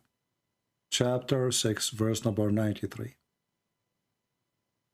Here is the question is, as long the Muslim agree that the person he used to write as he wish, so how many verses in the Quran today exist is from what he wrote as he wish? And let me shorten the link, even though it's in English, in Arabic, sorry. But if you want, you can use, because Muslim, they might say to you, this guy is lying. There is no such a thing as usual. Let me shorten the link. So Aisha, after all of this, be honest, what do you think? I mean, it's I'm amazed of what all the perspective that you have given me, shown me. At the same time, it's not easy to just accept all that right away. I have taken my notes, and there are many things that are very logical that you have shared with me. There are a few things that I have doubts because of my own understanding that I want to do research on. But I am so I'm really impressed, and really appreciate your so much time and effort, and it is having a lot of impact on me. And I mean, it's kind of, I'm trying to rethink about everything, and instead of just following and believing what I've been just listening forever, I really need to go into it and find the truth and things like that. But yeah, it's amazing. I'm really thankful. Well, I'm I'm glad to serve you today. I'm Yeah. just doing what the Lord, he ordered me to do. And trust me, I never lied to you in anything. Actually, everything I said to you, it's in the front of you on the screen, correct? I did never mention one thing without proof and reference. Yeah. Go check them out one by one. And if you ever find me did lie to you about any of those things, please don't hesitate to call me again. Sure. I want you to get me busted, and I will go right now to Walmart to buy duct tape. you know, because there's a lot of leaks. Yeah, you know, duct Yeah. tape is not a method, really. I feel sorry for the Muslims who try to duct tape Muhammad. They try to fix him. The guy, he made everything wrong. The baby, how was it created? You don't remember which one he created first, the suns or the stars. I mean, everything is horrible. So how we can duct tape such an idiot? But I'm sure, I pray for you, that may the Lord open your eyes, show you the truth, and the truth Yeah. will set you free. And as you see, we speak to you not based on hate. We don't hate Muslims. We will never hate them. Yeah. We, Yeah, of we course. love them. For if we don't, we are no Christian no more. Yeah. Yep. And this is the difference between us and Muhammad. He followed the God of hate. He is a hatred person. We have the God who is love. And that's why when the man, he been ordered to love his wife, not to marry his wife, to love his wife, the same as the Christ, he loved the church. Here you notice, Aisha, that you have a special place in Christianity, that you are the same as the church. The man, he should love you, not just marry you, because anyone can marry anyone, but a man, he love only one person. And when one person is in the heart, there's no other person can go there. The person who say he love 4 wives, obviously he love none. Because of one woman is not enough, the second will not be enough, the third will not be enough, the fourth will not be enough, for they will never have enough. One is enough. Yeah. God, when he created Adam and Eve, he created Adam and Eve, not Eves. Yeah. There's no need for Eves. A healthy family is father, wife, children's. Having many wives is not a healthy family. Children will hate each other. They will kill each other later, you know? Yeah. Women, they will be fighting. As we show you, Muhammad himself, his wives are fighting. Yeah, of course it does. Healthy family is the family of Christ. Healthy children is the children who belong to Christ. Where they've been taught to respect their parents, but not only respect, they will respect the parents who respect themselves. A father who is not seeking other women just because he's bored from the first woman or because she got older. Women, she is not a car. We'll replace her when she got older. And if we want to do that, then we have to be fair. We should say, okay, well, as long the man, he can replace the women, well, we should create equal rule that the woman, she can replace the man. He got old, bye-bye. I will find someone younger. But this religion is made by the man for the man. I remember once a Somalian woman, she left Islam after talking to me. She said, I'm leaving Islam but not because of you, but because I discovered that this religion made by the man for the man. It's not made for the women. Thank you, Aisha, for calling, and I will be happy to hear from you very soon. Yeah, thanks so much. Thank you. And I will actually ask my friend how to reach out to you. You have my Skype already because now we are in joint call. I want to say thank you to your friend. I don't know him. I want to say thank you to him for inviting you. But now by the joint call, you will have my account of Skype there. You can save it. Okay, yeah, sure. Thank you. Thanks so much. Really appreciate it. And we ask all the Christians to pray to our friend Aisha, our sister Aisha, so the Lord will heal her heart. You know, maybe she speaks in a certain way, but I feel something else inside her heart. I feel that she is in pain. I feel she is seeking healing. I feel that she is not convinced with one word of what she was saying to me, but she go in the mood of defense because she had to defend her identity. Yeah, of course. Yeah. All right. Thank you, Aisha. Take care. Thank you. Thank you. Bye-bye. You too. Take care. I lost my voice. And the sheikhs never show up. The 3 musketeers, they promise me, and they say, Christian Prince, don't be coward. Not this Sunday, the Sunday after. They never show up. Anyway, did we have a great time? I guess we do. Did we share a lot of knowledge? Absolutely, we did. This is a free school for everybody. I am not Muhammad who charge you for what we do. It's for free. You are welcome. Please learn. For time will come and Christian Prince will not come online no more. And you know why. All of us, we go. The day will come. And the one who is sharing his knowledge, now you find an answer in 2 seconds. As this lady. But when Christian Prince is not coming online, no more, because the Lord, he took his soul, you will ask yourself what I will do. So take reference. Take notes. Educate yourself. Knowledge is power. Ignorance is weakness. Even people in war, they win because they have knowledge. When you have ignorance, you lose. You have always to be educated person. When you are educated, you will have your place wherever you go. People listen, because in 2 seconds you prove who you are. When you are ignorant, people will laugh at you. You have no place. So I invite you to educate yourself, to learn, to take notes.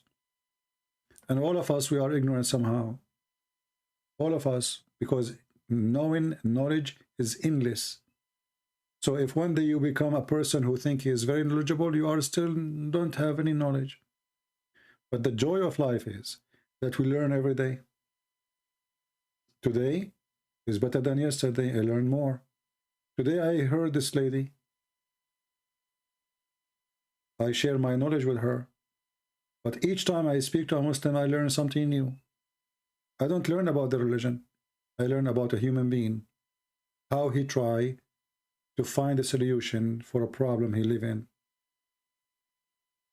I don't want to say I become a shrink, but I listen carefully to the voice of people. Their voice is energy, and this energy mostly is poor. When somebody defends and he himself is not convinced of what he is saying, what you can say to him? I feel sorry for those people. And I believe this lady, she is a good woman. She is seeking the truth. And we pray that the Lord will open her eyes.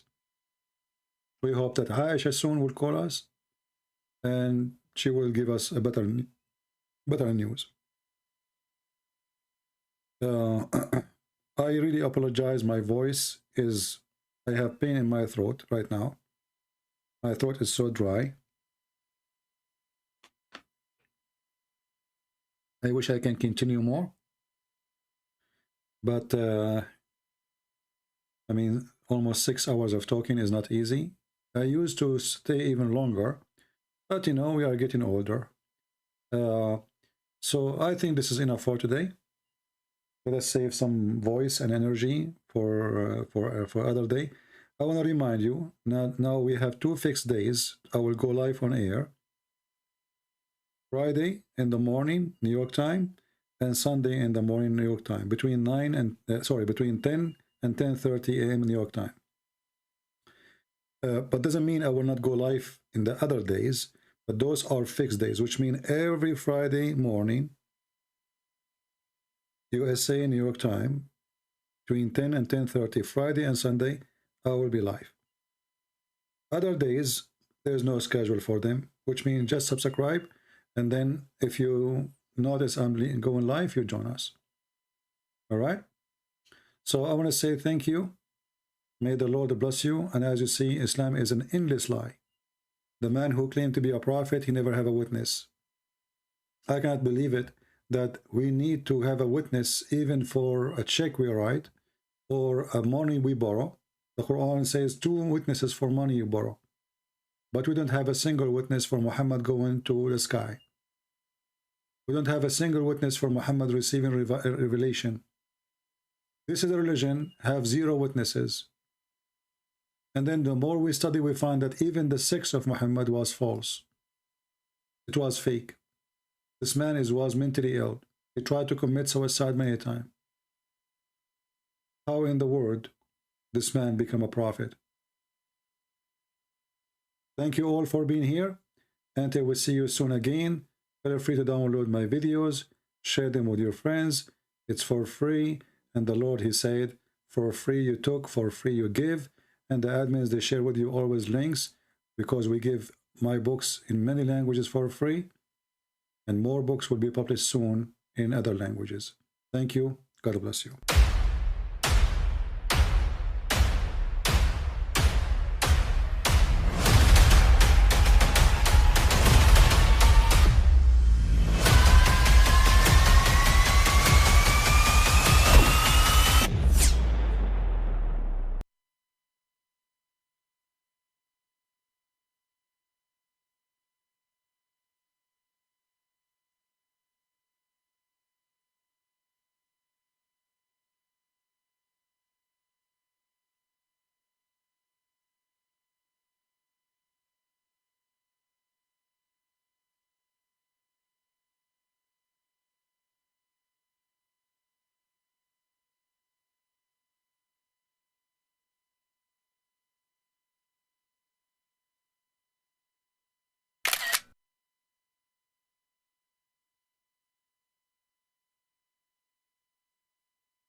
But I mean, again, he doesn't know who Gabriel is, right? Because he didn't come from an Abrahamic faith. The people of Mecca were pagan. Quran is mentioned, if this book was from other than God, they would have found in it many contradictions. If a book is without contradictions, that has no bearing on whether it comes from God or not. I've had phone books that are inerrant, but I certainly don't think God gave them. That we believe without understanding. The brother asked a very important question, that most of the scholars say that listening to music, watching movies, and most of the television programs, they're haram. So how can we have fun?